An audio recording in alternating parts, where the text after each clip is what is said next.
The story begins with a guy conducting knife fighting training in a parallel dimension of the ring. Niechun told himself that he had been training in space for 6 whole years. He has been in the kingdom of the wooden knife for 2 years now. The guy realized that if he did not go to the kingdom of the steel knife, he would never leave this place. The guy repeated to himself that he needed to maintain control until the end in the kingdom of the iron knife. Niechun decided to try to pierce the metal plate with a wooden knife. The blade flew in front of the guy's hand. He thought that if he could break through the realm of the wooden knife, he could do it today. The guy walked up to his stone sensei from behind and said joyfully that he had done it. The teacher told the guy that he congratulated him on achieving the kingdom of the iron knife. Now the guy can again absorb some energy from the source. Niechun closed his eyes. He knew that this was not the first time he had done this. At the same time he felt something mystical. The guy asked the stone sensei, "Can he leave?" He added that he was bored staying here. The stone master told the guy that the final absorption of energy would take 3 months. The guy can rest, but should not put off training. Niechun told sensei with a smile to let him out quickly. The master told the guy to get ready. Niechun said goodbye to the stone sensei. The stone master was left completely alone. The guy disappeared. The guy teleported to the real world. He was in an ordinary room. Niechun said joyfully to himself that he had finally gotten out. He was pleased. The guy looked around. He saw books and furniture. Everything was covered with cobwebs. The guy slowly ran his hand across the table. It was full of dust. Niechun told himself that after reaching the iron knife realm, he needed to find a better home for himself. The guy opened a drawer in the table. He noticed a phone and some things there. Niechun turned on the phone. He thought that he had been in the ring space for half a month. His device is still not discharged. The guy looked carefully at the messages on his phone. He had missed calls. Niechun thought happily to himself that he was not expelled from school after all. The guy went out into the yard and got on his bike. He decided to take a ride down the street. The guy stopped. He carefully examined the surrounding landscape. Niechun leisurely rode his bicycle down the street. There were a lot of people around. The guy stopped. He thought joyfully to himself that the weather was good around. Passers-by looked at the cyclist with displeasure and considered him a beggar. The guy was holding a bun in front of him. He looked at her with interest. I heard as if someone was calling for help in the alley. He became wary. The guy heard cries for help. He began to carefully look around. In some alley, a gang of hooligans attacked a girl. One of them suggested she have fun. The girl was very scared. She loudly cried out to people for help. Niechun came up and looked at the girl carefully. She seemed very beautiful to him. The attackers continued to approach the girl. The guy was back in the alley. Niechun said displeasedly that he could not pass by when such a beautiful girl was offended. The guy suddenly rode his bicycle into the alley at high speed. He scattered the hooligans in all directions. Niechun ran over the hooligan with a bicycle wheel. He screamed loudly. The guy suddenly stopped on his bike opposite the girl. She was still scared. Niechun, in a soothing voice, told his interlocutor not to worry. The girl was very scared. She didn't know what to say to the main character. The guy turned to the hooligans in the alley. He decided to finish them off completely. The attackers lay on the ground and came to their senses. They were in pain. The guy looked at the hooligans and said that he would teach them sense. One of the bandits said menacingly to the guy, "Is he really blind?" The second guy angrily asked the main character, "Where is he going?" Niechun looked at his interlocutors with interest. He was silent. The bully angrily asked the guy, "Does he really want to die?" The guy took a piece of bread out of his pocket. He held it in his hands. Niechun swung and threw the rest of the bun at his opponent at full speed. A piece of food hit the attacker in the head at full speed in flight. He lost consciousness. The attacker fell to the ground. The accomplice was very scared. He called his friend. The bandit got very angry. He looked at the main character with hatred and put his hand in his pocket. Action movie. He took out a knife and angrily shouted to the main character that he was a beggar. A very angry bandit with a knife rushed to attack the main character. The attacker swung his weapon to hit his opponent. The guy said angrily to his rival that he could play with various toys. Niechun grabbed the intruder's hand and asked sternly, why did he decide to play with the knife? The bandit screamed in fear. He could no longer hold the weapon in his hand. The knife fell to the ground with a loud clang. The criminal turned out to be without a weapon. Niechun calmly looked at his opponent. He prepared to finish him off. The guy swung his hand and hit the attacker's face with all his might. The bully fell to the ground. beneath him lay more unconscious criminals. The guy said with a smile to the girl that she should be scared. The girl asked the guy with excitement, "What did he tell her just now?" The guy asked his interlocutor if she knew him. The stranger said displeasedly to the guy that she was his headman named Bai Yun. The girl told the guy that he had not been at school for 6 months after he transferred. The guy decided to calm his interlocutor. Nechen immediately suggested that the girl go to another place and chat. The girlfriend did not answer. Nechen told his interlocutor that he was ready to buy her lunch in the cafeteria. The girl Bai Yun, without turning around, told the guy that she didn't need lunch. The girl and her new friend walked past the hooligans lying on the ground. Bai looked displeased at the lying criminals and asked the main character, "Will everything be okay with them?" The guy reassured his girlfriend and said that the bandits on Earth are not going anywhere. He invited her to leave. The girl told the main character that he would not be able to get away. She reminded him to return to school, otherwise he would be expelled. Nechen looked carefully at his girlfriend. He was interested in her words about school. The guy extended his hand to the phone. He decided to make an important call. "I didn't call the old man." He asked him to resolve the issue of his expulsion from school. The man answered the guy that he would do everything. The chief was delighted. He turned off the phone and said that everything was fine for him. Bai was unhappy. She thought irritably that her friend was a hypocrite. The D Lin Hotel belonged to the super luxury category. It was built 2 years ago. It was the most famous building in the city. Mr. Li called from his room and reassured young Master Chen. The man told the interlocutor on the phone that he should be given the opportunity to solve the problem. Mr. Li was sitting at the computer. He turned off the phone and thought. The man looked away. He said displeasedly that he was very indignant. Mr. Li was angry that someone wanted to expel young Master Chen. After this, the man called the director of Haitian University. "Li, I was talking on the phone with my friend Shen. They were discussing the main character." The interlocutor asked the director, "Does his school really want to expel N.I. Chen?" The director promised Mr. Li that he would make a couple of calls.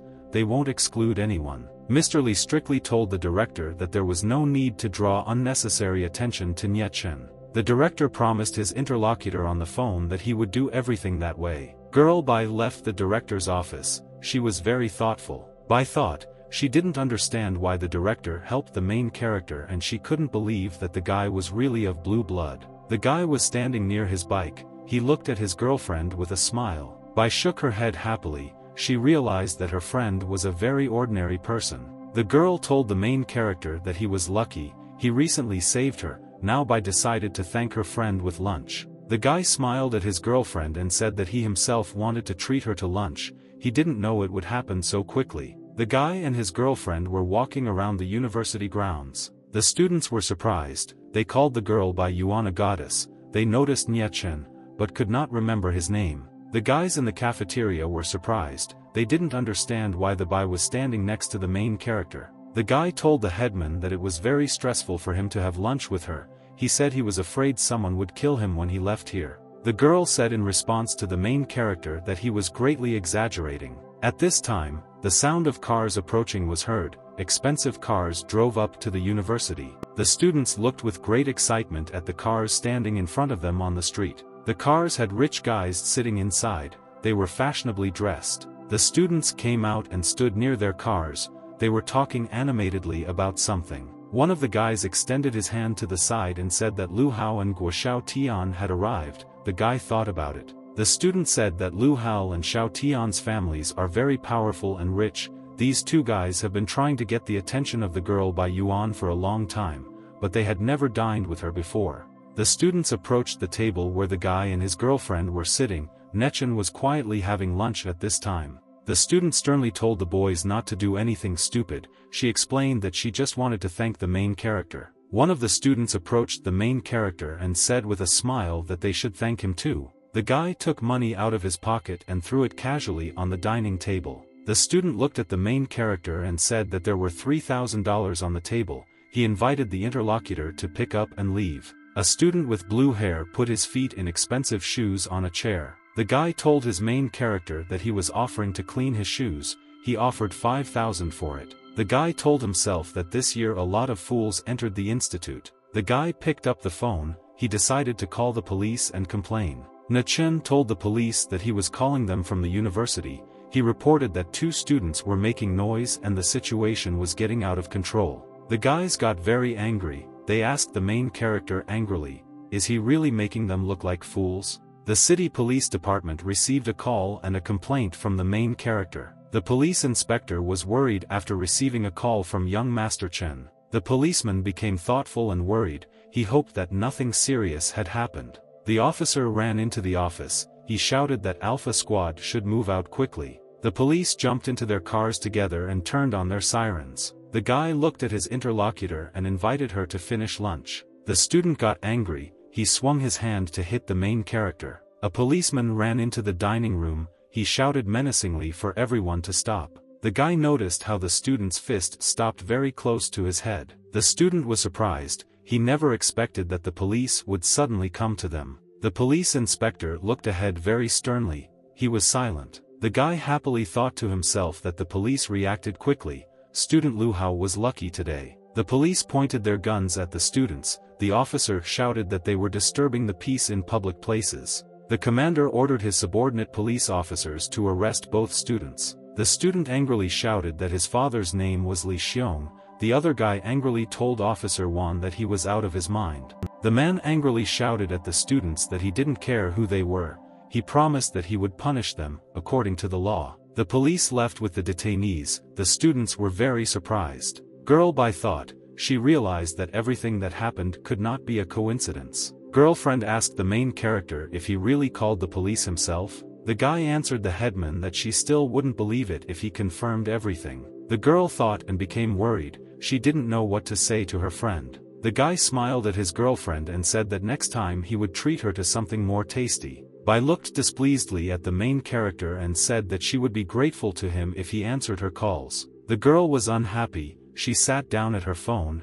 At this time, the main character rang a bell. The girl told the main character that he saw her number in his phone. The guy looked at his girlfriend with great attention. He was silent. Bai turned around and started to leave. She told the main character not to forget to write down the number. The guy said with a smile to himself that women always stay with women. The guy entered the university dormitory building. There were students he knew there. Didn't knock on doors. He told his friends named Luo Yen and Zhou Yi to open the door for him. The guy said joyfully through the door to his friends that he was back. The guy heard the door of the room open. His students lived there. Student asked the main character in surprise, when did he return? Na Chen asked his interlocutor where the guy Zhou Yi was born. The student answered the main character that Zhou had been acting strangely lately and had not said anything about himself. At this time a guy appeared near the door. He was very badly beaten and exhausted. The guy and his friend looked at the arriving student with excitement. Luo called out in fear to his friend named Zhou Yi. He was badly beaten. Zhou looked at his friends. He coughed up blood and had difficulty calling them by name. The guy asked his friend what happened. He noticed that Zhou had damaged lungs and a crack in his leg. The guy picked up his friend and helped him stand exactly. Nie Chen asked Zhou Yi with great excitement what happened to him. The guy sat down on the bed. He was beaten and it was very difficult for him to speak. Zhou caught his breath. He asked his friends for some money for the hospital. Lo told his friend that money wouldn't be a problem. He demanded that the guy tell what happened to him. Zhou told his friends in an exhausted voice that they would not be able to deal with his enemies. He doesn't want to involve them. The guy told his friend Zhou to tell him what happened to him. The guy told his friends in a sad voice that he would tell them everything. He asked the students not to act rashly. Zhou's mother became very ill. She was admitted to the hospital. The guy needed money for treatment. He borrowed them from moneylenders. The student was unable to fully pay off his debts. He started having problems. As a result, the moneylenders found the guy and beat him for not repaying the debt. Lo thought about it. He realized that he needed to help his friend immediately. The student reached into his wallet.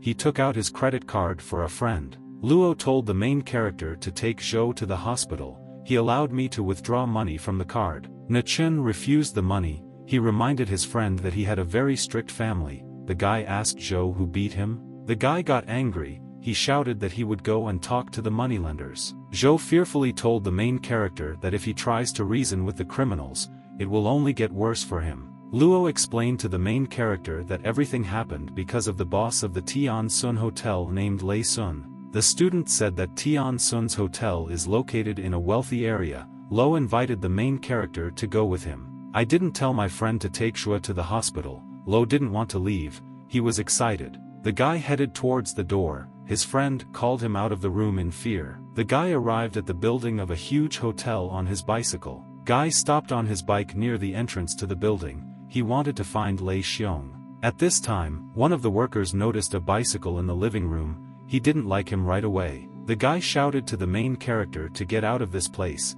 He added that they do not need cleaners to work.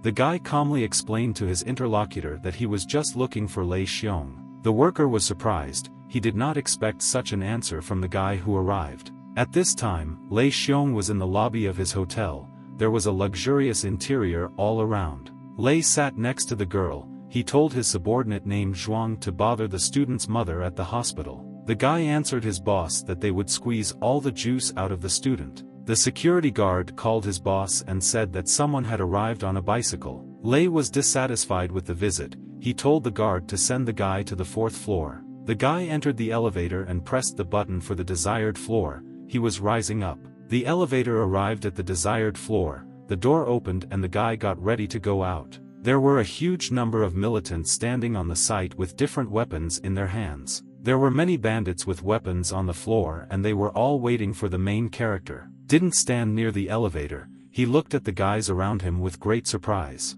The guy angrily asked the bandit on the floor to immediately call Lei Sun to him. The bandit in the hat very angrily asked the main character who he was. The bully swung his leg to immediately knock the guy down with a powerful blow. Nechen stood in place absolutely calmly and watched as the guy wanted to hit him. The guy very quickly grabbed the attacker's leg with his hand. Nechen held the bandit's leg in his hands. He shook it from side to side. The bald bully swung his hand to immediately hit the main character. Nechen stood in a fighting stance. He prepared to parry his opponent's blow. The guy swung his fist and hit his opponent's fist with all his might. The guy screamed. He didn't expect his opponent to be able to hit him so hard. A bully with a club ran up to the main character and wanted to hit him from behind. Nechen sharply extended his hand and grabbed the intruder with it. He got scared. The guy sharply twisted the bandit's hand with the weapon to the side and broke it. Nechen took the stick from one of the attackers. The rest of the bandits became even more angry.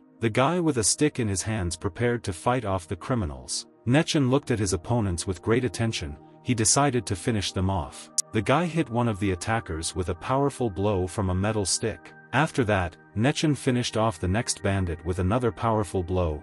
The criminals began to shout to their leader Xiong to save them. There was the clatter of a large number of feet. These were bandits running to help their accomplices. The guy turned around. He said with surprise that several more dummies were running towards him. There was a huge group of bandits. One of them angrily shouted to the main character that he could handle him with one left hand. Nechen threw the metal stick in front of him. He prepared to fight back further. The guy was juggling with a stick. He was surprised that people underestimated him. Nechen threw the stick in the direction of the bandits with a flourish. After that he ran in their direction. The guy hit his opponents with all his strength and with powerful blows. Beaten hooligans were lying around. The guy said calmly that they would remain cripples for the rest of their days. There was complete silence in the room. The beaten guys lay unconscious. The guy asked the hooligan who had regained consciousness if he could call Lei Xiong here. The bandit fell into the front door of the boss. He shouted in a frightened voice that the guy on the bicycle had beaten all his men. Lei angrily told his subordinate that if someone beat their people, then he needs to repay in the same way. The bandit in a frightened voice explained to the leader that there were 30 of them and all of them were very wounded. Su was very surprised. One of his accomplices stood next to him. The leader was very unhappy. He could not understand how 30 people could lose to one opponent. The beaten bandit told Sun and Yang that the man who attacked them wanted to talk to them. The guest also threatened to beat up the leaders. Xiong ran up and opened a hidden safe in the wall, where the pistol lay. The leader was holding a pistol in his hands. He shouted angrily that he wanted to see the one who dared to cause problems for him. Xiong and her accomplice went out into the corridor. The sun was shining brightly nearby. The guy calmly asked the bandits, who dared to come this time? There was a clatter of feet. It was Shun who approached with a pistol and his accomplice. The leader became very worried. He didn't expect to meet an unfamiliar guy here. A whole group of beaten warriors lay around on the floor. They were all unconscious. Xiong put his hand in his pocket and touched the gun. He decided to use it against the stranger. The leader sternly asked the main character, who is he and why did he beat his people? Na-chen told the bandit to break his arm first and then sit on his knees, only then could he speak. The leader took out a pistol and angrily shouted at his rival. He prepared to open fire. Xiong shouted angrily to the main character that he would avenge his brothers right now. A shot rang out and the bullet flew at full speed in the direction of the main character. Na-chen stood absolutely calm, he didn't even try to jump to the side. The leader was very surprised, he stood and looked at the main character in surprise. Na-chen stood and looked absolutely calmly at the flying bullet. At the last moment he managed to jump away. The main characters quickly ran up and grabbed the bandit's hand with a gun. He was very surprised. Na-chen squeezed the hand of the criminal with the weapon with all his might. It's broken. Xiong screamed very loudly in pain. He dropped his weapon from his hand. The guy was very unhappy with the bandit's screams. He told him to shut up. Na-chen very quickly grabbed the pistol that Xiong was holding with his hand. The guy put the gun in the bandit's mouth. He was very scared. One of the attackers told the main character in a frightened way that he had understood everything incorrectly. He asked him to let Shun go. He promised that they would compensate for everything. Na-chen continued to hold the gun in the leader's mouth. He was very scared. The main character did not like the words that he might have misunderstood something. Na-chen told the bandits that they had misunderstood each other. He asked the attackers if they knew a man named Zhou Wu. One of the bandits immediately excitedly remembered the Zhou guy. Xiong, with a gun in his mouth, realized that the guy was talking about a student. The bandits fearfully decided that it would be better if they really did not understand each other. Na-chen pulled the gun out of the leader's mouth. He immediately cleared his throat. The guy pointed the gun at the other bandit. He asked if he knew what to do with Zhou Wu's question. The bandit began to make excuses in fear. He said that they would not have touched the guy if they knew that he had such an influential friend. The guy looked very displeased at the leader and called him rude names. Xiong began to look for something in his pockets. He wanted to pay off the main character. Unexpectedly, a card and a receipt fell out of the attacker's pocket. Xiong told his interlocutor that Zhou Wu did not borrow money from them. They are willing to pay 100,000 for medical services. The guy took the card in his hands. He told the bandit not to dare touch his friend anymore. He threatened him not to talk about what happened today. Xiong told the guy not to worry. He added that everything that happened would remain a secret. The guy remembered the weapon in his hands. Sitting opposite him was Shun. Na-chen told the surprised bandits that he would confiscate the gun from them. After the main character left, Xiong began to beat the lying bandits. He shouted for them to call for help. After a showdown with bandits, the guy arrived at the hospital. His friend was already waiting there. Na-chen greeted his friend Luo Yan inside the hospital. The student was glad to see him. Luo Yang asked the main character with excitement, "How did it all happen?" The guy handed the card with money to his friend. He explained that Lei Xiong voluntarily returned the money and paid the bills as compensation. Luo was very surprised. He could not understand why the bandits became kinder and gave so much money. The guy worriedly asked his friend what was happening to Zhou Yi's mother now. Luo explained that he had paid the doctors 50,000 and the doctors would look into the causes of his friend's mother's illness. The guy got ready to leave. At this time, a phone call suddenly rang in his pocket. Na-chen told his friend that he now needed to answer the phone. Luo looked at his friend. He was very amazed at what kind of person he was. The guy picked up the phone. He told Mr. Li that he could speak now. The man offered the main character to buy 300-year-old wild ginseng. The price of this drug was 12 million. The guy was surprised. He considered the man's proposal with great excitement. "I thought to myself that a 300-year-old ginseng is worth 12 million at auction." The guy asked the old man Li to try to coordinate the scene for ginseng. The man told his interlocutor that the sellers would refuse to reduce the price. He added that the sellers may still have some wild ginseng. Na-chen told the man after a pause to wait for him. He will return to him soon. The guy told his friend to take care of Zhou Yi. He promised that he would visit the guy in the evening. Guy in a taxi arrived at the building where a man he knew lived. Na-chen handed the money to the driver and told him to keep the change. The driver thanked the client. Mr. Li was sitting in his luxurious room at that time. He was alone. The man was sitting at a table where there were tea utensils. He was waiting for the main character. Na-chen arrived on time and opened the door to the room from the outside from the corridor. The guy greeted the old man joyfully and asked how he was doing. The man bowed obediently and respectfully to the guy and greeted him. The guy decided to start a conversation. He closed the door to the corridor behind him. Nechen sat down on a chair and asked the man with excitement who the sellers of the root were. At this time there was a knock on the door. Nechen and Mr. Lee became worried. The man said that he would open the door. Mr. Lee opened the door. He told a girl named Fun to come in. A girl in a green uniform named Fanning Tong Wu came in. She had a box in her hands. She thanked Mr. Lee. The man explained to the girl that she saw in front of her the owner of the hotel named Master Chen. The girl with red hair was surprised. She silently looked at her interlocutor. The man introduced the girl to the main character. Nechen extended his hand to the girl and said that he was very pleased to meet you.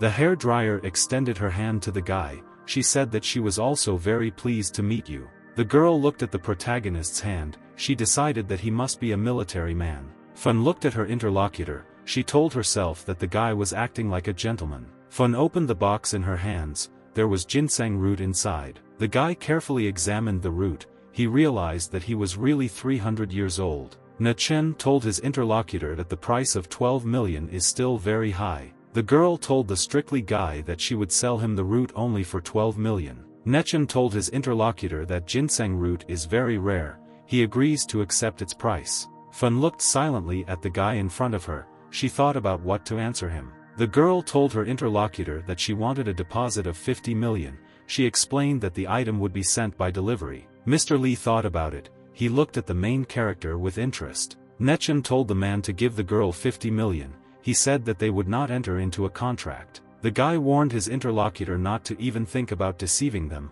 He threatened her with death. Fun thanked the main character. She said that 50 million is really important to her. Nechen told the old man to give the girl the money. The man bowed and said that he would do everything that way. The guy looked at his interlocutor and reminded him that she owed him. Fun promised the guy that she would deliver the goods to him quickly. The guy took the check and wrote out the sum of 50 million in pen for the girl. Nechen handed the finished check to the girl. She thanked him in return. The hairdryer bowed goodbye and thanked her interlocutors. The girl turned around and walked down the corridor. The guy said goodbye to her. Nechen told the old man that the girl was a military man and she should not deceive them. The girl Fun arrived at her family property. She wanted to talk to her grandfather there. The granddaughter joyfully told her grandfather that he was saved. She suggested going to the black market. The old man told his interlocutor that he had little time left. He added that they need to buy a genetic drug of rank. The girl took a check for 50 million out of her pocket. She showed it to her grandfather. Fun said joyfully to the old man that they could immediately buy a drug of rank. Grandfather was very surprised. He looked at the girl with great suspicion. After a long pause, the old man sternly asked his granddaughter, where did she get the money from? Fun explained that customers from Di Lin bought wild ginseng from them. She requested a deposit of 50 million. The granddaughter assured her grandfather that he would definitely not die now. The old man told the interlocutor that if he could not break through, then they would not have a deal with Di Lin. The girl thought. She realized that she was now in a very difficult situation. Fun told the old man that they couldn't worry about other things yet. She explained to her grandfather that she had booked tickets and it was time for them to go out. The guy was walking down the street. He thought about his friend Zhou and his mother. He decided to himself that he needed to return. After that the guy stopped. He noticed something suspicious lying nearby. Nechen looked very closely. He noticed that there was something next to him. The guy was surprised. He noticed a telephone in the bushes. Nechen began to carefully look around. He decided to find the owner of the phone. The guy sat down. He was surprised that someone could leave the newest phone just like that on the street. Nechen told himself that he would wait for the owner of the phone to return here. The guy sat and waited for someone to come and take the device. He decided to call the owner of the phone back. Nechen looked at his smartphone. He realized that he needed to unlock it first. The guy looked very carefully at the phone screen. The guy noticed the owner's fingerprints on certain points of the display. Nechen pressed his finger on the fingerprint spots on the phone screen. The phone is unlocked. The guy was happy. He decided to see what was inside. The guy was very surprised. The contents of the smartphone's memory amazed him. The guy saw on his phone an image of a beautiful girl with red hair. The melody of a love song was heard from the smartphone.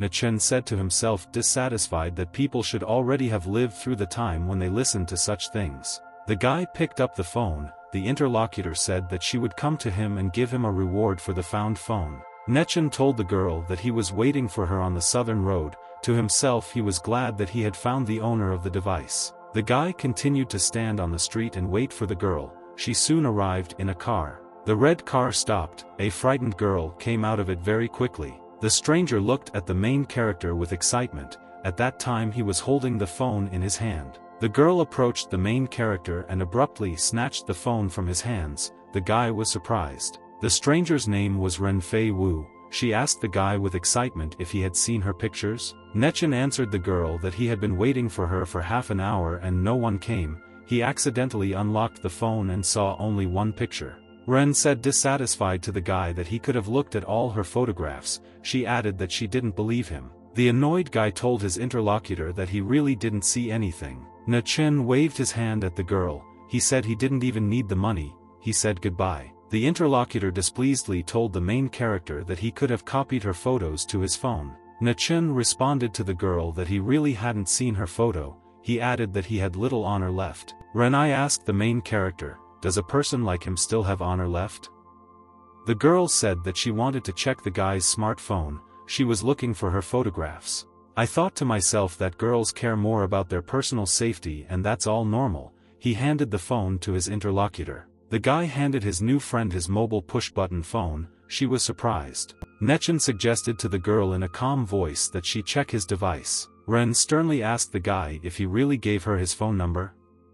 She threatened that she could check the number. The guy decided not to argue with the girl. He told her his number exactly from memory. The girl dialed the number on her smartphone and pressed call. The main character's phone rang. Ren was surprised to tell the guy that she was really holding his phone in her hands. The guy thought about it. He looked carefully to the side at the table where there was a surveillance camera. Nechen told the girl that she drives an expensive car. This means she is rich. The guy suggested that the interlocutor check the nearby surveillance cameras. She will be able to notice on the recording what exactly he was doing.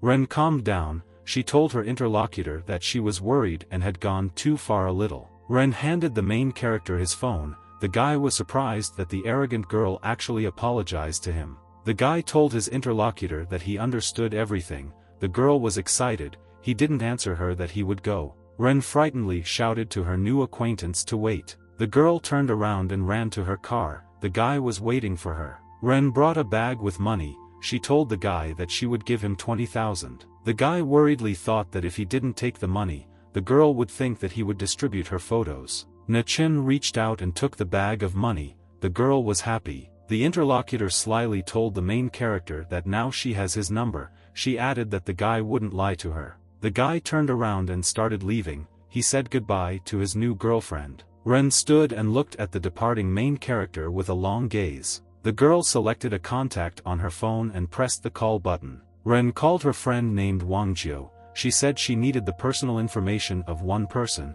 She demanded that he find the information immediately. Luo told his friend Zhou funny stories. The guy was lying on a bed in the hospital at that time. At this time the guy approached the door to the room from outside and opened it. Friends were very happy. The guy shouted that Chen had finally arrived. The guy asked the guy Zhou what was the state of his mother's health. The student told the main character that thanks to his help, they got the best surgeon, so the mother shouldn't have any serious problems. At this time, doctors entered the room. The guys looked at them carefully. Dr. Huang asked the guy if he was related to Lu Chunmei. Zhou nervously asked the doctor what condition his mother was in. The doctor told the guy that his mother had new symptoms. He asked him to sign a critical illness notice. The doctor handed the guy a document. It reported on the mother's diagnosis and methods of treatment. The students asked the doctor in surprise, what other problems could their friend's mother have? Zhou reminded the doctor that he had previously said that the woman's problem was not serious.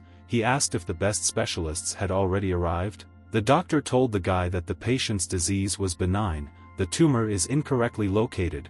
It will be difficult to remove. Zhou became very worried and grabbed his head with his hand. He feared for his mother's health. The guy got worried. He didn't understand how this could even happen. Nechen asked the doctor whether it would be possible to perform a safer operation if the best specialists arrived.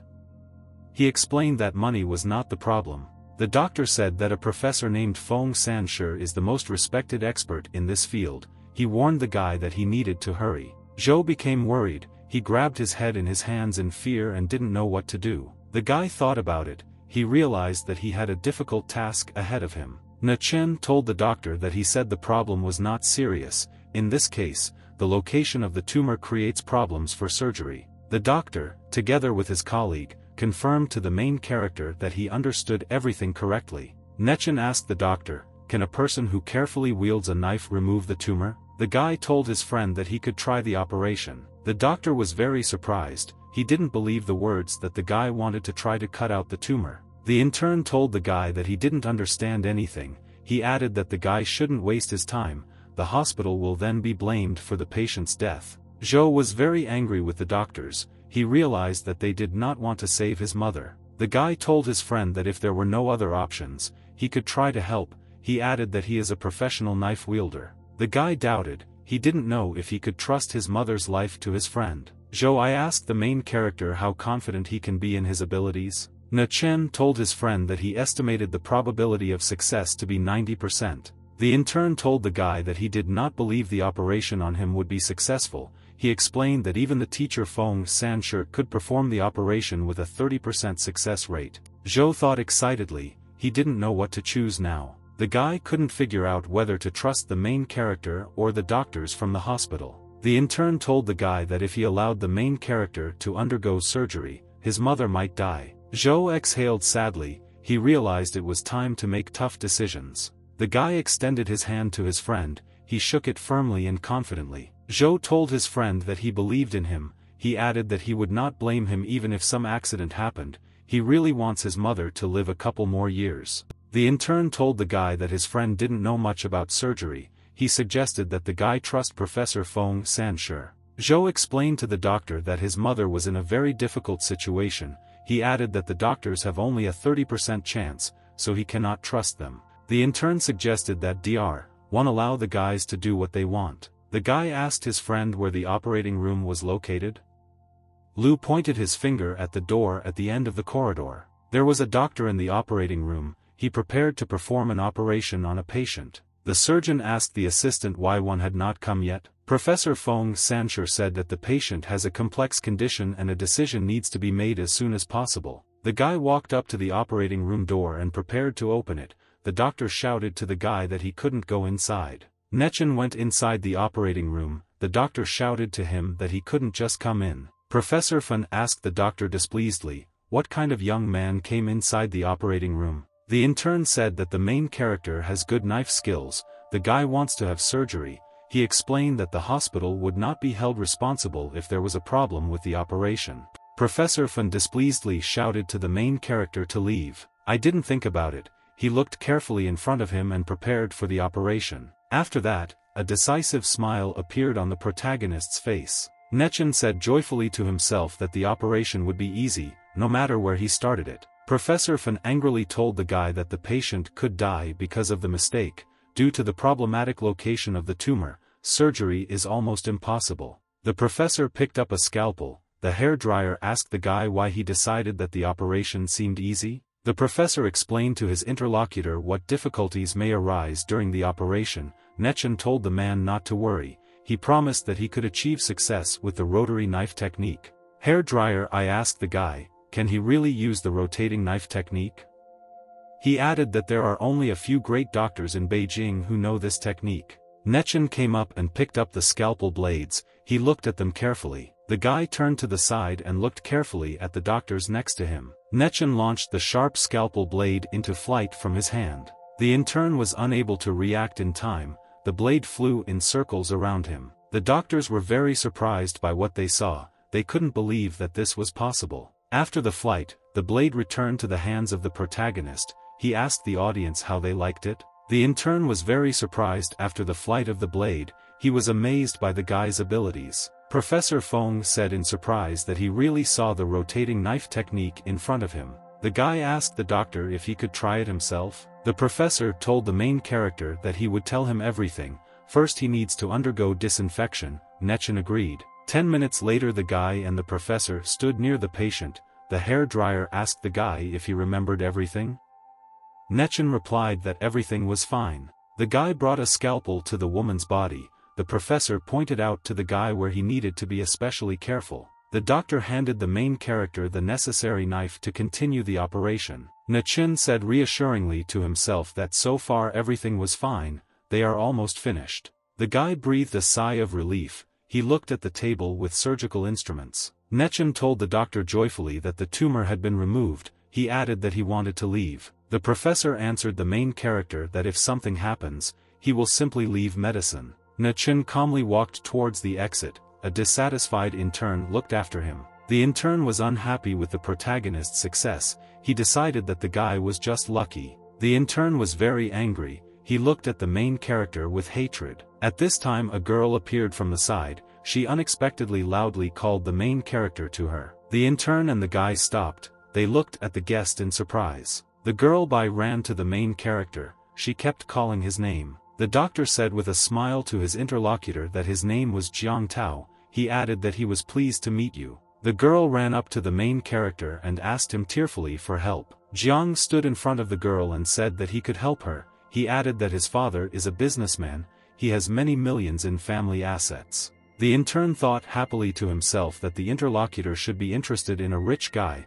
Shouted to the Dr. Jian that he was rich and handsome. The guy looked at his girlfriend in surprise. The girl told him to go with her. The guy answered his interlocutor that he still had things to do. He can't go on a date. Bai was very unhappy that the guy refused her. She called him from behind. The girl was very angry. The guy ignored her and went about his business. Jiang was very surprised. He didn't understand how the guy could blow off such a beautiful girl. The intern shouted after the main character that he was behaving incorrectly when talking to a beautiful girl. Bai said dissatisfied to Jian that she did not ask him to protect her. The girl ran after the main character. She asked him to take her to his home. Jiang was dissatisfied and disappointed. He didn't understand why the girl didn't pay attention to him. The guy went into his friend's room. He joyfully called him by name. The girl was still running behind. Zhou asked his friend with interest and excitement how everything went for him. Na-chun wanted to tell you the details about the operation. Bai ran into the room and asked the guy to show her his house. The students were very surprised and unpleasantly surprised. They didn't understand why the girlfriend was so persistent. The guy explained to his friend that the woman's tumor had been removed, so there shouldn't be any problems. The guys ignored the girl. The student told his friend in an excited voice that he was very scared. Zhou thanked the main character. Na-chun replied that his friend's problems were also his problems. Zhou looked after the main character with gratitude. The girl was very unhappy. She didn't understand why no one paid attention to her. The student said with a smile that his friend Luo was next to him, so the guy can mind his own business. Luo hugged his friend and asked him to treat them to something tasty. The guy turned to the side. He looked at the girl. Na-chun told his friends that he would sort out his own affairs for now. Friends were happy. They showed the main character with gestures that they understood him. Zhou told his friend to hurry up. He asked the guy not to keep the beautiful girl waiting. Bai ran after the main character along the hospital corridor. She demanded that he wait for her. The girl caught up with her friend. She asked displeasedly, "Can't he hear her?" The guy did not react in any way to the words of his interlocutor. He passed by in silence. Bai was very angry. She thought that her friend was a scoundrel. The girl told the main character that she found out personal information about him. The guy lives near the place where he found her phone. It could even be that Na-chun brought the found smartphone home and saved photographs of the girl there. Bai caught up with the main character. She said that she needed to get to his house and sort things out. The girl promised the guy that she would take his computer and give him a better one in return. The guy did not react in any way to the girl's words. He turned around and began to leave. The guy told his girlfriend that she didn't have a computer at home. He added that the girl was making up a lot of things. The friend extended her hand. She wanted to stop the guy and go with him. Ren told her interlocutor that he should take her with him. She wants to make sure of everything. The guy very dissatisfiedly pulled his hand out of the girl's hands. Na-chun told his interlocutor to follow him. He doesn't want to waste a lot of time on useless things. The girl didn't like the guy's answer, but she still agreed to follow him. The guy and his girlfriend went downstairs to the basement. There was a parking lot there. There were no cars in the parking lot. There stood the protagonist's bicycle nearby. The guy and his girlfriend approached the bike. He stood near the wall. Na-chun used his key to open the lock on his wheelie bike. The guy was unhappy. He didn't like that the girl came for him. Na-chun said judiciously to his interlocutor that bicycles are very good transport. At this time Jiang came up, he showed the girl the car remote control, he suggested that the girl go with him. The intern happily thought to himself that this time he definitely won and got himself a buy. The guy got on his bike and started to ride away, the girl looked after him excitedly. The girl took out the remote control for her car, she told the interlocutor that there was no need for him to give her a lift. Bai pressed a button on the remote control and her car beeped, she had an expensive red car. Jiang was very disappointed, he realized that the girl drives an expensive Porsche. The intern felt awkward, he realized that he had a very bad car. The girl was chasing the main character at that time, Jiang was very unhappy with himself. The intern got angry, he didn't understand why the girl in the Porsche was chasing the guy on the bike. The girl was chasing the main character in her Porsche at full speed. Bai pressed the gas pedal to speed up and quickly catch up with the guy. The girl caught up with the main character, she suggested that he then buy a better bicycle. After that, she invited the guy to get into his car in order to drive faster. I didn't think about it, he couldn't figure out which bike could be better for him. The guy remembered his childhood, he rode a bicycle with his father. The boy was very happy, he enjoyed riding with his father. The man was pleased, he was riding a bicycle with his son. The memories affected the main character, he told the girl that he didn't need a new bike. Bai was sitting in the car, she displeasedly asked the guy what was wrong with him. Nechen was riding a bicycle, he thought that a car could not compare with a priceless memory. Nechen was racing along the road on his bicycle, a girl was driving next to him in her car. Bai looked around carefully, she didn't understand where they had arrived. The girl saw some slums around her, she didn't like all this. Bai reassured herself that she had special abilities, the girl knew that even grown men could not cope with her. The guy got off his bike, he told the girl that they had already arrived. Bai opened the car door and went outside, she and the guy were in the countryside. The girl was very surprised, she saw in front of her an ordinary modest peasant house. Bai asked a friend if his house would collapse after heavy rain. The guy took the key to the lock from his pocket and inserted it into the door. Nechen opened the door of the house, he told the girl that she could go inside and check everything. The girl entered the main character's house, she noticed that everything around was very neglected. The friend stepped and walked a little along the floor, everything around was very creaky. Bai thought to herself excitedly that because of one wrong step the whole house could fall apart. The girl looked at the chaos around her, she even decided that the guy wanted to prank her. Bai suddenly heard her phone ringing in her pocket. The girl stretched out her hand and took out a device from the pocket of her dress. Wang Jiao wrote to his friend that they checked all the surveillance cameras, it was confirmed that the guy did not go anywhere with her phone and he accidentally picked up the password. After reading the message from her friend, the girl felt great relief. Nechen asked his girlfriend, does she still want to search his house? Bai told her friend that she had checked the information,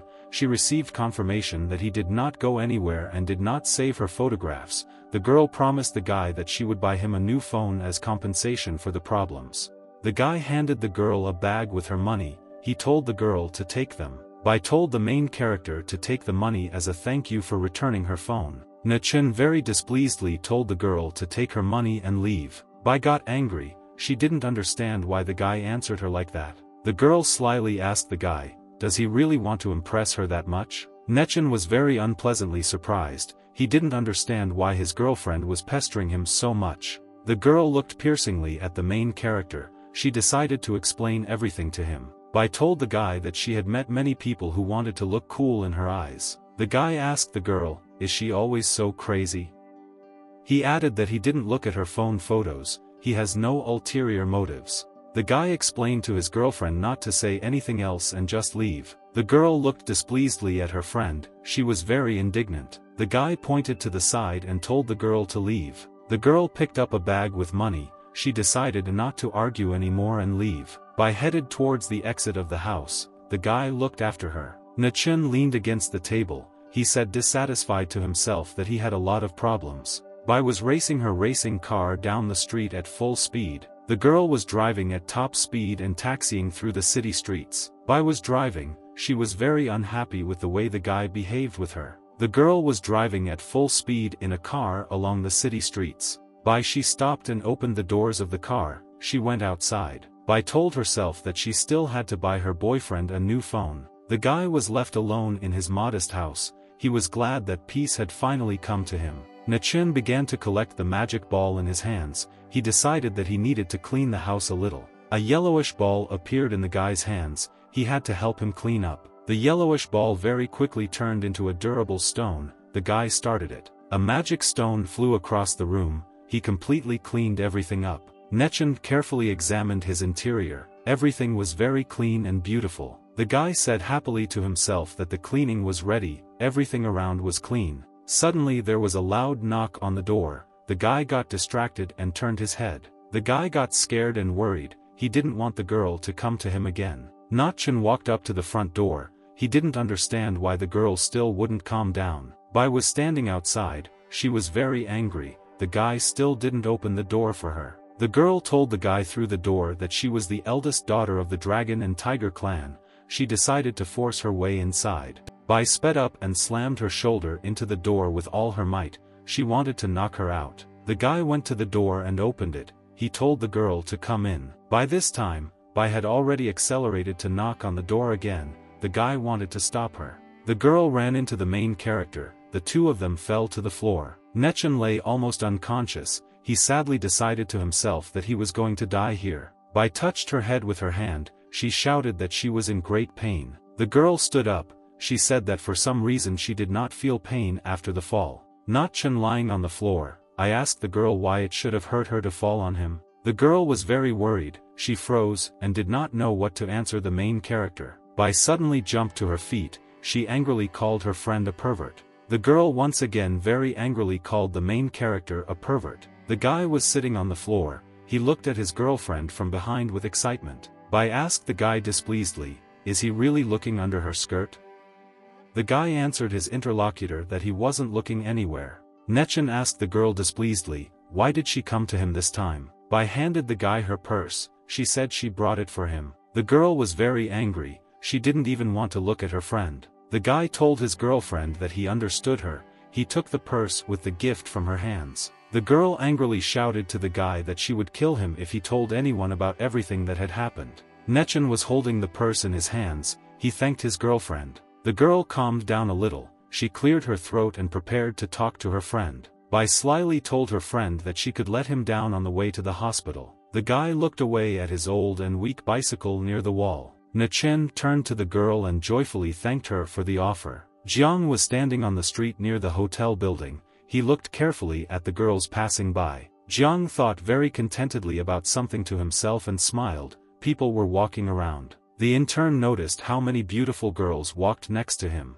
At this time, the sound of a car driving fast was heard. It was a girl riding with the main character. The intern, looking at the girls, said to himself that he couldn't possibly meet anyone. Jiang Yi turned around sharply and noticed a red racing car approaching. The intern was very surprised. He could not understand why the girl returned in her car. Red and expensive Porsche stopped near the very entrance to the hotel. Nachin got out of the car and said goodbye to the girl. He waved his hand at her. Bai was sitting behind the wheel very dissatisfied. She realized that her charm had become completely useless. The girl thought to herself in disappointment that the guy didn't even invite her on a date. Jiang looked at the main character with displeasure. He didn't understand why the girl Bai liked this guy. The intern decided to try to meet the girl again. He crept up behind the driver's door. The doctor introduced himself to the girl with a smile. He really wanted to win her attention. The intern approached slowly and stood in front of the driver's door, where Bai was sitting. The doctor smiled at the girl and called her beautiful. Bai was very unhappy with such communication. Bai was very unhappy that she met with the doctor. She didn't understand where this crazy man came from. The girl pressed the gas pedal with all her might and the car abruptly pulled away. Jiang was very scared and worried. He did not expect the girl to run away from him. The intern felt his heart begin to beat very fast due to fear. Jiang jumped sharply to the side. He thought to himself in fear that he could have been run over by a car. The intern was angry. He shouted that he wouldn't just leave it like that. Jiang took the phone in his hands. He decided to try to harm the main character. The intern came up with a cunning plan. He decided to somehow take revenge on him. An hour later, someone came into the room where the Luo and Zhou boys were. They didn't understand what was happening. Luo looked at the policeman in front of him. He told them that they had already occupied this chamber. The policeman told the guy that the staff at the hospital did not protest when they said that they wanted to be accommodated in this ward. The officer angrily pointed his finger at the guy and told him to get lost. The police explained to the guy that he had occupied the ward that Chief Lu had previously liked. A guy came up with groceries in his hands. He noticed how someone wanted to break into the ward where his friends lived. Nie Chen thought dissatisfied to himself that the hospital staff had made a big mistake. The intern told the Luo guy very angrily to leave the ward. The guy realized with displeasure that intern Jiang was to blame for this whole situation. The guy shouted angrily to the people in front of him to tell them all to calm down. The policeman looked at the main character in surprise. A frightened intern stood nearby. Jiang turned to the side and addressed the main character with displeasure. Ne Chen told his interlocutors that this problem should be solved by the hospital staff. He asked the intern, what would he say to this? The guy asked the doctor angrily, is it really so fun for him to use his official position for such things? The intern became very worried. He didn't know what to answer the main character. The police stood nearby. Jiang angrily shouted that the students in the ward were taking up space for other people. At this time the police chief came in. He asked displeasedly, who created such a mess? The officer did not understand who could cause problems during his shift. He himself had long wanted to be promoted to deputy head of the department. The boss saw the main character standing next to him. He was very surprised. The police officer did not understand what young Master Chen was doing here. The chief approached the police and explained to them sternly that the students had already settled in the ward. He suggested that they look for other premises. The intern was very unpleasantly surprised. He previously assumed that Chief Huang was supposed to oppose the protagonist. Luo asked the medic with interest, is he really so upset that Chief Huang is being fair to the people? The boss was very scared. He blushed excitedly and thought about what to answer the guy. The guy told the police chief that he should investigate the matter. The officer said that if there are such ulterior motives in the hospital, then this is already a criminal act. The policeman sternly said that he, as a representative of the people, would definitely look into this matter. The officer grabbed the intern's arm and pulled him down the hallway. Jiang screamed loudly and scared. The guy thanked the main character. Ne Chen asked a friend how was his mother's health. The guy put a bag of fruit on the nightstand next to the woman's bed. He asked his friends with interest, why were they looking at him so carefully? Luo asked the main character with interest, why did Chief Huang help them? Ne Chen slyly told his friends that he knew someone very influential and the police chief would like to curry favor with this person. Zhou looked at his friend with a smile. The two of them had a lot of fun. The guys laughed. For them, a guy with his bicycle and an old telephone definitely doesn't look like a person from a rich family. Zhou thanked the main character for helping him and his mother. Ne Chen told his friend that no thanks were needed. Guy asked Luo to look after the guy Zhou. He himself decided to go to the library. The guy decided to visit the night library. It was absolutely silent inside. Ne Chen walked through the wall into the library. He was carrying something with him. The guy had a large box in his hands. It was completely filled with books. A girl named Guan Xiyin appeared at the side.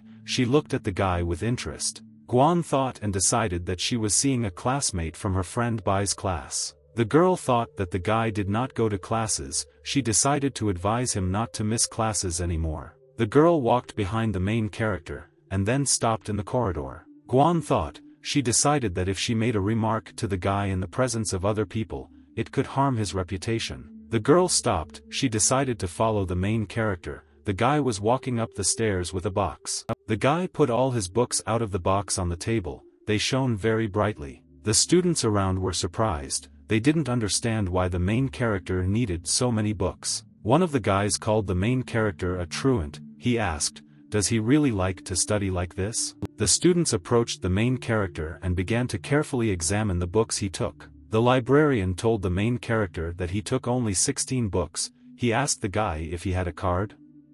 Ne Chen replied that he had a card. The student angrily thought to himself that the guy was ignoring him. The guy approached the main character and reminded him that he was skipping classes. He decided that he had decided to appear smart. The guy silently took the notebook from the hands of his interlocutor. He prepared to leave. Ne Chen calmly told the student not to distract the librarian. He invited the guy to silently look at the girl Zhao Xinu. Li told the main character that he does not go to the library just to look at beautiful students. The girl from the side sternly told the guy not to make noise in the library. The student became worried. He wanted to justify himself to the Guan girl. Guan told the main character that if he does not come to Girl Bai's lesson tomorrow, then she will definitely not pass the subject this semester. The guy smiled at his interlocutor and said that he definitely wouldn't miss Girl Bai's lesson. Lee told the girl that after her words the guy would disappear somewhere when the time came. On the 5th floor of the library there was an area with ancient texts. There were no people there. The girl was unhappy because she did not find books in the right language. The guy was standing near the door. He was unhappy that he had not found any books mentioning the ring. The guy and the girl were walking at full speed towards each other. Not Chen, at full speed, unexpectedly hit the Guan girl with a full swing. The guy grabbed his girlfriend and asked her for forgiveness. He thanked her. The guy took a closer look and noticed a piece of paper in the girl's hand. Nia Chen was very excited. He didn't understand where the girl could have gotten the document from. Guan looked at her interlocutor and said that a bright future awaits him. For this, the guy must study well. The guy looked at the Guan girl's hand with great excitement. She was holding the medallion in paper there. Nia Chen became worried. He realized that his girlfriend had something very important in her hands. The guy felt as if the activity of chi energy had appeared near his hand. Nia Chen asked the Guan girl if he could look at the disc in her hand. The girlfriend was confused. She told the main character that of course he could take a look. Guan handed the guy a metal disc. She warned her interlocutor that the artifact could be of great historical value. Not Chen held a golden disc in his hand. He wiped it with great care and precision. The guy carefully examined the disc. There were ancient symbols on the artifact. The guy took a closer look and realized that he saw on the disc in front of him the seal of the demon and the suppression of evil. Demons were rampant on the earth and people lived in anxiety and fear. It happened that the 9 evil limiters that sealed the demons fell from the heavens and were suppressed. After this, the demons began to violently attack the discs. Some of them began to collapse. In the end, it turned out that the last 4 discs were very huge. They sent several higher demons to hell. The monsters were sealed deep in the bowels of the earth. After the demon returns, that same day will become the end of the world. I didn't think about it. He realized that the disc of suppression of evil that sealed the demon had appeared from under the earth. The girl excitedly waved her hand in front of the guy. She asked, "What happened to him?" Nechen came to his senses and told his interlocutor that everything was fine with him. The guy picked up the token and told the girl that he wanted to buy it. The girl answered the main character that she really needed this disc for research. Nechen looked sternly at his interlocutor. He asked if she was sure. Guan looked at her friend very scared. She became worried after his words. Nechen strictly told the girl that he was offering her $1 million for the disc. The girlfriend answered the main character that if the disc has historical value, then it should remain with their nation. Guan looked at her friend with skill. She considered his proposal about the disc. Nechen looked at the girl. He didn't know what to answer her. The guy really needed an artifact. The guy happily realized that the girl did not want to sell the artifact for any money. Then he doesn't have to worry if his girlfriend keeps the disc. Nechen handed the artifact to the interlocutor and said that he was leaving it for her. Guan asked the main character if he had noticed anything interesting. Nechen calmly answered the girl that he was just curious. The girl answered the main character so that he would not forget that he was still a student. He needs to concentrate on his studies. Guan walked up to the stairs. She prepared to leave. The guy looked after her. Nechen decided that the girl thought it was as if he was bluffing to attract her attention. The guy thought that he didn't know how many of the 4 suppressing demonic discs had already been broken. The guy was in the school dormitory. He decided to look for the information he needed. I didn't think about it. He was sitting in front of the computer and wanted to find some information about discs on the internet. The guy wanted to find information through a search engine about discs that seal evil. Guan was walking late in the evening near the graduate student dormitory. She was alone. The girl thought. She didn't understand what kind of valuable disc she had in her purse. She even decided to turn to famous experts to evaluate the artifact. Suddenly some criminal in a cap ran up from the side. He grabbed the girl's bag. Guan became worried. She didn't understand what was happening now and who attacked her. The girl very excitedly screamed at the thief to stop. Guan shouted angrily after the kidnapper so that he would give her purse. The girl exhaled very heavily. She realized that the disc had been stolen from her. Guan looked around carefully. She didn't understand where the guy had gone. The girl thought to herself that besides the disc, there was nothing else important in her purse. Suddenly Guan remembered how the guy held the disc in his hands with great attention and desire. The girl became worried. She realized that the guy could have stolen the disc. Guan picked up the phone and decided to call. She contacted Teacher Meng and asked him for the number of the main character. He was working at the computer at the time. Suddenly his phone rang. The guy picked up the phone and asked who was calling him. The girl told the main character that her purse, which contained a disc, was stolen. She demanded an explanation. The guy was surprised. He asked the girl, was her purse stolen? Chen justifiably told the girl that he returned to the dorm more than 10 minutes ago. The guy realized that the person who stole the disc from the girl might know the secret of the artifact. Chen asked the girl on the phone, where is she? He promised that he would come over now and they would sort everything out. Guan thought to herself that it was not the guy who stole her purse. She decided that if she came to her personally, she would be able to draw some conclusions. Guan told the other person on the phone that she was near the lamppost in front of the graduate student dormitory. The guy told the girl to come to him as soon as possible. He will be waiting for her. Lo asked his friend, since when did he have such a close relationship with the girl? The guy told his friend that the girl had just been robbed. She thinks it's his fault. Chen wants to go to the crime scene and see what happened. The guy saw his girlfriend on the street. He asked her if she was okay. Guan told the other person that she knew that he liked the disc. The girl added that the guy should not have broken the law. The guy asked his girlfriend where the criminal ran. I thought to myself that the disc is very important. You can't let someone steal it. The girlfriend didn't understand why the guy was so worried about the artifact. The guy demanded that the girl take him to the place where she was robbed. She agreed. Guan took the guy to nearby trees. She said it all happened here. Chen stopped and looked very carefully in front of him. He activated his special vision. The guy carefully examined the surrounding landscape. He noticed an insect on a tree. Having looked closely, I noticed very clearly leading tracks into the forest thicket. The guy promised his girlfriend that he would definitely return the disc to her. Guan excitedly told her interlocutor that it was already very late, so it can be dangerous. She was afraid that the criminal might have a knife. The girlfriend demanded from the main character that he tell her what was so special about the disc. The guy looked around carefully. He was silent. The guy saw a student dormitory building in front of him. There were no people around. Chen said with a smile to his interlocutor that there are things that it is better for her not to know about. The girl asked the guy, why doesn't he want to tell her anything? She explained that she could pass the information on to her country. Chen told his interlocutor that she simply read a lot of science fiction novels. The guy told the girl that such things cannot be explained simply. He explained that first he needed to find her bag. Chen looked ahead. He saw on the ground the traces of the man who had come. The guy realized that he could follow the tracks to find the one who stole the disc from him. Chen carefully followed the tracks. He approached a large building. The guy looked around carefully. The guy realized that he was now standing near the director's house. The guy thought about it. He didn't understand why there were no personal photos of the Guan girl on the phone.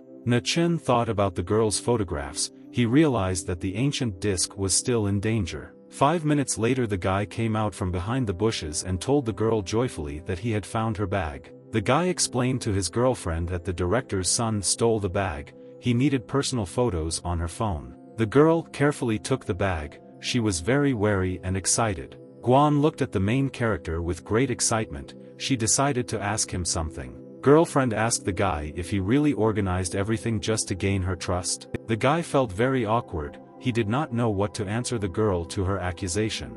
Chen explained to his interlocutor that it was okay if she didn't believe him.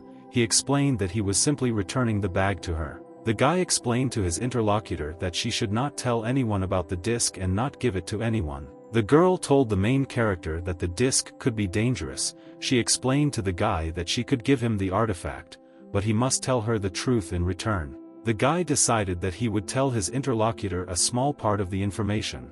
Chen listened carefully. He heard very dangerous sounds from the side. The guy told the girl that she needed to find another place. He explained that someone might notice them here. The girlfriend listened carefully to the main character. She agreed with his words. Chen and the girl approached the Chaikana. There were no people around and it was night. Guan opened her bag and took out a golden disc. She prepared to give the guy the artifact. The girl handed the artifact to her friend. She asked him to explain everything to her about this thing. The guy said that he sees a disc of suppression of evil in front of him. This artifact seals demons, it is used to suppress demons. Guan did not believe the main character. She took the artifact and said that the guy didn't want the disc anymore. The guy with a smile asked the girl if she believed in gods and demons. The girlfriend fell silent. She pressed her lips together excitedly and thought about the answer. The girlfriend frankly told the main character that now she already believes a little in gods and demons. Nechen told his girlfriend that he thought that all excellent students were atheists.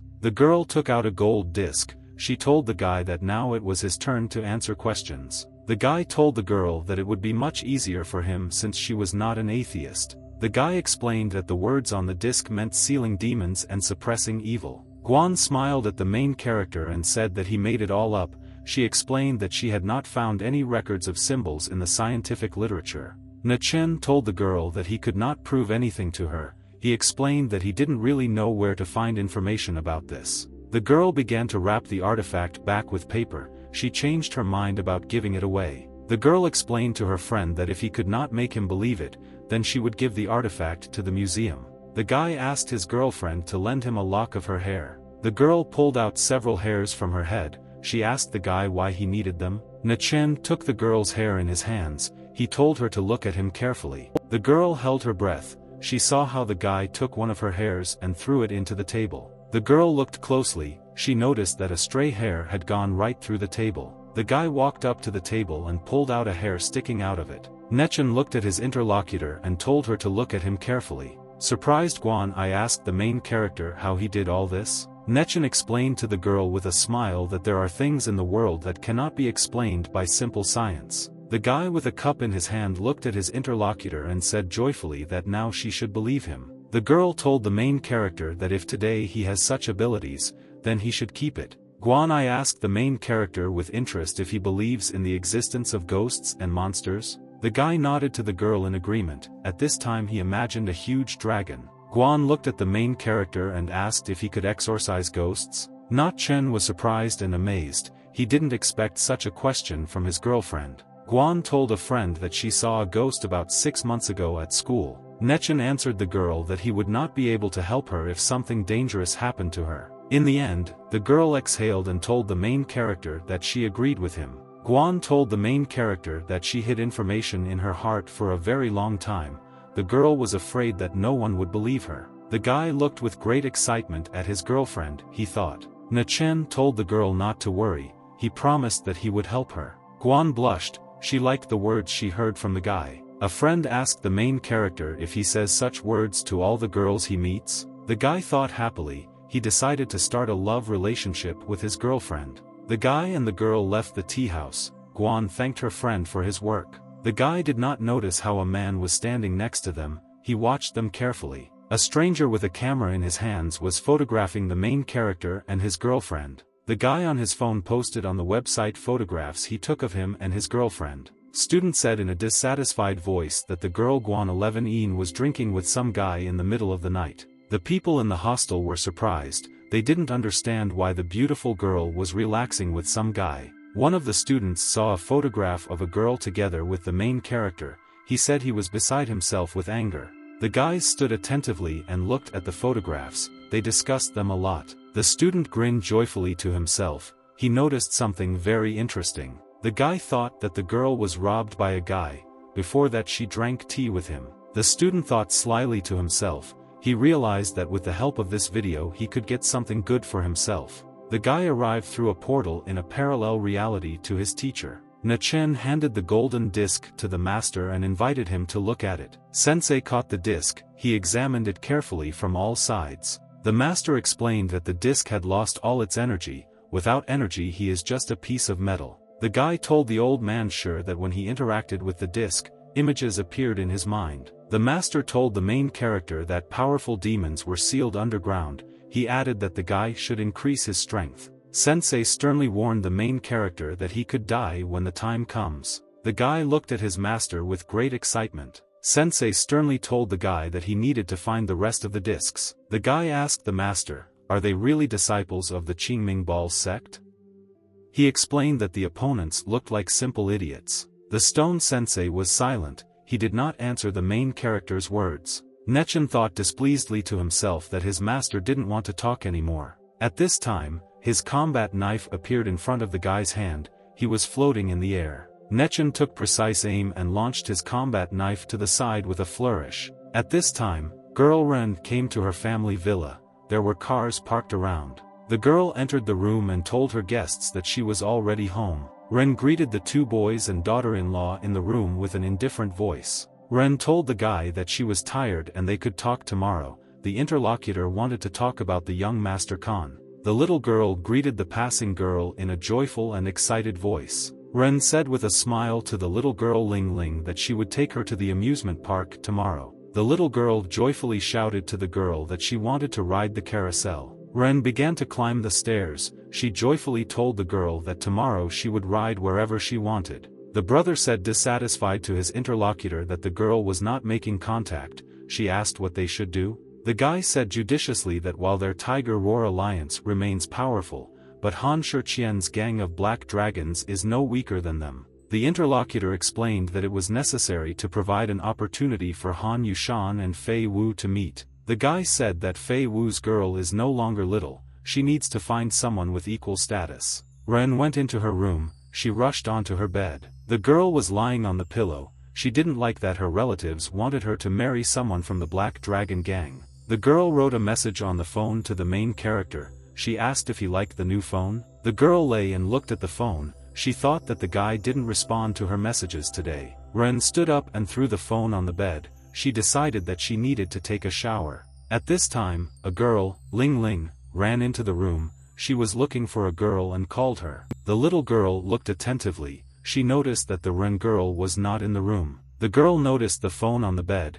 She picked it up and wanted to play. Lin Lin noticed a photo of a girl on her phone. She didn't understand what it was. The girl took the phone and said very happily that she would start playing. 15 minutes later, the girl Ren came out of the shower. She heard a knock on the door. The girl's mother came in. She said that Ling Ling would go to bed early now. Ren picked up the phone. She noticed that the guy still hadn't answered her. The girl looked at her phone and noticed a recent photo of herself. Ren was very surprised and worried. She didn't understand why her photograph was sent. The frightened girl shouted to the little girl that her trip to the carousel was cancelled. The guy stood in a meditative state. His combat knife was flying around him. Nechen heard that he received a message on his phone. He examined it carefully. The guy saw the photo. He became very interested and excited. I didn't think about it. He didn't understand what the girl wanted to tell him with her photograph. The guy decided to delete the photo. He realized that this was too much for him. Girl Ren heard the phone beep on her nightstand next to her bed. The girl woke up dissatisfied. She realized that her alarm clock had gone off. Ren frightenedly grabbed the phone. She remembered that the girl accidentally sent her photo yesterday. She decided to see what the guy answered her. The girl was unhappy. She didn't receive a response from the guy. Ren hoped to herself that Chen had understood her correctly. Ren went outside and walked up to the car. She prepared to leave. The guy called his master Gu. He said that the girl had gone to university. She wants to find someone there. The guy was resting on his bed at that time. He shouted that the guy was just trash. Gu jumped up on the bed. He shouted that he would constantly pursue the main character. Nechen was in deep meditation. He was in the ring dimension. The guy thought deeply and seriously. He sighed dissatisfied to himself. Nechen decided to go to class early today. He wanted to find the rest of the stones. The guy rode his bike slowly. Green leaves were flying around him on the street. Gu was driving a car down the street. He noticed a guy on a bicycle and realized that it was not a Chen. The student was happy. He shouted that he did not expect to meet the main character here. The student pressed the gas and increased the speed. He wanted to catch up with the guy on the bike. Gu decided to run over the main character at full speed because he touched his girlfriend. Nechen noticed a car speeding behind him. He did not understand what happened to the driver. The guy realized that he needed to be saved. He decided to protect his bike from any damage. Nechen began pedaling faster and his bike accelerated to full speed. The car began to gradually approach the guy from behind at high speed. The car caught up with the bicycle from behind and hit it with all its might. Nechen became worried. He realized that the student had actually driven straight into him. The guy stopped. At this time the car skidded to the side of the road. Nechen turned around and noticed how there was a huge dent in the front of the car. The student was very angry. he noticed that his car was very damaged. The guy looked at his bike and noticed that everything was fine with it. Gu ran up to the guy and demanded that he compensate him for the damaged car. The guy was unhappy. The driver crashed into him and turned out to be very arrogant. The student was angry. He shouted to the main character that he was a rogue. Gu told the guy that he damaged his car. After this, Nechen must serve time in prison. The guy asked his interlocutor, does he still want to put him in prison? The student said, dissatisfied to his interlocutor, that he was the one who deliberately changed into his lane. Gu called the police and reported the traffic accident. He tried to have someone sent to the place. Nechen told his interlocutor that he did not change lanes on the road. He pointed his finger to the side. Nechen explained to the student that the video camera on the pole would make it clear which of them was to blame. Gu told his interlocutor that while he had money, the camera on the pole was faulty. He added that he would not go to prison. The guy nervously asked his interlocutor if he knew him. Gu told the guy that he was the king of truancy. The driver added that the guy was dating a Guan girl. Nechen became worried. He thought dissatisfied that his interlocutor knew what happened last night. At this time a police car arrived at the scene. People got out of the car and greeted young Master Gu. The officer stood near the police car.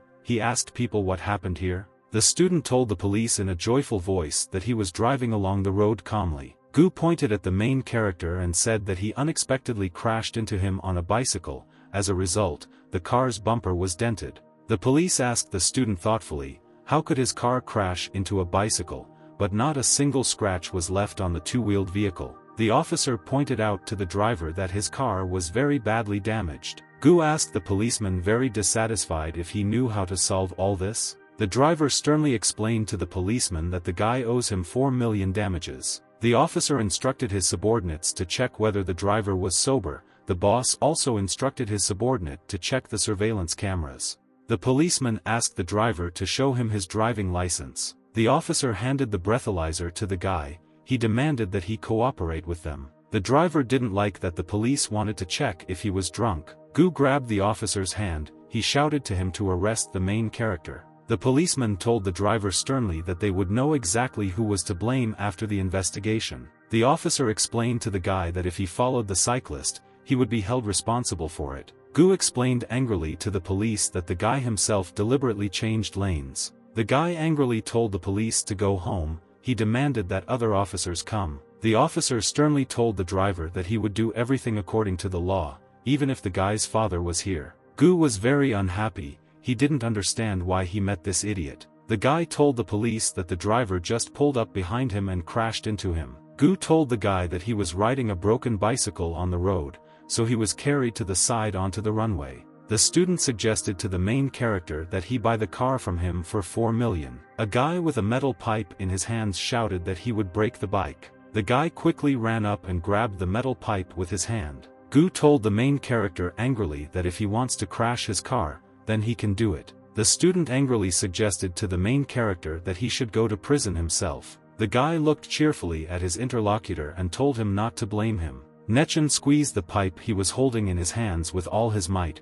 He prepared to crash the car. The guy used a metal pipe to hit the car's windshield with a very powerful blow. The policeman grabbed the main character by the hand and told him to stop. Gu said angrily that if the guy destroys his car, he will send him to prison. Nechen used a metal pipe to break all the windows in the student's car. The guy breathed a sigh of relief. He threw the metal pipe aside. Gu was very angry. He shouted to the main character that he was already dead. Nechen reminded the student that he himself wanted to get 4 million for his car. One of the guys pointed his finger at the main character and asked where he could have 4 million. Gu told the guy with a smile that he agreed to close the case for 4 million. The student threatened the main character that for him death could be a gift of fate. Nechen I took the pen from the policeman's pocket. The officer told the guy he was being reckless. The guy put his hand in his pocket to take out his checkbook. The student was surprised. He didn't understand what the guy was doing. Nechen was writing a check at this time.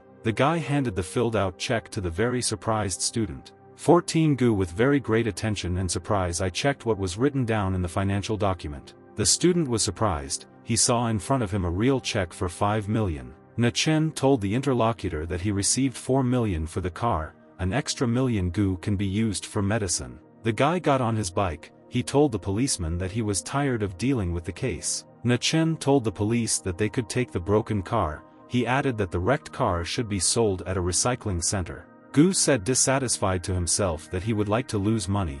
In return he would like to put the guy in prison. The student was very unhappy. He didn't understand who the guy turned out to be in reality. The policeman excitedly reminded the guy about his wrecked car. The student got ready to get into the car. He told the police at parting that he was not in the mood to do anything. Officers examined the wrecked vehicles. One of them said that the car could be sold for scrap for a couple of $100,000. The guy was walking with his friend along the street. Luo happily told his interlocutor that everything was fine with him. A friend told the main character that yesterday morning he was with his girlfriend in the evening he was already drinking tea with Guan. Guy stopped. He was amazed to notice his acquaintance in front of him on the street. Ren was standing next to your red car. She told the guy that she had found him. Luo suddenly turned around and ran to the side. He shouted that he ran to get breakfast. The guy asked his girlfriend, how can he help her now? The girlfriend began to excitedly ask the guy about her phone number, photographs, and how the guy Gu crashed into him with a car. The guy looked at his girlfriend with great seriousness. He was silent. Nie-chen asked the girl with excitement whether her boyfriend was stalking her Gu. He asked if she checked the surveillance cameras. Ren said about the main character that the guy's father Gu owns assets worth tens of billions. The man is one of the 10 richest people in the city. The guy thought about it. He realized that Gu, driving his expensive car, was planning to kill him. I didn't think about it. He told the girl that he understood everything about Shichan's company. The friend looked at the guys and said that she was very sorry because everything could have happened because of her. She promised the guy to return the money. The guy asked Ren if she wanted to tell him anything else. At this time, a Luo guy was running from the side with a package. Ren told her interlocutors with a smile that she would give them a lift to the hospital. The guy was standing near the car. He told his girlfriend that he would be grateful to her. Na-chen waved his hand to his girlfriend. The girl was already sitting in the car. Ren imagined how she excitedly asked the main character, is his new phone working well? The girl clearly saw her friend answer her that his phone was working well. Ren thought about it. She didn't know how to ask him about his phone number. Luo asked his friend with interest how he meets beautiful girls and at the same time rides an ordinary bicycle. The main character thought to himself, he didn't understand why the girl sent him an explicit photo. Luo slyly told his friend that they were friends and he should not hide anything from him. The guy turned to the side. He looked at his friend displeasedly, but did not answer him. The Luo guy's phone rang. He turned on the connection and asked who was calling. Interlocutor asked the student if his friend was next to him. Luo handed the phone to the main character and said that someone was looking for him. The stranger told the main character that he made a video last night. The recording showed Na-chen and his girlfriend Guan. There was also a recording of the man who robbed the girl. The guy realized that the interlocutor had edited the video. Now the recording shows how someone stole the girl's bag, and then she drank tea with him. Because of such a video, the honor of the main character may be ruined. Na-chen answered the interlocutor that he did not take the bag from the girl. The guy added that Guan already knows who robbed her. The stranger demanded that the main character give him his number. He also demanded 5,000 in ransom. Na-chen pressed the button on the phone and hung up the incoming call. He didn't want to talk anymore. The guy returned the phone to his friend. Luo asked his friend what was going on.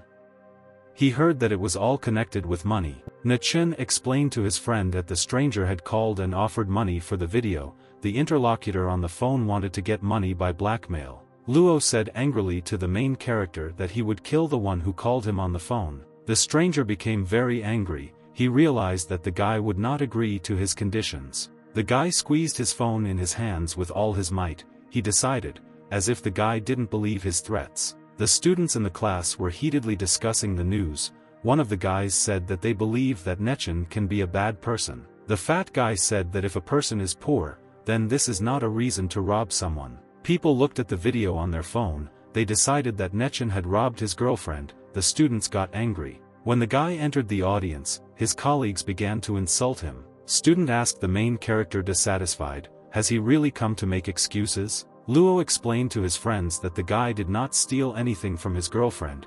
He confirmed that he was not with him all the time in the hostel. Luo explained to his interlocutors that he and his friend were in the hospital. They visited the Zhou guy and his mother. The student very angrily shouted to his friend that no one would believe his words. Lee angrily told the guy that he was friends with the main character and everyone knew about it. Luo angrily shouted to his interlocutor that Nechen would never commit a crime. Lee said sternly that poverty gives birth to scoundrels. The guy asked the main character how he dared to steal Guan from the girl. Luo was very angry. He asked the student, "Does he really want to start a fight now?" Lee took a fighting stance. He asked the student angrily if he really thought he was afraid. The guy reassured his friend. He said that the lesson would start soon and he didn't want to cause trouble for the teacher. Lee angrily shouted at the main character not to come into the classroom again.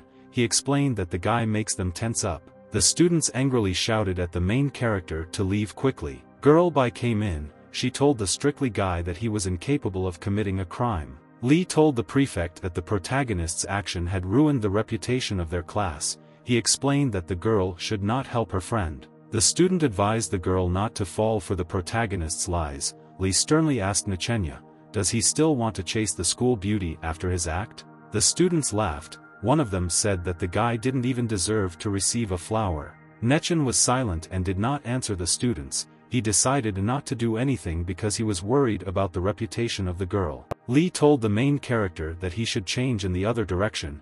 He added that even a country girl wouldn't look at the guy. Bai got worried. She decided that she had made the situation worse for the protagonist. Ren suddenly ran into the school classroom. She excitedly called out to her friend. The students were very surprised. They noticed that another beauty had come to see them. Ren approached her friend and asked if he had time to talk to her. One of the students turned to the girl and asked, "Did the guy deceive her?" My friend was very surprised. She couldn't believe that the guy who wrote a check for 5 million could rob a man. The student showed his interlocutor a video recording of the phone. He said slyly that Nechen looks like an honest guy, but in reality he is not that good. The girl calmly answered her interlocutors that they had misunderstood the main character. Ren looked at the guy and said that she wanted to discuss something with him. Nechen turned around and told his girlfriend that he agreed to leave with her. Lee sternly said after the main character that he must explain himself to everyone. The guy left the university building and headed to the car with his girlfriend. Lee was very angry. He watched with displeasure as the red car moved away. The student became angry. He realized that there was no way he could humiliate the main character in front of the schoolchildren. I arrived at the cafe with my girlfriend. They were alone inside. Nechen looked at his girlfriend and said that she can say whatever she wants. The girlfriend looked very carefully at the main character with green eyes and was silent. Not Chen. He shyly and excitedly asked his interlocutor, "What does she want from him?" Ren unexpectedly asked the main character to give her his phone number for a second. Nechen slyly looked at his girlfriend and said that he had already deleted her photo. The girl sat and looked displeased at her friend. She decided that the guy didn't find her attractive. Ren told her friend that the photo should be deleted. She explained that her photo had been sent by mistake by her niece. The girl told her friend that he gave the guy a check for 5 million. She asked what really happened. Ren asked the guy, "Is he really that rich?" She added that his clothes looked very inexpensive. Nechen calmly answered his friend that it makes absolutely no difference how expensive a person's clothes are. The guy put his finger on the girl's head and said that he doesn't care what others think about him. The girl slyly told her friend that his money was dirty. She asked the main character if he needed help. Nechen asked his friend with interest why she decided that his money was dirty. He asked the girl how close she was to the guy Gu. Ren replied in a dissatisfied voice that she should not care about her friend Gu. The guy took a cup of tea. He explained to the girl that she should not support her friend for his wrong actions. Gu will pay for his mistakes himself. At this time, the boss was sitting at his desk in his office. There were documents around. The man became very angry. Out of dissatisfaction, he even hit the pen on the table and broke it. The secretary came in. She reported that the chairman, the fire department and the inspectors had arrived. The man became very angry. He didn't like that he was being attacked so much today. The secretary told careful to her boss that a lot of people had left their company. Some of them were even senior employees. At this time the telephone rang. The man reached out with his hand to the receiver. The interlocutor told the boss that they would no longer continue cooperation. The contract will be terminated and the money will be returned to the account. Mr. Gu told his interlocutor to tell him who he managed to offend. Mr. Chen told the amazed interlocutor that they were acting on instructions from the D-Lin Building Company. Mr. Gu was very scared and disappointed. He realized that he was awaiting a collapse in shares and the termination of contracts with several companies. The boss said in a frightened voice to the other party that they had never opposed Delin before. Mr. Chen said on the phone that he doesn't know much, he only revealed important information because of his 10-year friendship with Mr. Gu. At this time, the guy approached his father's office and carefully opened the door with his hand. The son timidly called his father. Mr. Gu at this time was looking dejectedly at the table in front of him. The man angrily and displeasedly told his son not to add problems to him. The guy realized that his father had some problems. He hoped that all the problems were not due to the bicycle he was not riding. The guy came to his father's table and said that something happened this morning. He explained that the company could be in trouble because of everything that happened.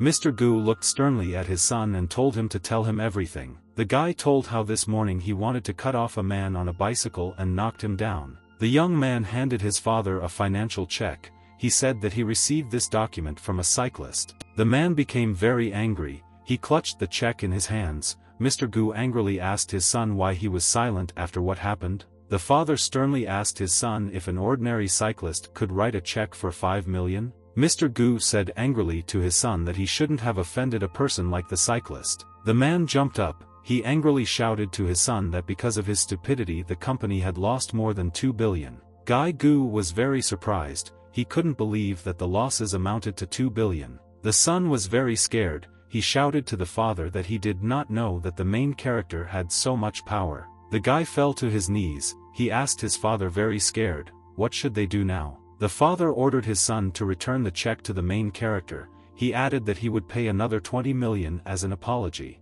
Mr. Gu sternly told his son not to return unless he received forgiveness from Nechen. The guy told his father in a submissive voice that he would definitely be able to solve this problem. The girl told the main character that she would help him figure out who robbed his girlfriend. Nechen calmly answered the girl that he already knew very well who the criminal was. The guy got ready to get up. He told the girl that he was grateful to her for everything.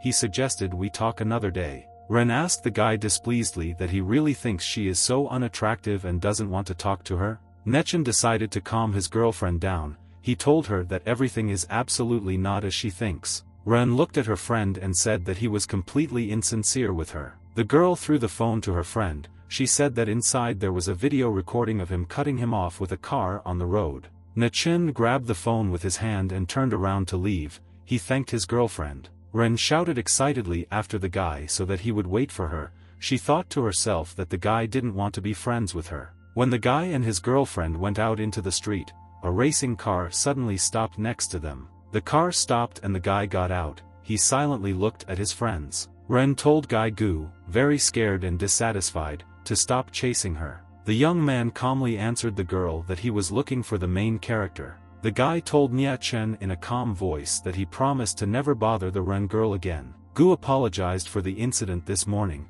He handed the main character a check. The girl was very surprised. She didn't understand what happened to her friend Gu. Ren held out his hand for the check. She wanted to see if this document was real. The girl noticed with great attention that the guy returned her a real check. The guy told his interlocutor in a suspicious voice that he crashed his car, so Gu won't return the check to him. Guy Gu thought about it. He realized that his father's company was in trouble because of the main character. The guy told the main character to accept a small compensation from him. He explained that if Shi Chang's company collapsed, a lot of people would lose their jobs. The guy said with a smile that his interlocutor was very worried about Shi Chang's company. Chen, I asked my interlocutor if people would really die of hunger without the company of Shi Chang. The guy slyly said that if the Gu family falls, then the company will simply change its owners. The guy was very scared. He realized that poverty and misery awaited him in the future. Gu was too scared to ask for forgiveness. He even fell to his knees. The guy said in an apologetic tone so that the guy would forgive him and spare his company. The guy was on his knees. One of his friends said happily that Gu had completely lost his face. The girl whispered to the main character that the Shi Chang company was still very strong. She explained that there was no need to disgrace the guy even more. She warned that Shi Chang could drag down his friends in case of a collapse. The guy thought about it. He realized that his girlfriend was right. The consequences may affect his friends Luo and Zhou. Nia Chen calmly extended his hand and took the financial check from Guy Gu. The guy told the interlocutor that he would take the check from him. He demanded that the guy surrender to the police and not bargain with him anymore. Gu was very amazed, frightened and surprised. He realized that perhaps he was already saved. Jumped into the guy. He happily thanked the guy and decided to leave as soon as possible. Gu took off very quickly in his racing car. The guy looked after him. The student was unhappy. He understood that he was facing a year in prison, but he still had to be grateful. The girlfriend told the main character that they needed to leave quickly. People were looking at them around them. The guy agreed with the girl. They got into her car and drove away. Ren told the guy with interest that he had 25 million in his hands. She added that she had never had that kind of money. The guy calmly asked his girlfriend if her father collected any objects. I carefully asked my friend, why is he asking her about this? Nechen calmly answered the girl that money has its true value when a person spends it. Ren answered calmly to her friend that she could help him spend the money. The guy suddenly asked the girl to drop him off on the side of the road. At this time, Gray suddenly appeared from the side of the Rolls-Royce. The girl slowed down. Ren looked closely and realized that she saw the second brother's car. The Rolls-Royce doors opened and a young guy in a business suit came out. The guy looked at the Rolls-Royce driver and realized that that guy was really strong. At first she decided that the stranger was sent by the Shurchan company. Ren approached the guy and called him brother. She asked, "What is he doing here?" The guy thought to himself that he saw his girlfriend's brother in front of him. He was already afraid that one of the people from Shurchan's company had come for him. The brother sternly told his little sister to return home with him immediately. The guy looked at the main character and demanded that he no longer approach the girl. The brother explained to the main character that a simple person should live in a simple way. Ren looked at her brother and explained that she and the main character were just friends. The guy explained to his younger sister that he had to take her home immediately. He added that it was her father's instructions. The brother went to the main character. He wanted to immediately warn him about something. The guy strictly told the main character that he should not be friends with Ren. Nechen answered his interlocutor that he agreed that he and the girl came from two different worlds. They shouldn't communicate so closely. Brother was happy. He said with a pleased look to the main character that he was glad that he understood him. The guy took his sister by the hands and walked with her to the car. There was a guy standing behind. The guy repeated after his interlocutors that he and the girl were from two main worlds. Nechen shouted very loudly to his girlfriend that she was very weak. The girl told her brother that the guy was an unusual person. She told how Guy Gu from Shurchang's company had just given Nechen a check for 25 million. The brother sternly told his sister that he had already heard about the money. He added that the engagement gift for the girl from Han Yushan and his total capital in the future are not comparable to such a small amount. The guy explained to his interlocutor that the guy wants to get closer to her for his own personal reasons. Ren understood that the guy had no evil intentions towards her. Nobody would believe her. At this time, in the school building, the Guan girl continued to communicate with the students. The student told her interlocutors that they must understand the main character correctly. She reported that she even asked him to explain himself to her. Guan looked at the schoolchildren. She didn't understand. Are all these people in front of her stupid? Li told the girl that she couldn't just stay on the sidelines when they were expelling her. He added that such a person did not deserve to be expelled. The student asked the girl who robbed her then, if not the guy. Guan knew that she was attacked by the director's son. She understood that it would be impossible to expose the guy now. Li looked at the girl and said that she could not be sure of anything. He added that the guy really could have stolen her bag. The girl got angry. She jumped to her feet and shouted at her interlocutor. At this time her phone rang. Guan picked up the phone and listened carefully to the interlocutor. The girl was surprised and scared. After that, the Guan turned around in a hurry and began to run away. Something really scared her. Nechen looked at his girlfriend carefully. He didn't even know that she was someone's sister. The students looked at the girl leaving. They decided that she now has a rich boyfriend with a car. I didn't think about it. He decided that he would now see what the Guan girl was like. He thought to himself that his girlfriend did not look like one who met for convenience. The girl drove past the main character in a car. She asked how her brother was doing. Nia Chen extended his hand to stop the taxi. He decided to catch up with his girlfriend. The guy ordered the driver to follow the car that was speeding in front of them. The driver fearfully told the main character that they might have problems if the driver of the car in front found out that they were following him. Nechen handed the driver the money and repeated that he should follow the car. The taxi driver was happy that he could earn money. he grabbed the steering wheel with all his strength and pressed the gas. The driver shouted joyfully that he was very experienced. He explained that he always does what his clients want. The guy activated his auditory skills. He wanted to listen to what was going on in the car in front. The guy driving the car told the girl that her brother has a very beautiful sister. Guan shouted displeasedly to the stranger that if her brother owed him money, then she would return it. Nie Chen became worried. He didn't understand why his girlfriend's brother was in the hands of such people. The car with the girl and her companions suddenly stopped near the building. The driver angrily told his interlocutor to return the money to them. He threatened that her brother might get hurt. The guy in the back seat angrily told the girl that she was a real beauty. He added that he did not even hope that she would not be able to return the money to them. Guan was very surprised. She was shocked by such threats from intruders. The guy handed the surprised taxi driver a wad of money after the trip. Nie Chen looked around carefully. He did not understand what kind of place it was where the girl and her companions were.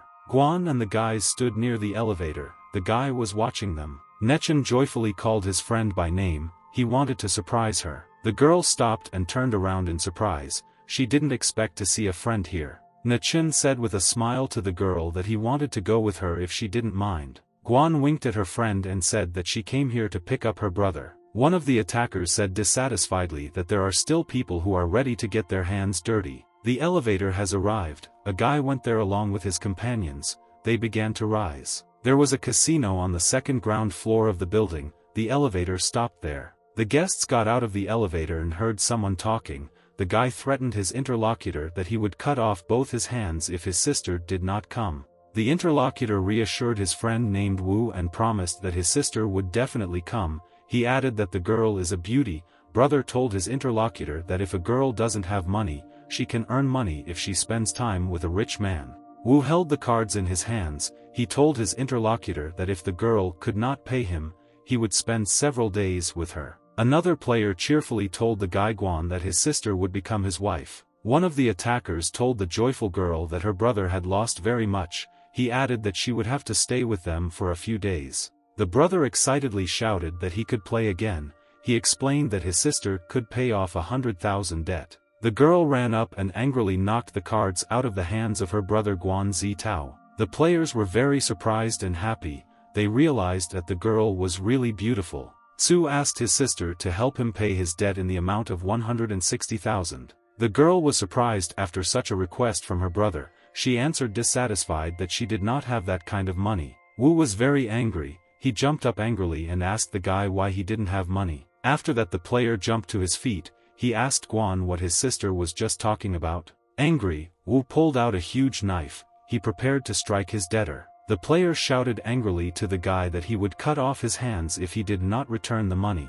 Su was scared. He promised his interlocutor that his sister would pay everything for him. The brother, frightened, asked his sister to pay for him. He explained that the girl was being courted by rich guys and she must have money. Guan got angry. She asked the guy displeasedly, "Is he really asking her for money for games?" The girl pushed her brother away. She took her bank card out of her pocket. Guan put the card on the table. She told the players that she had 30,000 and they could take this money. The player was unhappy. He asked the girl, "Does she really only have 30,000? The guy sternly said that Z's debt was 160,000. He explained to the girl that if she did not return the entire amount, they would cut off the guy's hands. My brother was very scared. He realized that only his sister could help him. Su promised the frightened girl that he would definitely win back. He asked her for money. Guan asked the guy dissatisfied, "Is he really going to continue playing?" Nie Chen told the girl not to worry. He promised that he would sort everything out.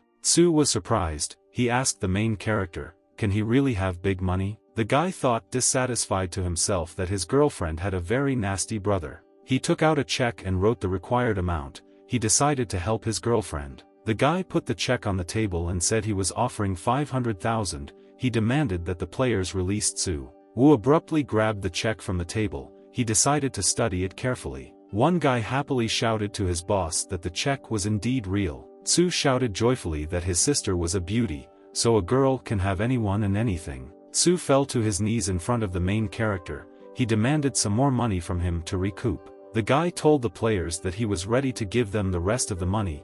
He demanded that one condition be fulfilled. Wu was surprised. he asked the main character what he wanted from them. The guy demanded from the attackers that they break the arm of the Tsu guy. Tsu was very scared. He used to think that the guy wanted to protect him. The bandits were also surprised. They couldn't believe a guy would want to break a guy's arm. Guan was very surprised and couldn't believe that Nechen was ready to pay to cripple her brother. Wu happily said that he did not do such things for money. He picked up a huge bat. The bandit confidently walked towards the Tsu guy. There was a guy standing nearby. The guy shouted in fear, not knowing that the attackers would actually break his arm. Nechen strictly told the bandits to quickly do the work and get the money. Wu shouted joyfully and angrily that he would do what the guy wanted from him. The brother ran to his sister in fear. He asked with fear that she would save him. The bandits ran up to the guy from behind, grabbed his hands and twisted them. The attackers threw the guy onto the table and wrung his arms back. Tsu shouted for the bandits to let him go. He promised never to gamble again. My sister was scared. She closed her eyes so as not to see how her brother was being mutilated. Wu swung his baton to quickly break the arm of his former debtor. The bandit hit the guy's hand with his club with all his might. The attacker, using a bat, broke the guy's hand with all his might. Z felt very strong pain. The blow took his breath away. The guy explained to the girl that he had to teach her brother such a lesson. Tsu angrily shouted to the main character that he allowed his arm to be broken. He added that the guy would no longer date his sister. Wu told the main character with a smile that he was ready to break the guy's second arm for free. The guy told the bandit that he could break another one of Tsu's arms if he didn't shut up. He asked Wu to break both of the players' legs for 100,000 if he continued to play. Tsu became very angry. Previously, he assumed that the guy would protect him. The guy angrily shouted that he wanted to call the police. He added that it was illegal to break an arm. Wu angrily told the guy that he would kill him if he dared to call the police here. Tsu replied excitedly that he would call the police only after he left. This will not affect the Wu in any way. The boss was unhappy. He said that the guy's words sounded very childish. Wu, with a club in his hands, explained to the guy that if he goes against him, he won't even notice how he will die. Tsu fearfully asked the boss if he would hire a killer. The guy got ready to leave. He told the bandits to let the guy go. Chen approached the boss and asked him to lend him a metal bat. The guy took the bat in his hands. People around him looked at him in surprise. With a very light and simple blow of his finger, he bent the bat in half. The boss was very surprised. He realized that the guy had broken the metal bat with a simple movement of his hand. The fighters around were also very amazed. They realized that the main character has great power. Nechen handed back the broken metal bat to the surprised boss. The guy told the bandits that if they invited Tsu here again to play, he would not be as kind to them as he was today. Nechen looked angrily at his interlocutors and asked if they understood everything. Wu answered the guy in amazement that he understood everything. He held a bent bat in his hands. The guy told his girlfriend that they need to leave here. Nechen and the girl headed towards the exit. Tsu and the other players looked after them in silence. The guy brought the guy Z in a taxi to Shirley Hospital to treat him there.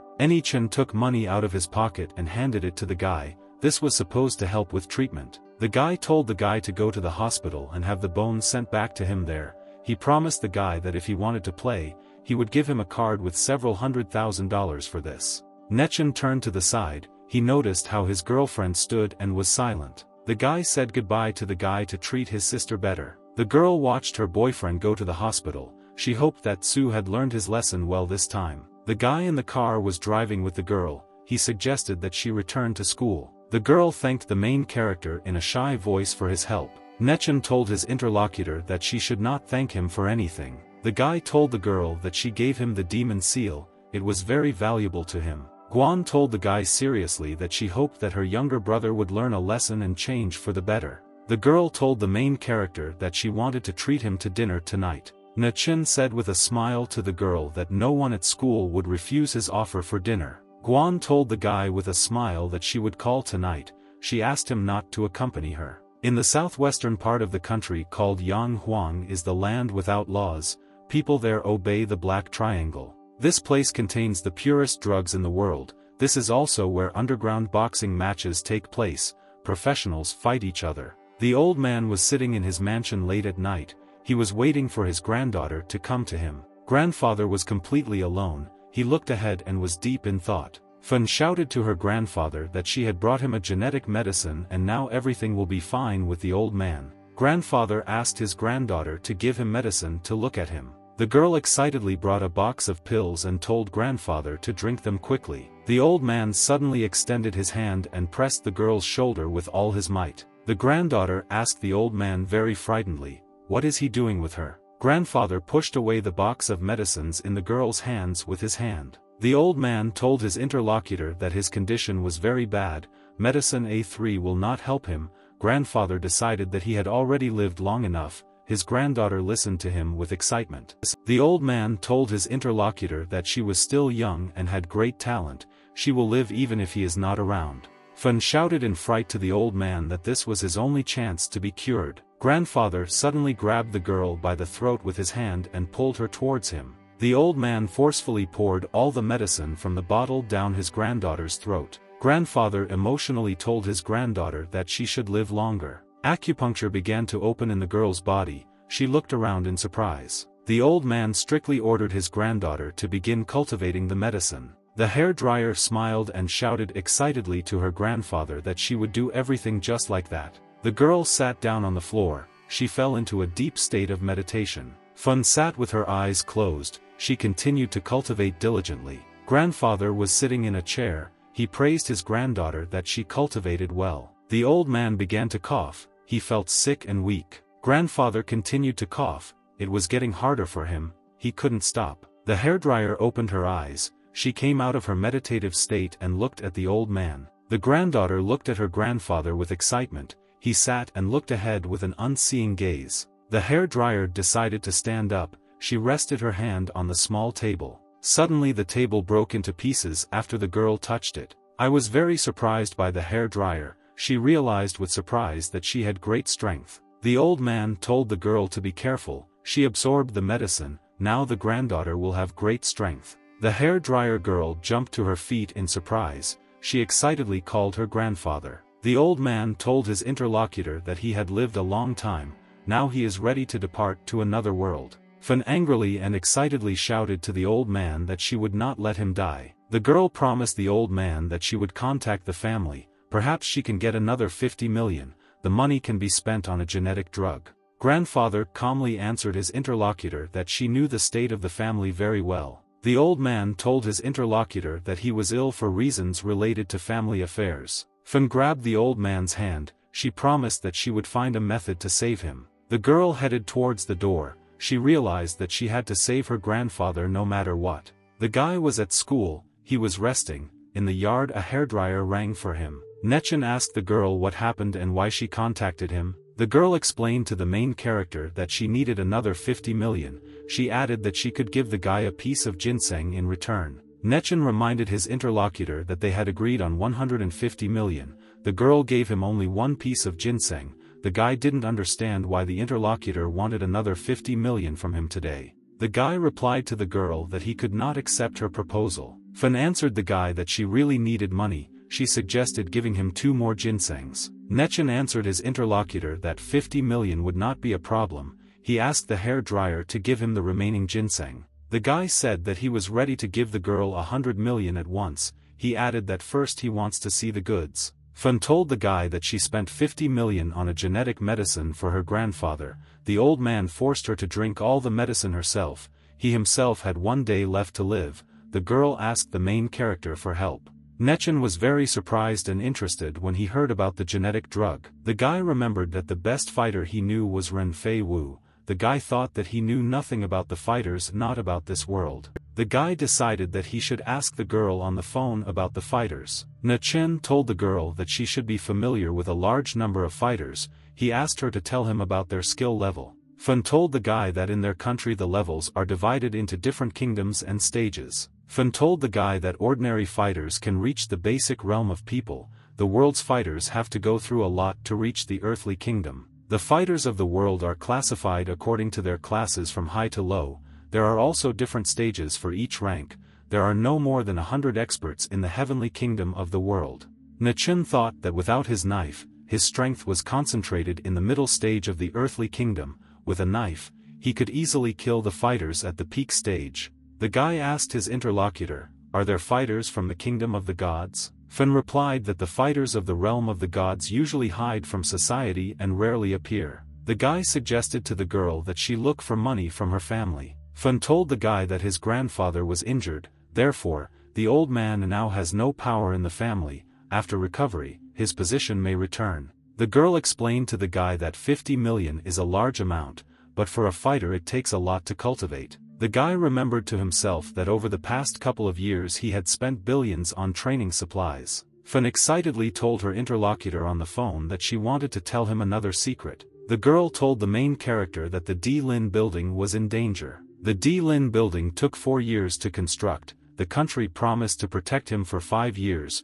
1 year left. People from outside want to destroy D Lin. The guy told the interlocutor that they would suffer greatly if they did not prepare. Fan told the guy that if he helped cure her grandfather, then they would help him protect the D Lin building. The guy got worried. He realized that he needed to agree to the girl's proposal. Nechen told his interlocutor that he would give her 50 million. He explained that she should work for D Lin for 3 years and solve all the problems. He asked the girl for consent. The hairdryer happily answered her interlocutor that she agreed.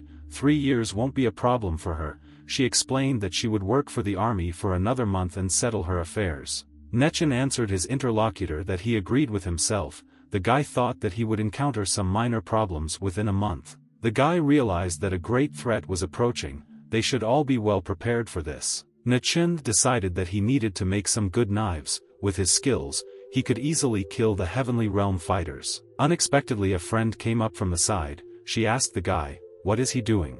Nechen suggested that Guan go and have lunch at the D Lin building together. Guan told her friend excitedly that she could only pay for lunch for herself. "I told my girlfriend cheerfully that they needed to find a food stand."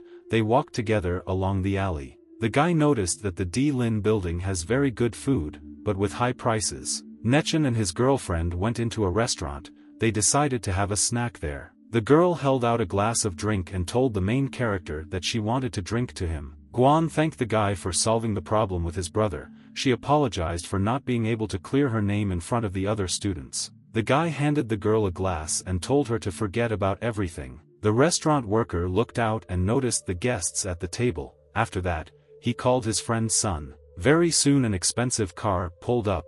The worker met the man who arrived. A guy came out of the car door. He walked slowly towards the restaurant. The driver was very unhappy. He knew that a girl he knew was in the restaurant. The guy excitedly told Sun that there was a Guan girl sitting inside the restaurant and a guy. Sun got angry. He remembered that he was courting a girl, but she rejected him. He didn't like that the girl was sitting inside the restaurant with the main character. Guan was sitting inside the establishment and did not suspect anything. She was having fun, she was laughing. At this time, Sun approached the door and opened it with a flourish. He was very angry. The guy came in and sternly asked the surprised girl what she was doing in such a place. The interlocutor told the girl that he could take her to an expensive restaurant. Sun noticed the main character at the table and called him a bag snatcher. The guy angrily told the main character that he had no right to spend time with the girl. He demanded that Nechen leave. Guan said angrily to her interlocutor that she was treating the main character. She explained that she had chosen this place herself. Sun asked the girl, why is she helping the main character? He couldn't believe that his girlfriend was treating him to nothing. The guys gathered around. One of them said that the guy had offended Sun Minji. The guy said that in his opinion, Sung is completely right. He couldn't believe that the Guan girl was treating the main character to dinner. The guy said that the guy didn't feel guilty after stealing the bag. Now he decided to treat the girl to lunch. Sun turned to his girlfriend. He pointed out to her that no one in the crowd believed her. The guy added that the girlfriend should not cover for the main character. Guan answered her interlocutor that Chen did not steal her bag and she was voluntarily treating him to lunch. Sun looked at the main character with attention and demanded proof from the girl. Guan jumped to her feet. She shouted angrily to her interlocutor that she would show him the evidence. The guy was surprised. He looked at the girl with great attention and excitement. Guan suddenly walked up to her friend at the table and opened her mouth wide. The girl, unexpectedly for those around her, kissed her friend at the table. Nechen was very scared and worried. He did not expect such steps from his girlfriend. Sun was very surprised. He didn't expect the girl to behave this way in front of him. People around stood amazed. they realized that the girl had told them the truth before. The student was surprised. He said that Guan actually kissed the main character. Guan calmed down. She now decided to turn to Sun with a sharp request. The girl told the Sun guy that he saw everything he wanted and demanded that he leave. The guest was angry. He realized that he now had to leave. The guy headed towards the door. The guy and his girlfriend watched carefully as Sun stood in the doorway. Guan said in a weak voice to the main character so that he understood her correctly. Unexpectedly something happened to the girl's health and she fainted. The guy got worried. He rushed to his girlfriend to help her. Na-chen picked up the girl in his arms. He asked scared, "How is she feeling?" The guy noticed that the girl had a very high temperature. He didn't understand what was happening. Na-chen suddenly felt a strong energy begin to emanate from his girlfriend. The guy realized that the girl next to him had a very strong spiritual sea. She had a lot of spiritual power. Na-chen remembered how he trained for many years. His spiritual strength turned out to be weaker than that of the girl. Guan, in a weakening voice, told the main character that she felt very bad. The guy thought that his girlfriend's spiritual power was very strong. If she can't control this power, then her brain will die. Na-chen led his girlfriend. He realized that he had to save her. A girl can't die just like that, otherwise he will be accused of murder. The guy brought his girlfriend home and laid him on the bed. I didn't really know what was needed to save the girl. He plunged the girl into a bath of cold water to help her. Guan was completely unconscious. I finally decided to undress her first. The guy felt embarrassed. He took a small handkerchief to blindfold his eyes. Na-chen was completely blindfolded. He told himself that he had to save the girl no matter what. The guy covered his girlfriend with a towel. He mentally asked her for forgiveness. Na-chen carried the girl in his arms to the bathroom. He knew that he had to save her. The guy plunged his girlfriend into the water. She was still unconscious. The girl began to gradually move into herself. She showed signs of life and moaned softly. The guy mentally ordered his girlfriend to calm down. Na-chen put his hand on the girl's head. A blue light appeared there. The girl began to show signs of life. Her mouth opened. The guy held his hand. After the procedure, the guy breathed a sigh of relief. He realized that he was able to help his girlfriend. Na-chen realized that the girl's spiritual power was now under the control of the Guan. She should stay in the water a little longer. 2 hours later, the guy pulled the girl out of the water and carried her to the bedroom. Na-chen wrapped the girl in a blanket. He thought to himself that Guan is fine now. Na-chen sat down at the head of the bed and thought that he needed to wait until she woke up. However, the very next morning the guy was woken up not by an alarm clock, but by a loud female scream. Guan Xiyin covered her body with her hands and blushed and asked why she was at his house and naked. The guy blushed and said that yesterday she had a high temperature and because he was worried, he saved her in his own way. The girl lowered her gaze and thanked the main character, saying that her illness had most likely returned. Taking hold of the word illness, Na-chen asked if this really happens to her often. Guan Xiyin got out of bed and said that everything happened 6 years ago after the meteor shower. She told how a light came through her head and after that her ability to concentrate became better than anyone else's. She explained that this is why her results are always better, however her illness always comes back and she can see spirits. Na-chen said that she still doesn't control her strength, so she easily loses control. She said that if she lost control of her focus it would destroy her brain, so she had to learn to control her attention. Guan Xiyin said that according to the doctors, her life expectancy will be reduced by half, but she did not pay attention to this and realized the seriousness of this matter only now asking how she could solve this.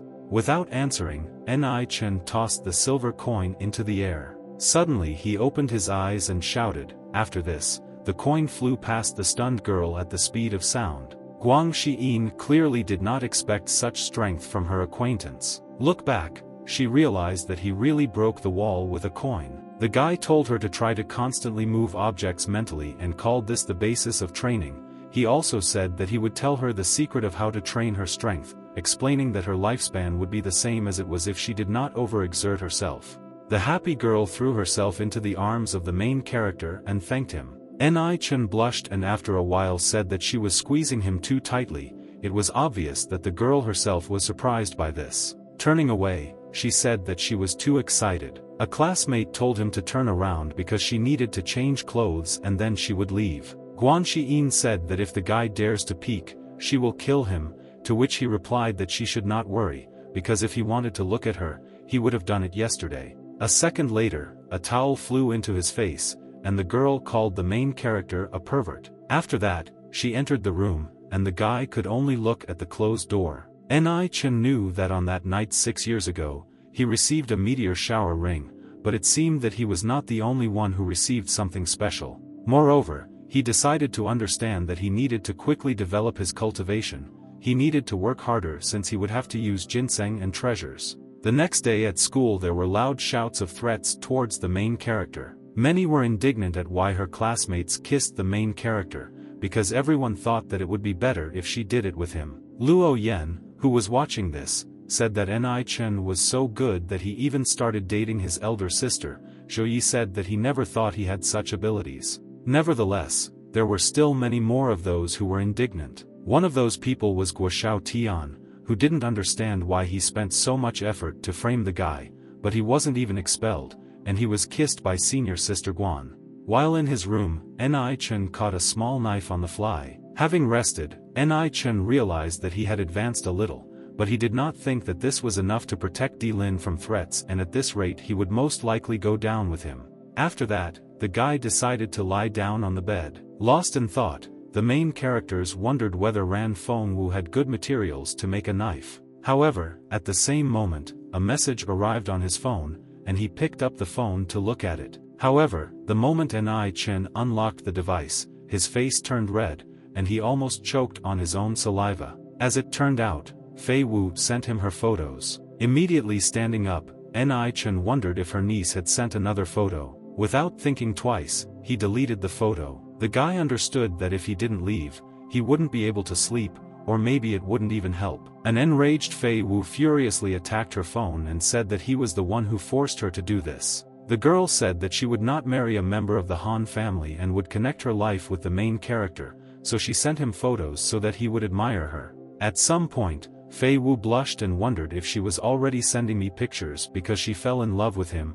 I missed it. However, she immediately began to deny this thought and almost started jumping in bed. I thought that Ni-chan had seen her photos before, so it was normal that he saw these too. Very soon a new day began. Not expecting any guests, Ni-chan opened the door and asked who was there. A blushing Fei Wu stood at the threshold and said that her niece was messing with the phone again and said to immediately delete the photos. Thinking that things couldn't get any worse, Ni-chan joked that her figure was very good, but he had already deleted the photos. Looking at the guy who praised her figure, she wondered if he was carefully studying the photographs. Fei Wu took a deep breath and said that it was indeed her niece, so she wanted to erase it from her memories. Ni-chan was indignant and asked if her niece would send him photos again tomorrow and asked him to make sure that she did not do this, because such things did not allow him to sleep. As soon as the girl heard about this, she immediately blushed because she heard that boys do some things and thought that he was doing it in her photo.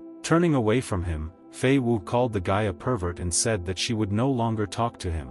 Ni-chan must have wanted to restore it, but stopped halfway. The guy took the spider's phone and said that Fei Wu was getting out of control. However, it turned out that Feng Tong was calling him on his phone. The girl thanked the guy and said that her grandfather took the A3 genetic drug and was no longer in danger. She also said that he had recovered most of his strength and in a few days he would return to the earthly kingdom, his lost stage. Ni-chan asked if the genetic drug was really that strong and, if so, could he use it for cultivation. However, she said that this is not worth doing. The entire genetic drug will harm a normal person, and even a drug of rank A1 has a 20% lethality rate.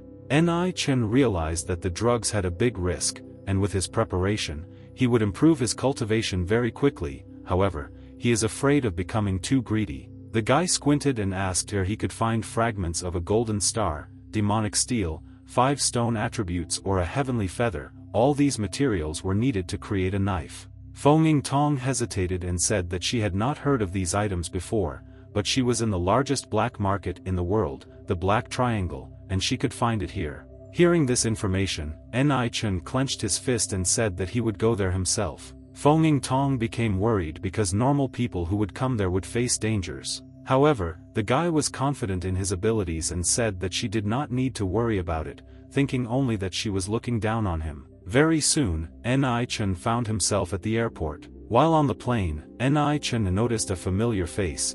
This person was Ran Fei Hong, and Ni Chen realized that he was also flying into the Black Triangle. Ni Chen remembered the words about how the Black Triangle had just received some good things and smiled. Ran Fei Hong clearly didn't expect to see the main character here and asked what he was doing here. He understood that, as far as he knew, the Black Triangle had recently received some useful information and wondered if the main character had any information. Making the man look stupid, Ni Chen said that it was obvious and he was just flying on a plane. Ren Fei Hong said that the destination of this plane is a gray-black triangle and said that he could lose his life there. The guy thanked the man, but said that in any case they were not people of the same level and asked why he cared about this. The man was offended and said that even death would not satisfy him. After that, the plane took off and Ni Chen fell asleep. After some time, the driver announced that they had arrived at a black triangle and asked the passengers to leave the plane. At the same time, a message arrived on the main character's phone, and he sluggishly opened his eyes. Ni Chen picked up the phone and wondered if Fei Wu had sent him the photos again. Ren Fei Hong said that he had already told him not to get involved with the girl, but he directly imposes himself on her and thereby makes her life shorter. Ni Chen didn't understand what was going on and asked if he didn't see that it was she who wrote to him first. Immediately after this, Ren Fei Hong snatched the phone from the main character's hands, saying that he wanted to see what dirty messages he was sending her. Ni Chen blushed and looked away, telling him that he did not advise doing this. Ren Fei Hong said that since Ni Chen doesn't want him to look, it means that he is hiding something, so he simply has to see what is on his phone. However, the phone was opened. He saw how the girl pestered him with her photograph. The man immediately blushed at what he saw. Ni Chen spread his hands and said that it was the girl who was sending him photos and he was not to blame. While the man was shaking with anger, he almost shouted about how dare Fei Wu send this kind of photo to a man and said that she was disgracing his family.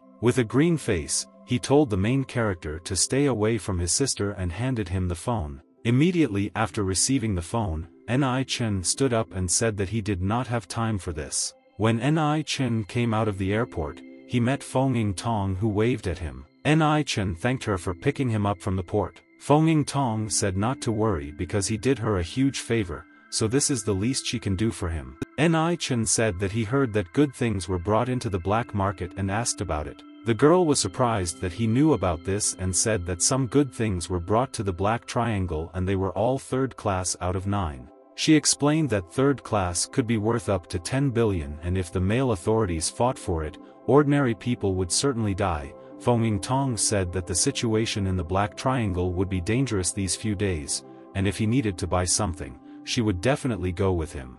Ni Chen agreed and said that this time he would be under her care. You understand that in any case he needs to go with the girl because she knows this place better than him. Ni Chen looked in the car mirror and said that he didn't know if the girl understood this, but a car was following them. Feng Tong said that this was indeed the case and they were being followed from the airport. However, unexpectedly, immediately after this, the main character's car was met by machine gun fire. The shells were so strong that they left holes in the asphalt. The merchant told the main character that there is a war and they must take a different road. Leaning back, Ni Chen said that she is the one who makes the decision. The chase did not end after that, and the car continued to follow the main character. The driver thought they had reached a dead end and told them to continue the chase. At the very last moment, the protagonist's car stopped. As it turned out, right in front of them were walls with sharp spikes. Feng Tong got angry because she didn't understand when they managed to block this road. Very soon the pursuing cars surrounded the protagonist. Immediately after this, the pursuers got out of the vehicle. The armed men said that they had been waiting for Feng Tong to arrive for a long time. The main man smiled and told her to go out and let her brothers have fun with her. Feng Tong said that these people were trained and without weapons at hand, it would be difficult to fight them face to face. With a serious expression on her face, she asked the protagonist to stay in the car and said that she would not allow him to be harmed. However, Ni Chen did not hear the girl and said that he himself would go there instead. Without thinking twice, the guy found himself on the street. Ni Chen said that letting the girl deal with this situation was not his style, while Feng Tong said that he couldn't handle it and begged him to come back.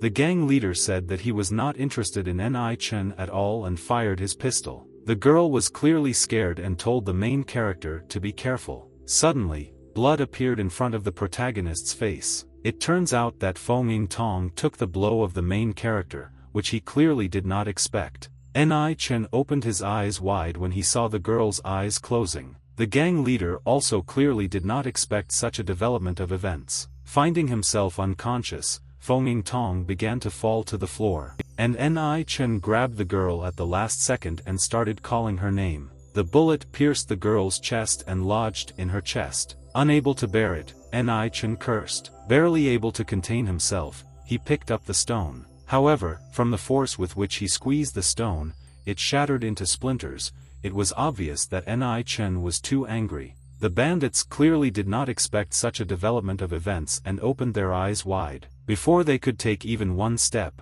a huge pool of blood appeared. As it turned out, one of the fragments hit the gang right in the head and blood flowed from there. Immediately after this, dead bodies began to fall. After Ni Chen vented his anger, the three men lay on the floor, dead. Don't pay attention to them, Ni Chen kept trying to reach Feng Tong. In a semi-unconscious state, the girl said that she didn't know that Ni Chen was so powerful and she shouldn't have accepted the stupid one because he could have handled it himself. Ni Chen folded his hand and told her not to move and let him heal her. Ni Chen said that her shirt was covering the wound and said that healing comes first. Realizing that this wound was more important than any embarrassment, he tore his shirt. Immediately after this, the guy began to treat Feng Tong. After some time, a bullet fell out of the girl's chest. The man said that he pulled out the bullet and put some of his strength into it so she would recover soon. Taking the girl's hand, the guy said that it was all his fault and he shouldn't have hidden his true powers from her in the form of even more to the right, and the bullet could have hit her heart. Feng Tong, already in the car, said that Ni Chen was her savior and she was obliged to protect him. When the guy heard these words, he couldn't believe them. However, immediately after this, the girl became embarrassed and asked to stop looking at the video. Looking away, the guy asked if she had a change of clothes in the car because the ones she was wearing were torn and covered in blood. The girl said that there was no need for this and it was time for them to leave because the crowd was due to the army of the opposite side. If they found out that their people were missing, they would go to look for them. Ni Chen asked, "Is it really just you who are a soldier now? Because if that's the case, then he helped to try." Feng Tong said that ordinary soldiers cannot defeat the main character, but General Cha Mu is an expert of the earthly realm and they could not defeat him. Ni Chen said not to worry, because if he finds it, then it will be he who will have problems. However, the girl didn't understand what the guy was talking about because they really wouldn't be lucky if he was the one who found them. However, the guy smiled and said to wait until she saw all his strength. Very soon they found themselves in a shopping center. Getting out of the car, Ni Chen told her to stay inside completely. He would bring her new clothes. At the same time, Feng Tong was wondering what Ni Chen was doing. Very soon, Ni Chen returned. After that, the guy brought the girl a package and said that it was for her. Still not looking at the car, he said that she could take over. The blushing girl thanked the guy. Taking the underwear in her hands, "She will be like."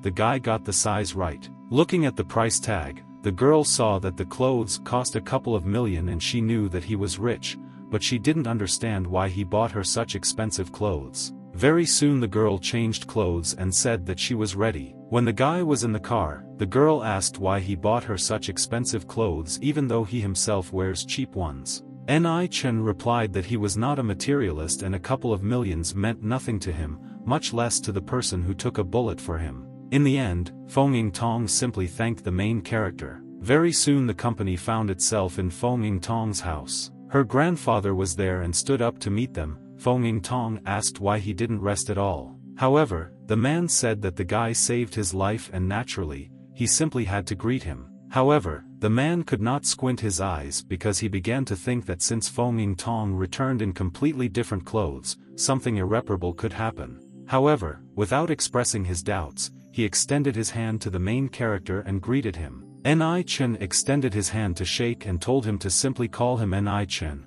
because he was practically the same age as the girl. As soon as grandfather realized that Ni Chen had called her by name, he realized that they were getting along quite well and his suspicions began to intensify. She understood that there was still a little blood left on her and that grandfather could not be allowed to see this, because he would begin to worry. When the grandfather heard what his granddaughter said, he was finally convinced that Feng Tong had already done this to the main character. Around this time, Ni Chen felt that something was wrong with his grandfather, but he chalked it up to a bad feeling. Grandfather coughed and said that he understood that they were young people who were prone to wild things, but there was some kind of chaos outside. He also said that he heard that the soundproofing here is pretty good. Even Feng Tong, who was in the other room, heard what grandfather said and began to say that this was not at all what he thought. When Ni Chen realized where the man was going, he waved his hands and asked what he was talking about. Grandfather turned away and said that he understood and said not to worry about this,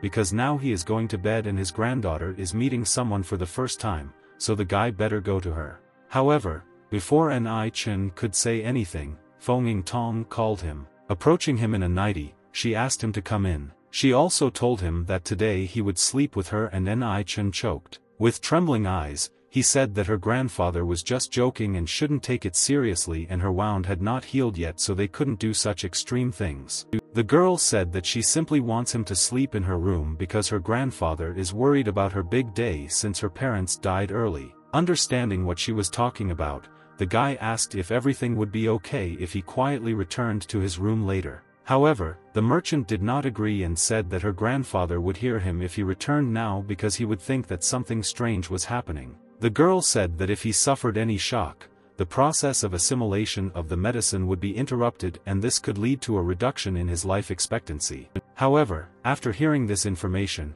Ni Chen wondered if her grandfather was eavesdropping on them. The merchant said that last time my grandfather was on the verge of death, so he was especially worried about her and asked to hear her. Ni Chen narrowed his eyes and agreed, but set conditions and said that she would sleep on the bed because she was injured, and he would be on the sofa. At the same time, a notification came to the main character's phone, and he was surprised. Feng Tong approached the guy from behind and asked who was writing to him and asked him to give her permission to look. Feng Tong saw Fei Wu's name and said that she was the one who sent him a message and asked if she could take a look. Ni Chen said that it was better for her not to see this because he understood that if she sent him her photos again, there would be awkwardness between them. Feng Tong smiled and wondered if she had sent him seductive photos, and if that was the case, she simply had to see it now. However, it seemed she sent him a photo of you and asked if this was a good purchase for 10 million. The girl laughed and asked if Ni Chen was afraid that she would see something like that. However, Ni Chen said in all seriousness that this was a vase for collecting dark creatures. He also said that you are being collected by this dark energy everywhere, and it will really be useful to a woman engaged in cultivation if the previous mistress placed a vengeful spirit in her. When the girl heard this, she asked if this vase was dangerous for his friend. Ni Chen agreed with this and said that her family was in danger because she needed to settle things here as quickly as possible and return to explore her. Feng Tong got ready to go to bed and said the main thing is for the hero to rest because they are going on the road tomorrow. Very soon the girl was left alone. While she was trying to sleep, the girl realized that sleeping in pajamas was too hot. Rising silently and looking at the main character, she thought that since he was fast asleep, she could take off her pajamas. How did she get rid of her pajamas or Clava go back to sleep? Space. Now she thought that she would finally be able to get some sleep. The next morning soon arrived and Ni Chen stretched sleepily. However, as soon as he turned his gaze to the girl, he immediately blushed. As it turned out, while the girl was sleeping, the blanket fell and revealed the girl's nature. Slapping himself on the forehead, he didn't understand whether the merchant was so naive that she would take off her clothes in a room with a stranger or whether she was trying to seduce him. The guy understood that if this continued, she would catch a cold, so he covered her with a blanket. However, at the same moment the girl woke up and screamed loudly. Backing away, she asked what Ni Chen was doing. Moving away from Feng Tong, he said that he had just woken up and saw her throw off her blanket and simply tried to throw it on her. The girl called the main character a pervert and told him to get out because she wanted to change clothes. Very soon, Ni Chen ran out of the room. Looking around, he noticed something unusual. As it turned out, the grandfather was sitting at the table and telling the main character to sit down. The man said that he bought them breakfast, which was full of food. When Ni Chen saw this, he couldn't help but be surprised. Ni Chen began to approach and said that there was too much food here and they simply could not eat it all. Grandfather laughed and told him not to worry and eat all this. Young people should eat more so that they can give birth to a healthy baby. Very soon, Feng Tong came out of the room, heard the last sentence and blushed. She said that this was too much and asked her grandfather what he was saying. The girl took the bun lying on the table. After that, she grabbed the main character by the hand and asked if he wanted to solve things quickly and said that they should deal with it right now. Immediately after that, she winked at the main character, raised the girl's plan. Ni Chen said goodbye to his grandfather and left the room. And grandfather clearly misunderstood them, waved his hand and said that this correctly strengthens their relationship. Leaving the room, Feng Tong said that this irritated her too much, especially her grandfather. All this time, she was still holding hands with the main character and dragging him along with her. Hearing these words, Ni Chen smiled and said that he believed that her grandfather was just a darling. Feng Tong said something she made was from her grandfather and asked not to misunderstand her. However, in a completely different place, glass broke and blood flowed. Cha Mu, with bloodshot eyes, said to investigate it and proceed as soon as possible. His assistant said that yesterday there was a conflict between the two sides. He showed some kind of sign and said that there was a high probability that they did it. Cha Mu told his assistant to gather several fighters and go after them. He showed a gesture that he wanted to kill them. He said that he wanted to find out the results in half an hour and, if they did this, he said to kill them all. Qingye immediately agreed to his superior's order. Very soon, many people were gathered at the training grounds. They all held weapons as one and were prepared for battle. Very soon the bodies full of soldiers were sent to investigate. This day would have been beautiful if not for the military march that disturbed the peace. Many military men surrounded a group of people. Qingye walked up to one of the people and said that he had 10 seconds. He told him to release the people or do something else. The man, trembling with fear, said that this was some kind of misunderstanding because in fact it was not them and they would not dare to do this. However, Qingye calmly lit a cigarette and said that his 10 seconds were up. I understand what awaits him next. The man was very scared. What was expected a second later, a scream sounded. At the same time, Ni Chen and the merchant were approaching the black market. Ni Chen looked at the girl and said that these are really the world's top 3 black markets because they have everything. The girl agreed with this and said that he could find anything here. While Ni Chen was walking around the market, he heard people talking about Qingye, who killed everyone on both sides and left no one alive. A lot of people were afraid of something like this car. Feng Tong patted the distracted protagonist on the shoulder and said that Cha Mu had started his search and he would soon figure them out, so they needed to hurry up. Ni Chen narrowed his eyes and said that he had not yet found what he needed, so he sent the girl home to protect her grandfather. The guy understood that he needed to find a blacksmith in order to make a good knife and he could not return until this was done. The merchant turned around and said goodbye to the guy. Very soon, Ni Chen found himself in the Heavenly Weapon Pavilion. The guy smiled because he understood that in this particular place there was a good blacksmith named Tang Lan. Ni Chen squinted as he noticed an unknown face there. As it turned out, there was an unknown man sitting there, and in the middle near the building there was a sign that you had to pay $1 million to enter. Smiling, the guy thought that $1 million was quite a lot of money for an ordinary person. After that, he handed over a check with the necessary money and said that he wanted to see Tang Lan. The man took the receipt and said that Ni Chen could already come in since he had notified the blacksmith. When Ni Chen entered the room, the man could not help but be surprised that such a seemingly poor guy like him had cut $1 million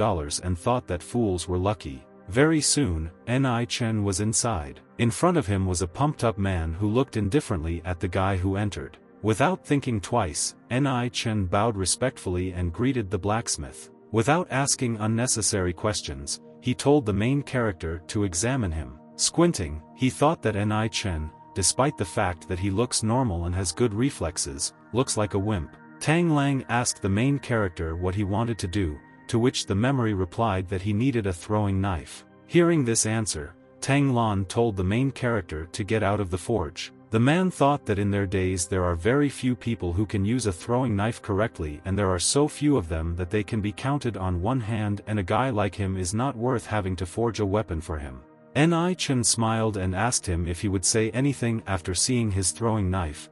Immediately after this, the small knife rose into the air without any impact. Ni Chen waved his hand and made a gift. The knife quickly flew towards the blacksmith. In the video, the skill of the main character Kuznetsk could not believe it and was very scared. However, even before the moment when he could come to his senses, I could have made a circle around his neck and returned everything to the hands of the main character.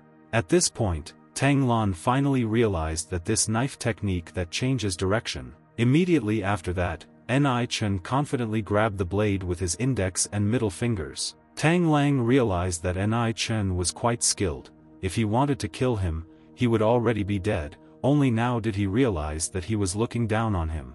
Ni Chen said that he would like him to forge him a throwing knife as soon as possible from the collected materials and put those materials on the table. Several strange stones appeared in front of the blacksmith, however, it was obvious that they were worth a lot of money. When the old man realized the situation, he smiled. He said that despite the fact that he recognized him, the guy has no right to joke about him. Tang Lan said that these are the most common materials on the market and they will not use this garbage to make weapons. However, the guy asked if the old man knew that there are fragments of stars in the rocks and it is impossible to obtain these materials using conventional methods because they must use sulfur energy and heating. Pointing to another stone, he said that this is an unusual stone and despite the fact that it looks like a normal one, it contains a rare metal and with his method he could perfectly extract the metal without damaging it. While Ni Chen continued to tell his knowledge, but the materials were not surprising. In the end, the explanation took a good part of the time while the old man listened to the guy.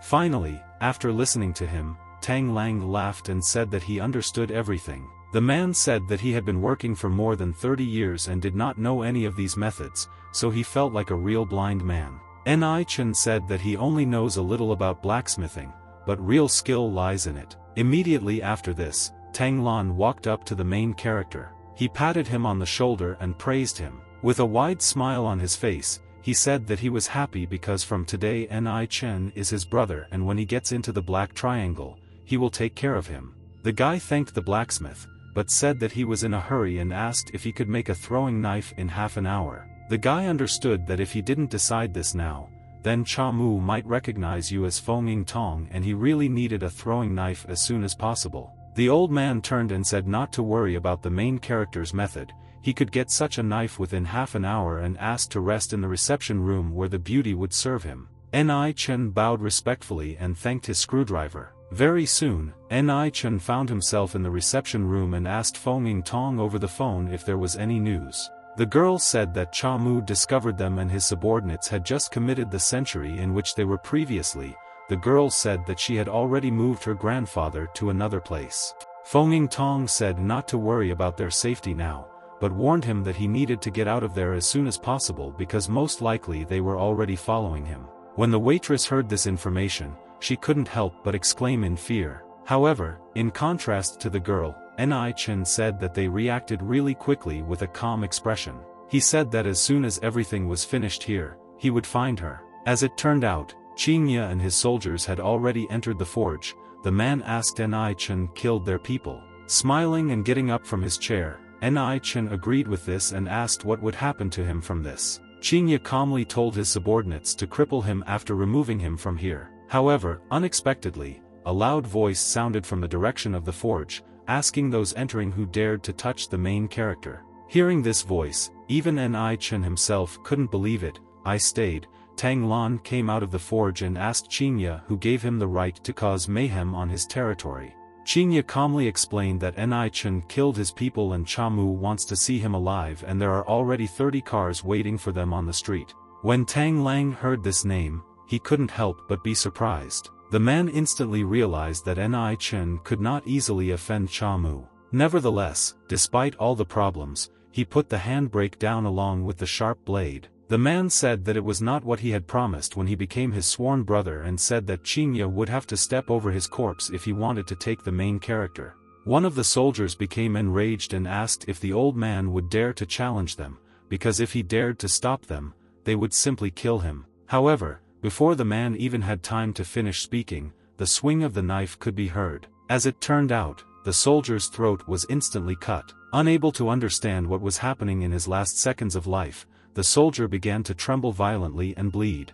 Unable to stand on his feet anymore, he lay down on the floor and huge bleeding began to make itself known. maybe he already said that he is not the one to touch and put his knife back. As it turned out, he was the one who hit somewhere.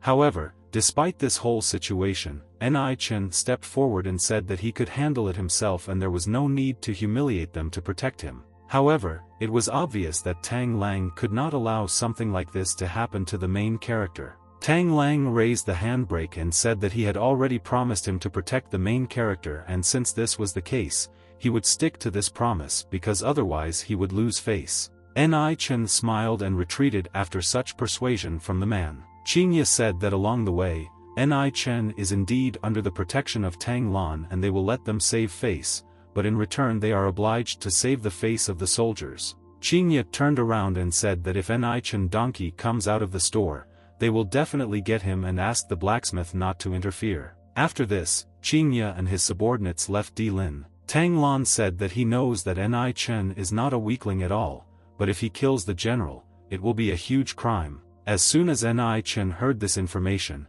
he asked him to tell him more. Tang Lan said that there are many leaders in the Black Triangle and if he kills the general, then another will come after him and this will be extremely dangerous. The second reason was that the general really has a dark past, which made him an army general. He said that the main character and his family at home would have problems if he killed him. Ni Chen merged in different ways and realized that the man was right and Ni Chen really hadn't thought about it. Tasty said that despite the fact that he is as strong as Ni Chen, he still has some power in the Black Triangle, and since he took the side of the main character, Cha Mu will not just let him get away with it. The man told the main character to rest a little while he ran through the general. Tang Lang also said that his non-dative knife was already ready and he had already put it on the table. When Ni Chen found himself in the forge, he could not believe his eyes. In front of his face was the very throwing knife he had been expecting. The guy understood that despite the fact that this is not a divine weapon, it can still kill the fighters of the heavenly kingdom.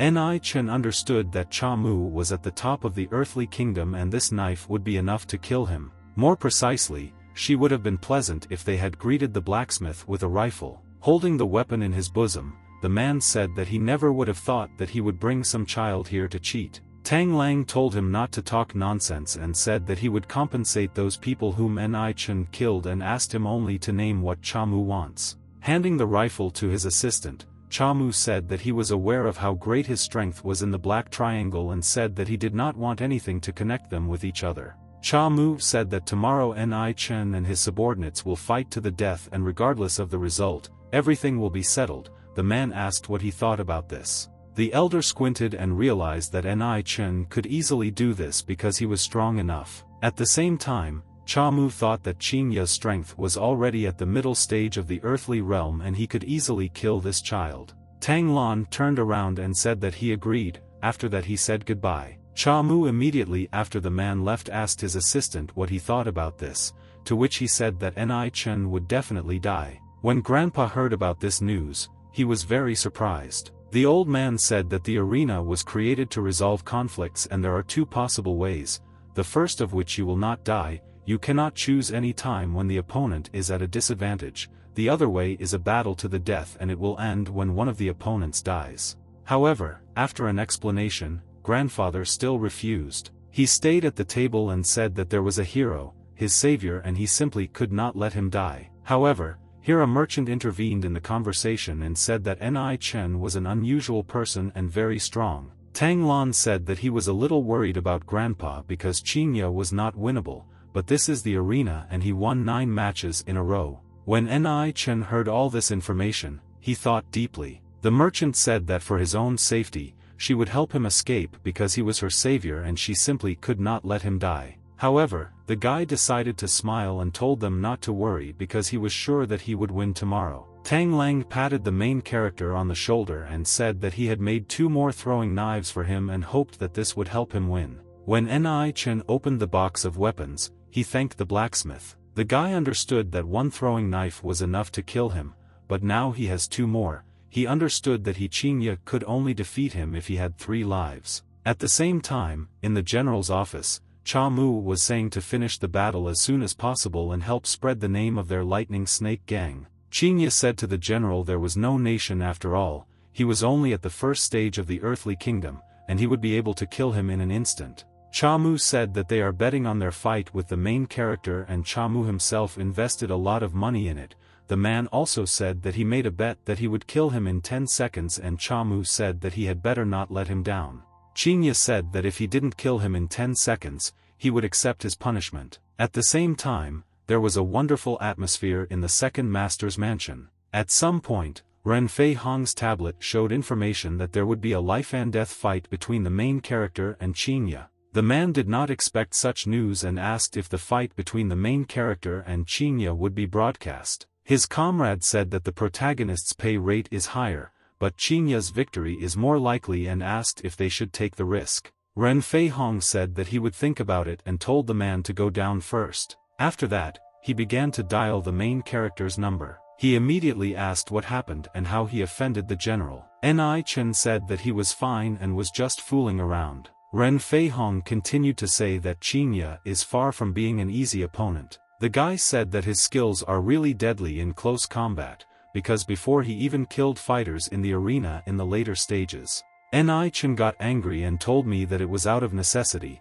and he hangs up if that's all he wanted to say. Ren Fei Hong chuckled and said don't forget to delete Fei Wu's photos before entering the arena. The man said that he did not want the main character to have photographs of her when he died. Ren Fei Hong got angry and said that if Fei Wu didn't care about him, the man would simply let him die. Put it on the phone. He realized that he simply had to tell Fei Wu about this. Meanwhile, Ni Chen was already at the auction house. Feng Yingtong told him that after the day's auction there would be a battle between him and his assistant. The portrait asked if he was really sure that he didn't want to rest and be at the auction. The guy said that this auction is really important to him and he simply has no right to miss it.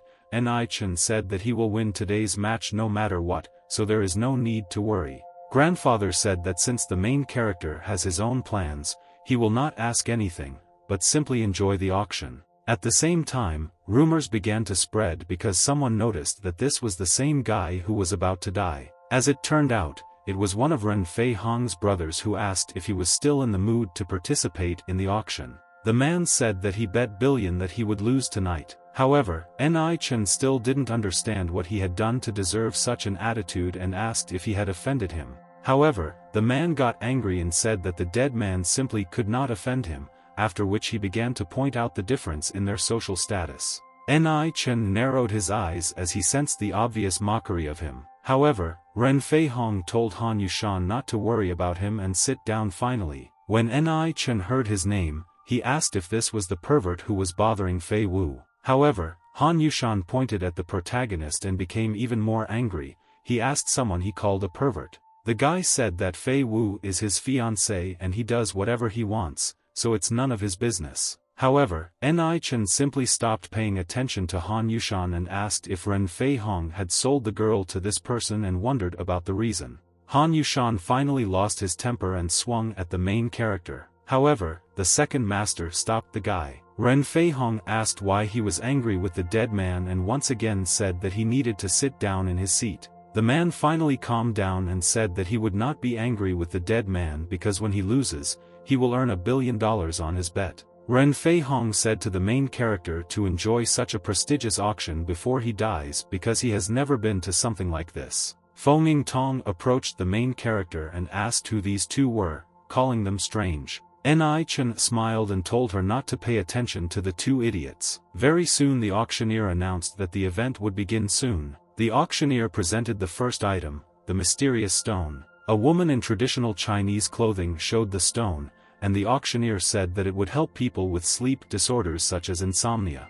Ni Chen narrowed his eyes when he saw this stone as he realized that it was actually used to collect spirits. The guy understood that this stone really appeared at the auction and he was very lucky because he should receive it. Feng Yingtong did not understand the meaning of collecting spirits and asked what is the use of this. Ni Chen said that the spirit energy on Earth is very subtle and this stone can collect and condense energy around itself. Without thinking twice, Ni Chen raised the sign and announced the price of 3 million. One of the auction participants wondered why he needed that stone. Han Yushan thought that Ni Chen wanted to buy this stone in order to take it to his grave and decided to fight for it, setting a price of 5 million. Without thinking twice, Ni Chen doubled the price. He understood that the spirit collection stone was truly rare. if he valued it in money, it would be in the billions, and if he got it within 1 billion, it would be incredible luck. People no longer understood what was happening because Ni Chen turned out to be crazy because he was ready to give 10 million for one stone. Han Yushan thought that the main characters had gone crazy and decided not to interfere with him. The auctioneer congratulated the main character on the purchase and fixed the price at 10 million. After this, the woman approached the main character and handed over the goods. When she handed it over, she thought that some old man would buy it, but in fact it was bought by such a young guy. When Ni Chen looked at the stone up close, he realized that it was not just a stone for collecting spirits, but a stone of the highest quality. I didn't understand that if he turns it into an artifact, the collection rate will be several times higher, and if you compare it with money, then 10 million is simply nothing. The grandfather, who was sitting behind, asked the main character if this was really such a good item. Ni Chen said that this stone is much better than all genetic drugs and is simply priceless. The old man stroked his beard and said that this thing is more interesting than it seems. One of the auction participants asked if Ni Chen had gone crazy to be happy with such a stone. Han Yushan told him to look at his expression and say that his madness was incurable. The auctioneer ended up presenting their star item. There was an ancient manuscript there. He announced that it was a rank 3 item, and he heard that the families who received this book would be truly powerful and set the starting price at 10 billion. One of the participants immediately raised this price to 15. Thus the trading continued. When Ni Chen saw this product, he asked himself the question, is this the same manuscript that old man sure gave him? Ni Chen concentrated and asked if this was really the case. The master said that this manuscript could increase his concentration, making his knife-throwing skills stronger. He also said that by expanding his focus, he would form immunity to mental attacks. However, the man said that he would never have thought that such a thing would appear on Earth. Ni Chen asked if this book was from the same place as he himself. The stone statue said that now is not the time to talk about it, and he will talk about it when there is time. However, he also said that he simply must obtain this manuscript. With its help, he will be able to significantly increase his strength and do this in a short time. The master said that its value is now 1,000,000 times greater than that of this stone. It's like. Ni Chen squinted his eyes and realized that this manuscript was really valuable and a man would appreciate it so much. At some point, someone named the price at 30 billion. Ni Chen understood that if it was in the range of 20 billion, then Di Lin would transfer this amount, but now it is much more than what he can afford because Di Lin cannot transfer so much money in a short time. The next rate was named 33 billion, which was expressed by Ren Fei Hong. The man understood that if their tiger family could decipher the book, then they could become a better family in the city. However, at the same moment a price of 35 billion was announced. Han Yushan said that he was very sorry, but in front of such a big family matter, their family could not hold back and asked not to be offended by them. Ren Fei Hong understood that 33 billion was in 7 and he simply had to give in, but he could not do it. I did it.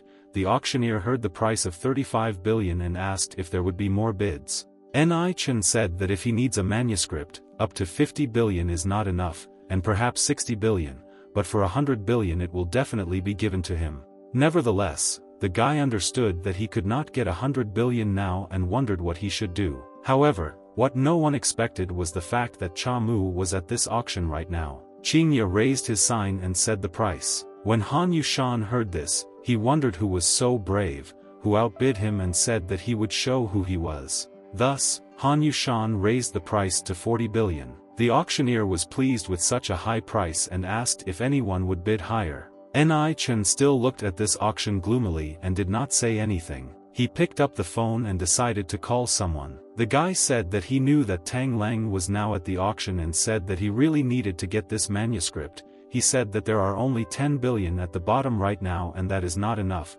so he asked for his help. When Tang Lan heard this request, he hesitated and decided to ask the main character something. The man asked if he really wanted to, having spent almost 100 billion on some item. Ni Chen said that he has 100 billion worth of business in the city, and if he brings him 100 billion and he dies at the match tonight, then he will give him all his business. However, Ni Chen said that if he did not die, he would return the money to him with interest of up to 1 billion and asked if they could sign a contract. Tang Lan said that there is no need for a contract because he trusts him, but he has a small condition. Tang Lang said that, judging by how Ni Chen wants to get it, it is a very valuable thing, and asked if he could decipher it, and, if so, the investment of 100 billion is worth it.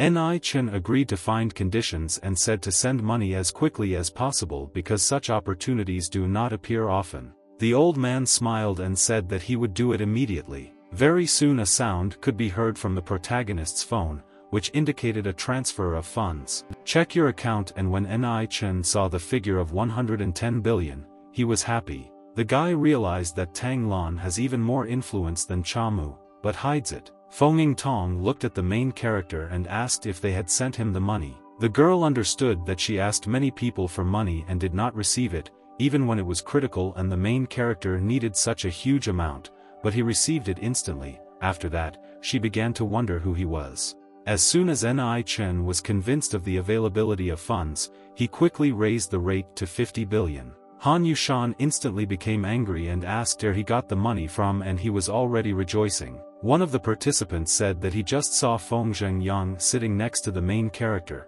and with the current finances of the Feng family, it is possible that he really does have 50 billion. However, Han Yushan became even more angry and wondered if he really thought he would refuse this. Han Yushan immediately raised the price to 60 billion while Ni Chen answered 70. Han Yushan was very surprised that the guy had such a huge amount. Even the rest of the participants began to be surprised and wonder if he was crazy, because if the manuscript can be deciphered, then it will be priceless, and if not, then it's just garbage. When Tang Lan watched these auctions, he could not take his eyes off them. Many understood that 70 billion was a lot of money, and if the guy couldn't decipher the manuscript, his family would simply go bankrupt, which would be a huge joke. Han Yushan understood that Ni Chen really wanted to compete with him to the last and bet 80 billion. His subordinate grabbed him by the shoulders and said that he could not do this, and this time the family only gave him 50 billion, and if he spends more, then it is not known what they will do with him. Nevertheless, the man was furious and said that he would not allow the guy to win. However, his subordinate whispered that Ni Chen was incredibly weak and would die in the arena today. He said that after his death they would simply take the manuscript from him for free. Han Yushan laughed and realized that he would have a life-to-death fight tonight. He said that he would die soon, so there was no longer any point in bargaining with the deceased, because everything after his death would become theirs. The auctioneer loudly said the last price of 70 billion. At the same time, rumors began to spread about who could afford the manuscript for 70 billion, while others considered him simply crazy because this manuscript could cost a maximum of 50. People understood that if he couldn't decipher anything, then 70 billion would go to waste. Feng Tong said that it looks like the main character is really being judged. The guy said that everyone talks about him being crazy, but he already has a use for this manuscript. Grandfather understood that he was much older than the guy, however, he did not see how it could be applied, and he was not even 20 yet. He understood that if he found a way to use it, it would be an incredible discovery. After this, the head of the auction came to the podium. Gong Sunhua approached the main character and said that he is the owner of this auction house. He thanked the main character for the acquisition and handed him the manuscript. Ni Chen bowed respectfully and said that he was too kind. Grandfather understood that there were rumors that the auction house had Sunhua's mysterious gong, and now this person was independently handing over the manuscript to the main character.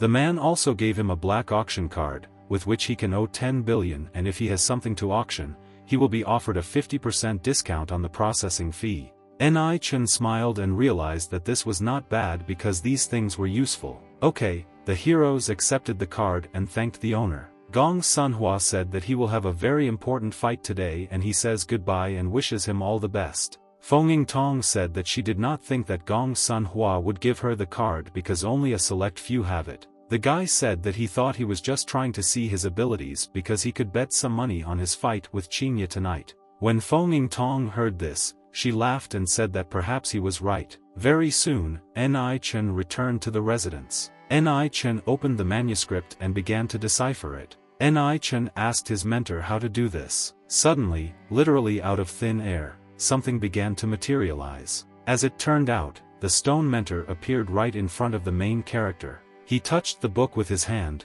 and it began to glow. At one point, she lit up so much that she literally looked like the sun. When Ni Chen picked up this book, he couldn't help but be surprised by such dense energy. However, unexpectedly, the mentor pointed his finger at the protagonist's forehead. A mysterious light penetrated his head and the main characters screamed. He opened his eyes wide because he could bear the pain a little. In the process, without realizing anything, he even let go of the book. After some time, Ni Chen opened his eyes. He tried to get up and look around. The guy understood that before he only had 13 levels of energy, but now it's already 21 and it's incredible that he got 8 levels. The mentor said that he had just received the first level information and it included knowledge and some energy, so naturally that energy increased. The old man said that it was an amazing sight because he thought that people could only absorb 60% of the energy, but he absorbed the entire first layer of it, and this means that the guy definitely has talent. Ni Chen grabbed the throwing knife and began to practice. He made a motion with his hand and threw it. This throwing knife broke through 3 walls of stone so that it was simply unthinkable. After that, he easily cut through many flies. Thus, this sword returned to the main character directly into his hands. As usual, the guy grabbed the throwing knife with 2 fingers. Ni Chen smiled because he understood that his concentration had increased and now he could use the throwing knife better. Ni Chen said that his level is probably well within the peaks of the earthly realm on the throwing knife he used. It is much weaker than the new one. The guy realized that this throwing knife was no longer useful, so it was time for him to use Tang Lan knives. At the same time, Fei Wu called the main character and said that she was at the Black Triangle restaurant and asked if he could come. The guy answered her that he didn't think there was a need for this because he had work to do this evening. The girl shouted and said that she was there to tell him something. You understand that this is something important. Ni Chen still agreed. Very soon Ni Chen came to that same restaurant. However, he did not expect that Fei Wu and Ren Fei Hong would be sitting at the table and wondered why he was here. Fei Wu was glad that the main character had arrived and told him to sit down. Ni Chen mentioned something about them and said that her brother would also be here. When the girl heard this, she hesitated and did not want him to come, but he insisted on it. Ni Chen said that as they themselves know, he has plans for the evening. Ren Fei Hong said that he was being too arrogant because his girlfriend came here to see him, and he treats her very badly. As soon as Ni Chen heard these nagging, he immediately got up from the table, thinking that there was nothing more for him to do here. However, Fei Wu stopped the guy at the last moment. She said he shouldn't go to today's fight. Ni Chen asked if she already knew about this. Ren Fei Hong asked why Ni Chen would find himself like this when Fei Wu was here to stop him. The girl said that he could not fight Qingya because he was too powerful and he would die, so she begged him to return home with her. Ni Chen asked if the girl really doesn't believe in him. She said that if he died, she would be very upset. Unexpectedly, Han Yushan came into the restaurant and said that the death of a dog like Ni Chen should not bother her. When Fei Wu saw the guy, she got angry and asked why he was here. He explained that he was not welcome here. Han Yushan said it was just a coincidence that he was here to eat. After that, he asked why she should pour it on him because he is her fiancé. The girl replied that without her permission he would not even be her friend. Han Yushan asked if she was angry with her fiancé because of such a bachelor as Ni Chen and said that it really broke his heart. Ren Fei Hong also started to get angry and said to show her some respect. Han Yushan laughed and asked if he had forgotten who Han Yushan was, because after the girl fell for this guy, she completely ceased to deserve his respect. The man approached the girl and told her to come with him right now. He grabbed her by the wrist and said that she must behave like a bride and serve him properly. Fei Wu started screaming for him to let her go. When Ren Fei Hong saw this, he immediately stood up from the table and said that he had gone crazy. However, suddenly there was a sound of impact. From such force, the attacker's head instantly turned. A reliable hand clasped the shoulder of the girl who stood in a stupor. Ni Chen took a defensive stance and slapped the man. When Han Yushan felt the blow, he asked if he dared to hit him. He got angry and started threatening him. Immediately after this, a group of people, bandits, entered the restaurant and Han Yushan said that he would teach him a lesson before he entered the arena. Han Yushan said that he would teach him a lesson before he entered the arena. His subordinates said that if he killed him now, then their bet would be useless. However, as soon as his subordinates said this, Han Yushan hit him. Han Yushan said that he didn't care anymore and wanted to teach him a lesson right now. After that, the guy pointed at the main character. give a sign to attack him. After that, he turned on the girl and told her to take her to the man's room. However, Ren Feihong was not going to endure such humiliation. He straightened his tie and asked how Han Yushan dared to talk down to them.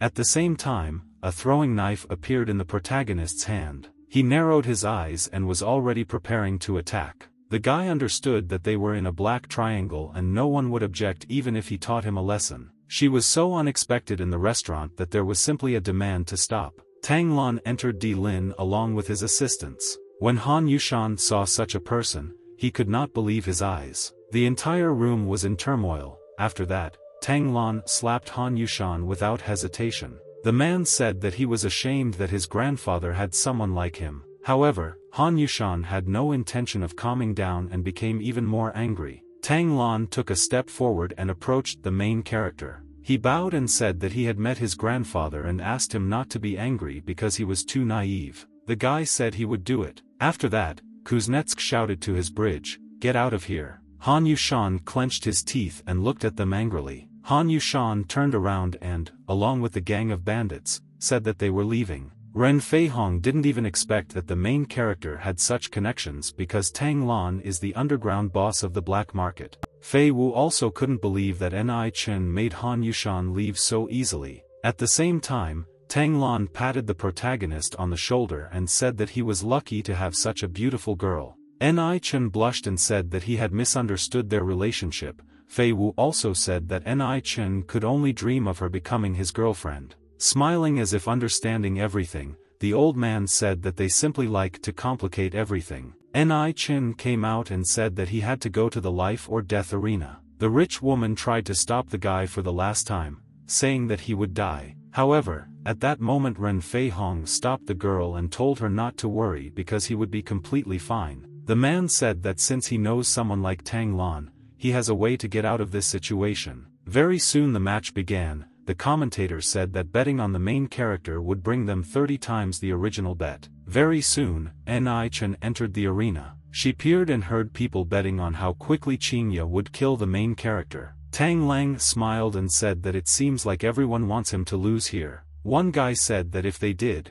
they would be very disappointed with their decision. The bettor said that Ni Chen would bet on himself anyway, so he would give him a payout of 32 times. An arrogant trader approached him and began to entice him with his prices. After that, everyone else also tried to do the same. I think they will just get easy money. One of the traders asked if Ni Chen wanted to make a bet. Han Yushan approached him and said that since he would not lose anything, why not give the money to charity? After such convincing, Ni Chen smiled and said that then he would also bet on himself. He handed the check to one of the traders and said that it was worth 5 billion for his victory. Many began to whisper that since Ni Chen bet 5 billion on himself, then after his loss people would receive even more money for Qinya's bets. Han Yushan said that he bet 1 billion on him losing and asked him not to disappoint him. Ni Chen smiled and told him not to cry when he lost. Very soon, the opponents gathered in the arena and many were rooting for Qinya. At some point, the commentator picked up the microphone and addressed the crowd. He greeted them to both the main character and 9-time winner, Qinya. Absolutely no one in the audience was in the mood for the victory of the main character. Commentator asked if the opponents had anything they wanted to say before the fight. Ni Chen said that this was not necessary at all since he would win anyway. When the crowd heard this, one of the men showed his middle finger and said that he only knew how to speak in short. At the same time, Fei Wu and Feng Tong only prayed that Ni Chen would not die. Unexpectedly, Qinya raised 3 fingers up. The man smiled and said that he gave his word that Ni Chen would die in 3 seconds. The joyful crowd supported Qinya. The commentator announced that the battle would take place in 10 seconds. At the same time, Qinya began to take out his weapons. I drank it through. They were somehow too pompous and covered with gold that such a feeling did not bring any benefit. Very soon Qinya got ready, wearing a military uniform and holding a golden sword and shield that seemed to have appeared here from an adventure fantasy. He looked extremely ridiculous. However, no one even doubted the equipment since it was the equipment of Master Kaladin that he forged, and it was clearly stronger than ordinary religions. Many began to wonder how he got it all, and someone suggested that most likely Cha Mu gave them to him. After this, the referee lowered his hand and announced the start of the match. Qingye made a sharp jerk towards the main character, swinging at him. He told him to die. Without moving, we will find Ni Chen met the enemy's attack. He made a slight wave of his hand and some kind of sword flew at the enemy. Qingye began to realize what he had gotten himself into, but it was already too late. The sound of an impact was heard and drops of blood appeared in the air. There was a huge explosion that no one expected in the arena. Those watching could not believe it all and wondered what really happened. As it turned out, with such a strong blow, Chamu was nailed to the wall of the arena, bleeding. The man clearly could not believe what had happened and only looked into nowhere with open eyes. Han Yushan could not believe what happened and began to accuse the main character of cheating. The referee told all observers to calm down and explained that they would watch the replay. After this, a huge screen appeared in the arena, and the referee announced the replay of what was happening in one-time slow motion. Very soon the slowdown increased to 5 times. The judge began to be perplexed because he did not understand why they still could not see what Ni Chen had done even with a 5-fold slowdown. After that, the video was played back at 20 times slow motion. Then people finally noticed how a throwing knife appeared in the hands of the main character. Ni Chen made a slight movement in his hand and the knife went flying. The judge declared that Ni Chen simply threw the knife. Ni Chen asked if the judge could finally announce the results and then hesitantly answered consent.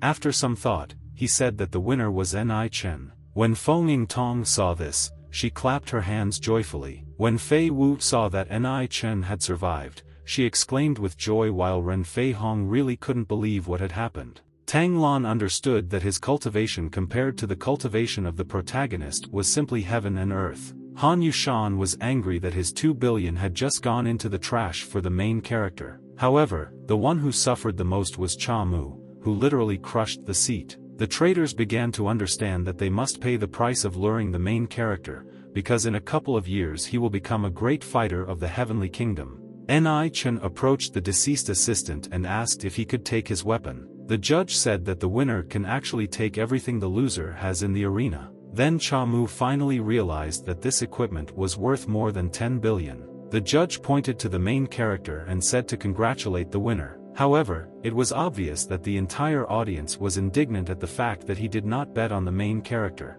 Many began to understand that Qingye was not a weakling. Ni Chen was simply too strong and he had truly reached the pinnacle of the earthly realm and maybe even the heavenly realm.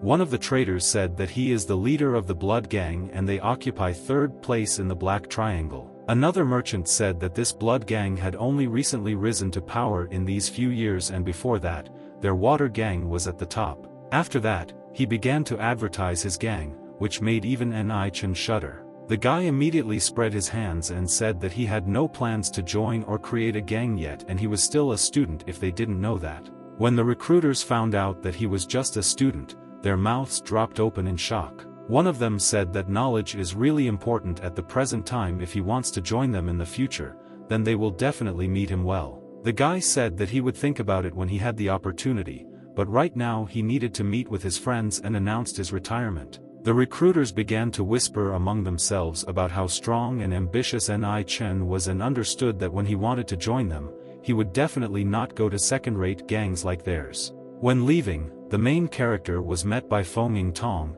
who congratulated him on his victory. The grandfather who was behind her said that he underestimated the strength of the main character. The guy said that he just intensified his training and if this had been a few days ago, he would not have had the slightest chance. Feng Yingtong asked if he had bet 5 billion on himself and said that since this was the case, they could take back their jackpot of 150. Ni Chen smiled and said that he also remembered his money, because with it he could immediately return the money that Tang Lan owed. Ren Fei Hong walked up to Fei Wu and said that he never thought that Ni Chen would be so strong. The guy understood that they had been looking down on him all this time. The girl said that, in her opinion, he was a simple student who knew little about the arts, but he exceeded all her expectations. Ren Fei Hong said that it would be good if they remained friends together with the main character and said that he would no longer bother her about this. Fei Wu was extremely happy about this change and thanked him. However, he said that her marriage could not be called off because it would cause serious conflicts between the two families and they would lose a lot.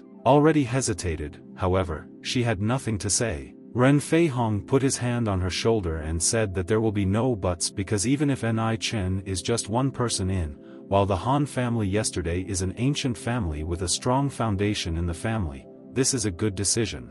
However, very soon, Ren Fei Hong looked down. When he learned the shocking information, he screamed throughout the arena. He asked if it was really true that his father was sick. After confirmation, he turned around and told Fei Wu to pack his things because they were returning to the city because his father was sick. The girl said that she once went out, her father was still around and asked when she managed to get sick here. Very soon, Ni Chen found himself at the airport. He said that this time he would need their help in protecting the building. The elder told him not to worry because he was doing everything for the sake of Feng Zhengyang. I made my promise. Feng Yingtong told him not to worry because he was their savior and they would definitely support him. Ni Chen thanked them and said that he had some other things to do. After that, he told them to go to Di Lin and they said goodbye. A message came to the main character's phone and he looked at it. As it turned out, Fei Wu wrote to him and begged him to help her because her father was ill, and the doctors did not know why.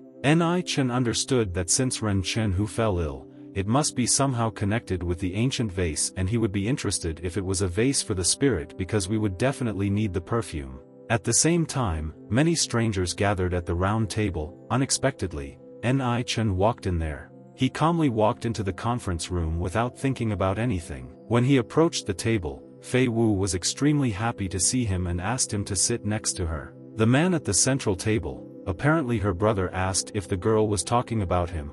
At the same time, the man only thought that he became famous only because of 1C and it is quite possible that this is just a lie. The girl smiled and said that it was he who defeated Qingya under him with a blow. Ni Chen sat down at the table and said that it was just a title. One of the elders understood that he was once an opponent of Qingya, who is one of the top 10 fighters in the Black Triangle, and it is simply impossible for him to kill him in one blow. The man introduced the elder, the best master of the city, Feng Shui, and said that nothing was impossible for him. However, Ni Chen naturally wondered why he was called if they had already called a specialist. Fei Wu said that her brother trusts these masters very much, but she thinks that he is a fraudster, so she called the main character. Ni Chen said that since she trusts him so much, he will help her to the end. The man was glad that they knew each other well and began to talk about the problems. After that, he asked both of them to go to his father's room. The outside doctor said that his sister called the man simply on a whim and he seems like a stranger out of this world. The brother said that his sister demanded this and he simply could not do anything about it. The man said that, be that as it may, he is just a child and cannot do anything. Very soon the company found itself in the bedroom of the father of the family. It was obvious that some strange aura surrounded him. My daughter struck. My brother gave way to a specialist and asked him to check. The doctor concentrated and began to study what was happening in silence. The doctor tried to feel the patient's pulse. While he felt his pulse, he closed his eyes as if in thought. After some time, the evil spirits seemed to have left the man. When my brother saw it, he said it was great here. The man said that his Ren Chen who was probably overloaded with some work, so the evil spirit possessed him. The same spirit became so strong that it damaged his lungs and intestines. Frightened, the man asked what life should do now. The doctor said not to panic because he can use his own spirit to expel the evil spirit from his body. However, unexpectedly Ni Chen interrupted the conversation and said that I do not advise doing this. When he heard the objections, the man asked why this shouldn't be done and whether he really doubted his abilities. The brother said that Ni Chen, even if he answered himself in the Black Triangle, this does not mean that he can drive out evil and asked not to interfere with the master. The guy said that in this case he would give only one piece of advice, and it was up to him to decide whether he would listen or not. Ni Chen said that since he is Fei Wu's brother, he respects his decision. The man concentrated energy in his palms and told him to watch because he would show him what real Taoism is. Ni Chen narrowed his eyes and told Fei Wu to move away and not to panic because he was nearby. The girl smiled because she felt protected. After some time, the man shouted the name of the Faith Strike technique,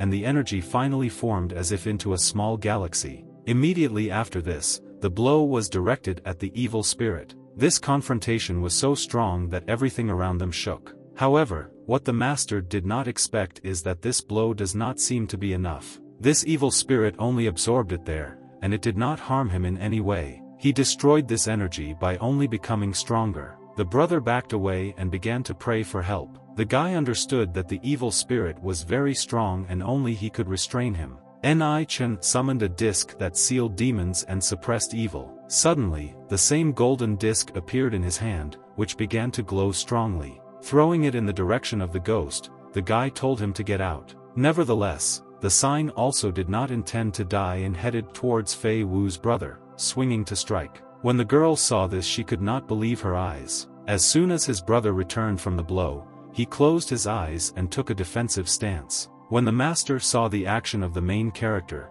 he also could not believe his eyes. It was such an incredible sight. Ni-Chen concentrated and wondered if it really worked, that is, according to. The ghost began to scream from the gaping hole in his stomach. I understood that the disc for sealing demons and suppressing evil contains something so terrible that even the evil spirit sees it as a threat, and in the end, every animal has a stronger enemy. Immediately after this, the evil spirit was about to leave Fei Wu's house. The girl immediately noticed this and shouted to the main character that he had slipped away. Concentrating, the guy asked to be taken to where the vase was, because that must be where his friend was hiding. Fei Wu said that it was in her father's office and she would take her there. When the master saw this, he realized that the Ni-Chen whom his younger sister invited was truly magnificent and he was admitting defeat. After this, the master left the mansion. Here, brother Fei Wu finally realized that the rumors about the protagonist from the Black Triangle were indeed true.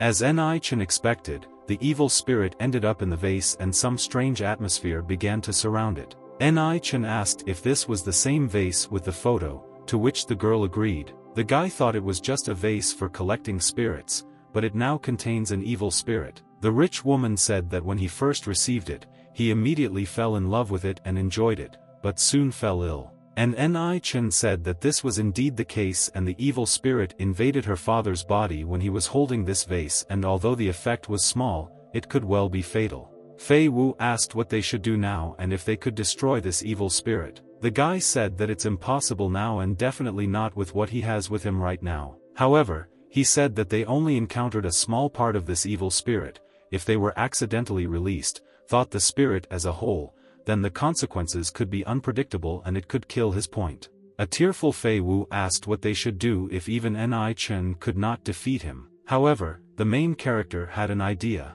The old man said that in this case, all he had to do was seal the evil spirit inside the vase and he would use this to strengthen his own power. However, the girl wondered whether Ni-Chen would damage his own body in the fight, and who would save him if he fell ill like her Ren-Chen Hu. The guy told her not to worry, all the evil spirit is just impure spiritual energy, and in the ancient scriptures that he bought earlier there is a way to assimilate it. After this, the girl took it to her wife and agreed. Holding you out from the main character, she said that she was giving it to him. Ni-Chen also said that the word spirit in his father was no longer there. The guy said that he would wake up in a few days and asked her not to worry. Finally, Fei Wu kissed the main character and thanked him. The guy immediately blushed and froze from such actions. Turning away and embarrassed, the girl said that she would take the main character back. Ni-Chen said that he wanted to start studying the vase as soon as possible. The guy understood that now the only way to solve the problem was to use a soul-collecting stone, and it would make a spiritual token and create a spiritual formation to absorb and purify the spirit word in the base. He understood that after the evil spirit transformed into spiritual power, he would use it, and with the help of spiritual education, the effectiveness of his cultivation would increase exponentially. A throwing knife appeared in the hands of the main character. He swung this knife a couple of times and crushed the stone. In this way he obtained many flat plates from this stone. The guy understood that he had just made 5 spirit-gathering tokens in order to organize his plan. Ni-Chen began to scrape something on these tablets with a throwing knife. When he finished he made these signs towards the vase. They created some kind of formation. It was as if Ni-Chen began to perform a ritual over this vase. The guy said that now that the formation of 5 elements has been built, he will put the base in the middle. Eventually the vase ended up on the bottom. Sitting in the lotus position, Ni-Chen said that interaction with each of the tokens and addressed to the inscriptions of the formation can be activated. After some time, he opened his eyes wide and shouted activation. Immediately after this, the signs began to knock and some kind of energy. It was clear that Ni Chen was extremely focused. A huge vortex of energy consumed this base. From this spectacle one could even see the galaxy. And very soon the vase sucked all this energy. The guy began to understand that the evil spirit was constantly transforming. Suddenly this entire structure exploded. Okay, the hero began to absorb all the energy. He clenched his teeth and thought deeply. Smiling, he realized that the effect of gathering spirit about this cultivation space was incredible. He understood that the majestic evil spirit in the vase had transformed into spiritual power and he could absorb it and reach the realm of poor knives within 1 year. 2 hours later, Ni Chen returned to the real world. Suddenly, a message arrived on the main character's phone. As it turned out, he received another photo from a girl. Ni Chen immediately blushed and wondered what was going on. After this, Fei Wu explained that she was very grateful to the guy and this was a small token of her gratitude. When Ni Chen realized what was going on, he couldn't help but get angry. The next day, Ni Chen woke up very tired. The guy realized that he didn't sleep well last night after seeing Fei Wu's photo. Stretching, he thought that he needed to check on his bro Zhou Yi and he should be feeling better by now. When Ni Chen was on the road on a bicycle, he wondered whether he should spend money and buy a car because the journey to the hospital takes a lot of time. He understood that riding a bike all the time was tiring and stupid exercise and not fun at all. Suddenly, Ni Chen stopped. He picked up the phone and said hello. Fei Wu said that her Ren Chen who woke up, and to show their gratitude, she wanted to invite him over for dinner. Ni Chen said that he really wanted to, but today he is very busy. He understood that he was still a student and did not want to get involved with complex family ties and affairs. When Ni Chen hung up, Fei Wu complained to her father that he had refused her. The man said that this is normal and he has reasons for this. After that, the man told the rich man's brother to book a room in the Di Lin building, and the rich woman had to invite him personally. Very soon they agreed to this. At the same time, a pleasant atmosphere reigned in the general's house. While Ni Chen was descending because he had reached his destination, he did not notice how he was somehow being watched. This someone was Jiang Tao, who complained that he finally got out of prison with the help of his connections, but he ran into the main character again. Getting out of the car, he headed towards the main character. With wide eyes, he shouted his name so that the guy would notice him. Ni Chen smiled when he met him and said that he was now a free man and asked how he was doing in prison. Jiang Tao pointed at the main character and asked if he hangs out with big shots and then he must know a rich girl who drives a Porsche.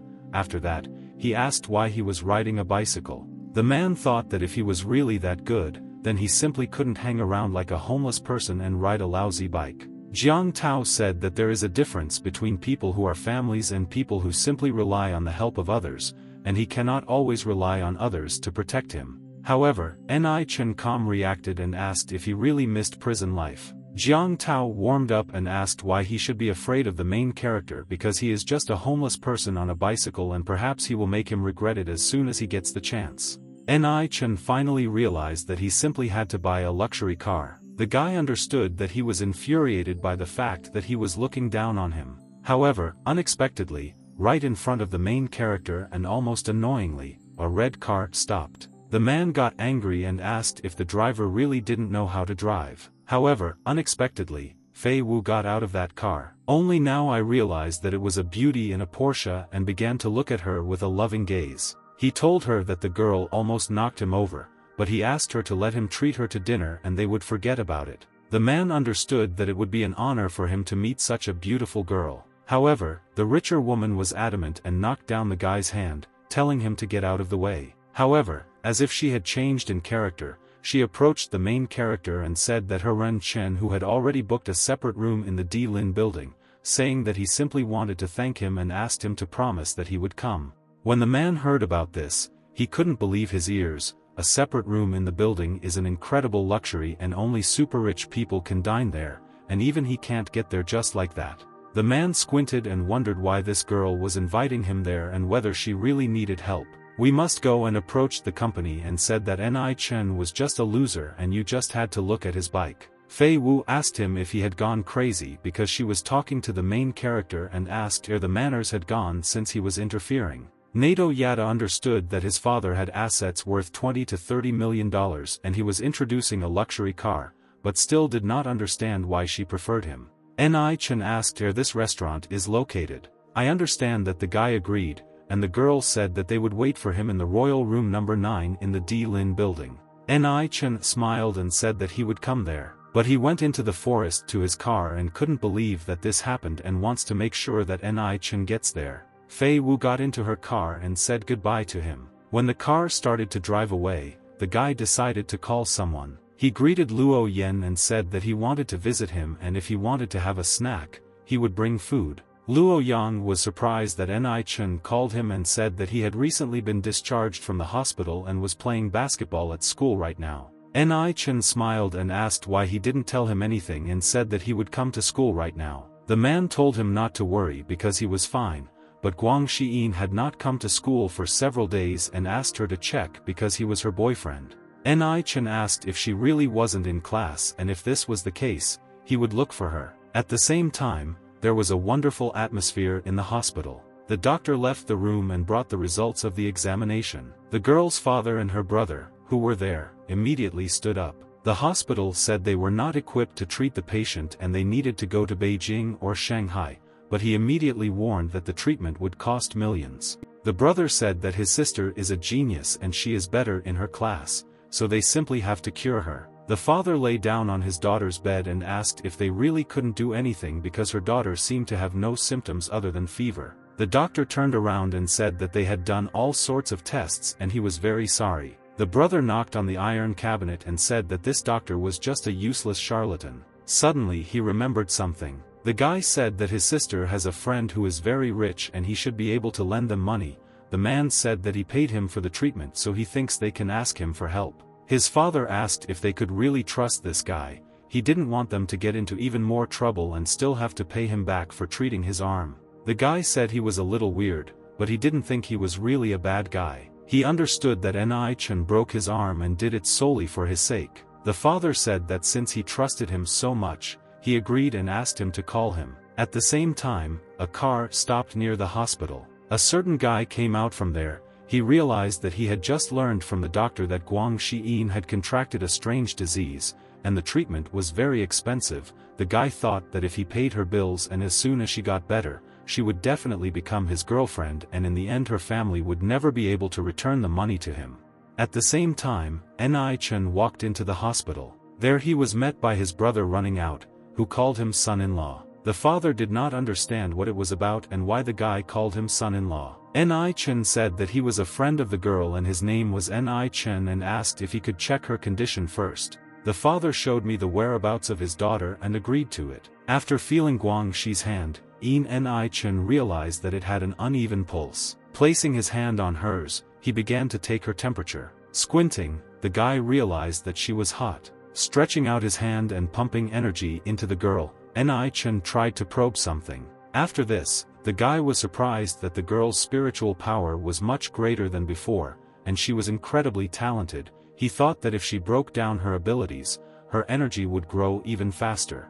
At the same time, the father began to doubt the reliability of the main character and asked what he was doing here. Ni Chen understood that the girl would not be able to wake up now. He made sure that the temperature dropped. Concentrating, Ni Chen swore to himself that he would help the girl. Suddenly a smile bloomed on the girl's face. The father received that the girl really looks better and everything he does must work. Suddenly another guy entered the room. He was surprised to see Ni Chen there. He removed the girl's main character's hand and asked what she was doing there. Ni Chen saw the guy and realized that after what happened last time, this rich guy still hasn't given up and is bothering the girl again. The stone asked the main character what he meant, because she was sick and needed $1 million for treatment and asked if he was able to do this. Ni Chen looked at him and asked if she really only needed $1 million. The guy said that he knew that he wouldn't be able to pay because $1 million is something impossible for him. The guy told the girl's father to get rid of the main character,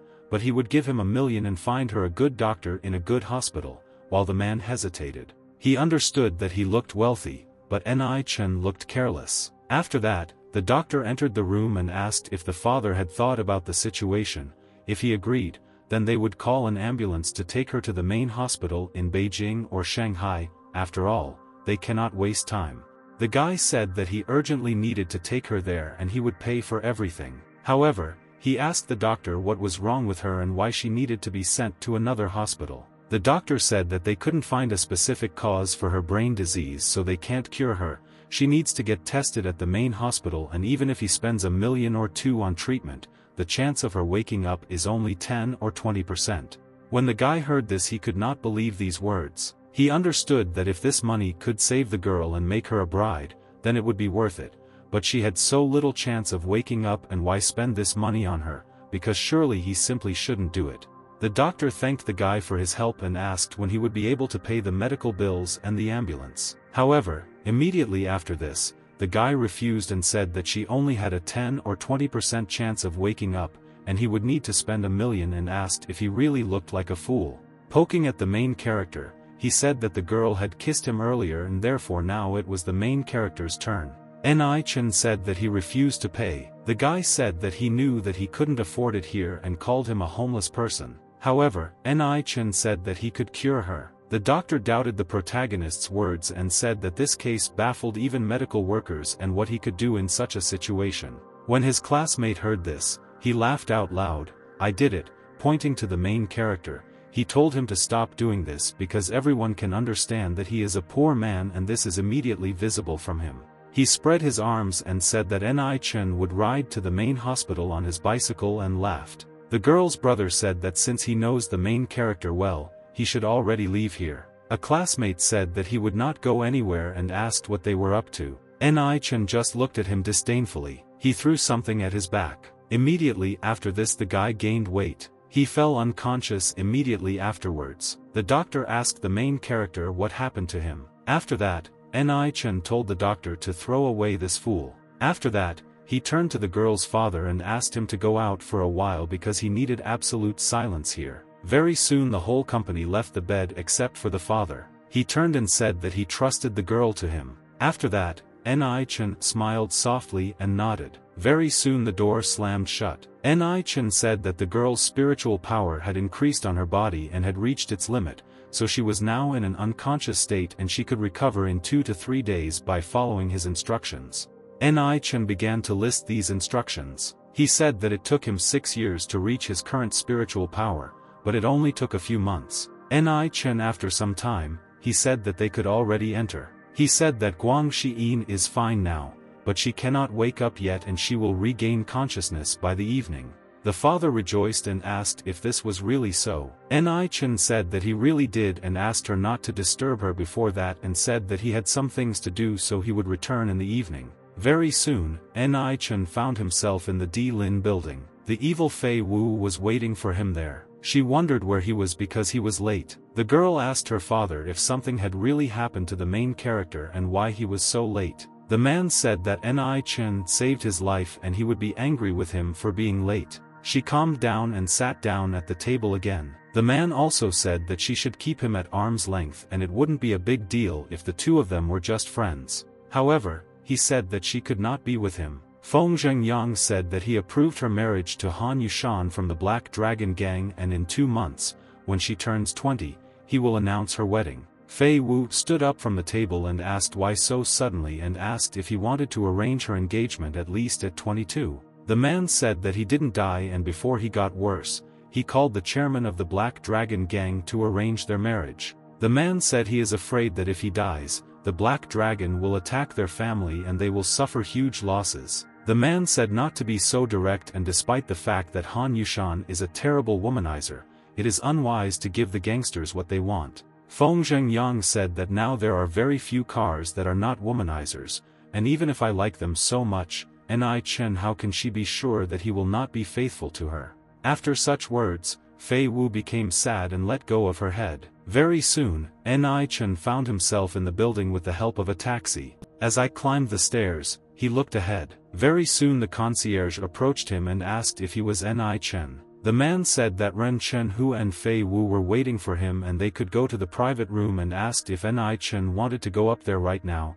The sweet hero smiled and nodded softly. The concierge said to follow him, leading him to the door. He wished him all the best. Very soon, Ni Chen opened the door. Having entered it, the guy understood why this D-Lin is so expensive because 7 to 8 billion were spent on repairs. Fei Wu immediately got up from the table and said that the guy was late. Laughing, Ren Chen Hu extended his hand to the main character and said that he was already hungry. Ni Chen greeted and squeezed the hand extended to him. Sitting down at the table, Ren Chen Hu thanked the main character for last night, because if it weren't for him, he most likely would have died. Ni Chen smiled softly and said that he was too kind and he did nothing special to me. The man said that he saved Fei Han last time and also saved him last night, and he wanted to thank him properly. Space's daughter, the man, said that he didn't know how to pay for it and he had treasures from his house and asked if he needed anything. Ni Chen said that there is no need for this, because by treating him to dinner today, they will be in the calculation, since this is his first time trying something so delicious. The man realized that Ni Chen was drawing a line between them and most likely he would not be able to transfer him to his side. The man asked what he thought about you providing some information as a gift and perhaps he would find it interesting. And he told you that he should be careful. He heard that some powerful people especially penetrated here from abroad and most likely their target was him. The man said that one of the families is the Bloody Gate and they have really strong killers who can target him. The other family was a rich family who have a team of ninjas and they are also quite strong. The man said that these cannot be a golden flowered ninja along with 3 ninjas in silver flowers and right now they are in their country and will most likely come for him. Ni Chen heard all these names and realized that they were really complicating the task because they were hunting for the ancient manuscripts that he received along with the money he earned. The man also said that not only because of this, because they want to know how strong he has become in just 6 years without the use of drugs, and many families want to know the reason for this phenomenon. Ni Chen said that they would greatly regret their decision to attack him or harm him in any way. When the man heard this, he realized that Ni Chen was not worried about this at all, because he really was a lone wolf or perhaps there was a huge force behind him. When the girl listened to the men's conversation, she was clearly depressed and looked angry. The guy asked why she was angry with the main character and why she didn't say anything. Ren Chen Hu looked at his daughter and thought. He said he thought she was not feeling well and should go home. In white, Ni Chen smiled softly and nodded. Very soon, Ren Chen Hu and his daughter left the room. She said that she would definitely not marry Han Yushan. Finally, Ni Chen understood why she was so unhappy and wondered whether she should help her dissolve this marriage. However, Ni Chen calmed down and said that he had no right to do this. Very soon, Bai Yun called him on his phone. He picked up the phone and asked what was the matter while the girl replied that according to rumors Ni Chen could play basketball and asked if he could come to school now because 2 guys from their class had a fight and were now injured. The girl said that the rest of the team had a slightly better skill level than Luo Yan, and if he didn't come now, they might lose first place. Ni Chen told her to forget about it because many in the class are quite good and in fact first place is not that important and asked her to find someone else. The girl said that they were not in the mood for the game and would most likely just lose. Ni Chen apologized and said that he plays basketball for fun and he is not at all interested in such competitions. Bai Yun said that he is too selfish and they trained hard to get to this competition, so if he doesn't come, then they wasted their time preparing. The girl screamed and said that she doesn't know how they hurt him in the past but he is part of their class and the teacher put a lot of effort into this competition. Ni Chen said that he would come, but he needed half an hour to get to school, and the girl agreed. Is it true? Ni Chen went into debt and threw it away. At the same time, everything was as usual in the gym. The main characters went down there and saw Luo Yan and his classmate arguing. Luo Yang asked his classmate to let him play in the next half because he played terribly in the first half of the game, but he did not allow him to say that they would lose even more points this way. Ni Chen put his hand on the protagonist's shoulder and told him to stop while Luo Yang rejoiced at his arrival. A classmate asked why he had been here. The entire sports festival in the class had been going on for the 3rd day and asked if he had helped them with anything during this time or if he had come here to laugh at them. Bai Yun came up and said that it was she who called the main character because he plays basketball well. In Odnoklasniki he said that Ni Chen was simply gay about his basketball skills and asked how many times he actually played basketball. However, Ni Chen did not pay attention to them and asked Luo Yan what is the current score. He replied that the opposite team was leading by a score of 43 to 18. When a classmate asked if Ni Chen really wanted to play, he said that he would never allow this. A classmate said that if he and Luo Yan were playing, then they could be from the end of the game themselves, but they would not. Bai Yun said that they were all from the same class and asked if he really wanted the others to laugh at them. The man said that if she bets as is and if Ni Chen and his friends want to play, then so be it, but they need to see what they are capable of. A classmate said that they would do it and told them not to even think that they couldn't play just because they refused. The man said that it is not because they look down on him, because if someone played then they would have lost even more points in the second half, and besides, if the difference in points is too big, then he should not blame them. Ni Chen said that they would not blame him since they would not lose this match. Another classmate asked if he really considers himself a star in the sky and if he really thinks that he can make up 25 points, and this can only be in his dreams, and even if he scores these points, he will eat this basketball.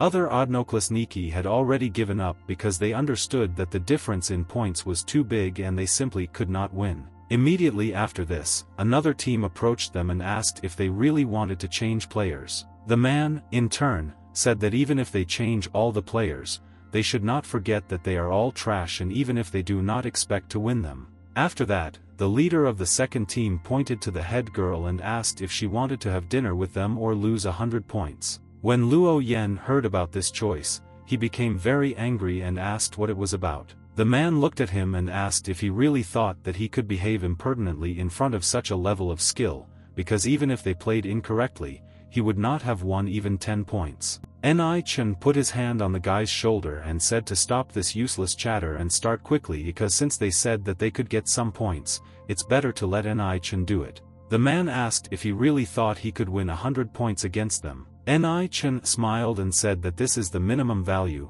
I drank it through. After that, the entire enemy team laughed sharply and said that Ni Chen was really a good joker. The head of the team said that he was really brave and asked why don't they change the rules a little to the half-court rules where the score is kept by the presenters, because if he is so confident in his victory, he will be able to score 200 points.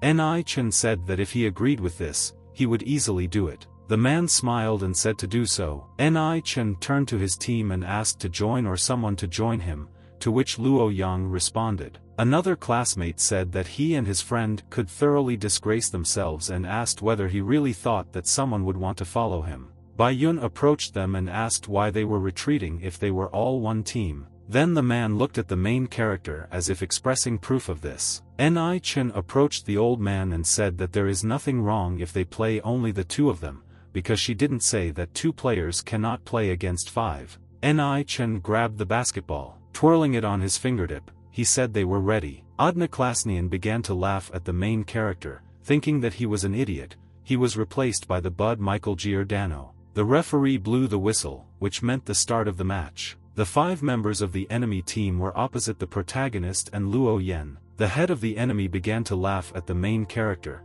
saying that he doesn't even have a full team. The judge said he knew they had changed the rules and he was fine with it, but asked if they really wanted to play with just the two of them. Ni Chen said that this would indeed be enough. The judge said he would honor their choice. After that, he blew out his source again and threw the basketball. Ni Chen immediately jumped up and tried to grab him. Ultimately, he succeeded. Ni Chen immediately threw the ball into the opponent's basket and thus earned a point. The opponents were frightened by such a movement and began to convince themselves that it was just pure chance. Ni Chen said Luo Yang just threw the ball. Thus, he was able to catch that ball even through the opponent. Swinging, he threw the ball again. As expected, this ball instantly ended up in the opponent's basket. After this, a crowd began to gather around this match, who could not believe that this was possible, because even if he was lucky once, then twice is definitely a failure. You understand that this is a serious matter, the head of the opponent said to block the ball at any cost.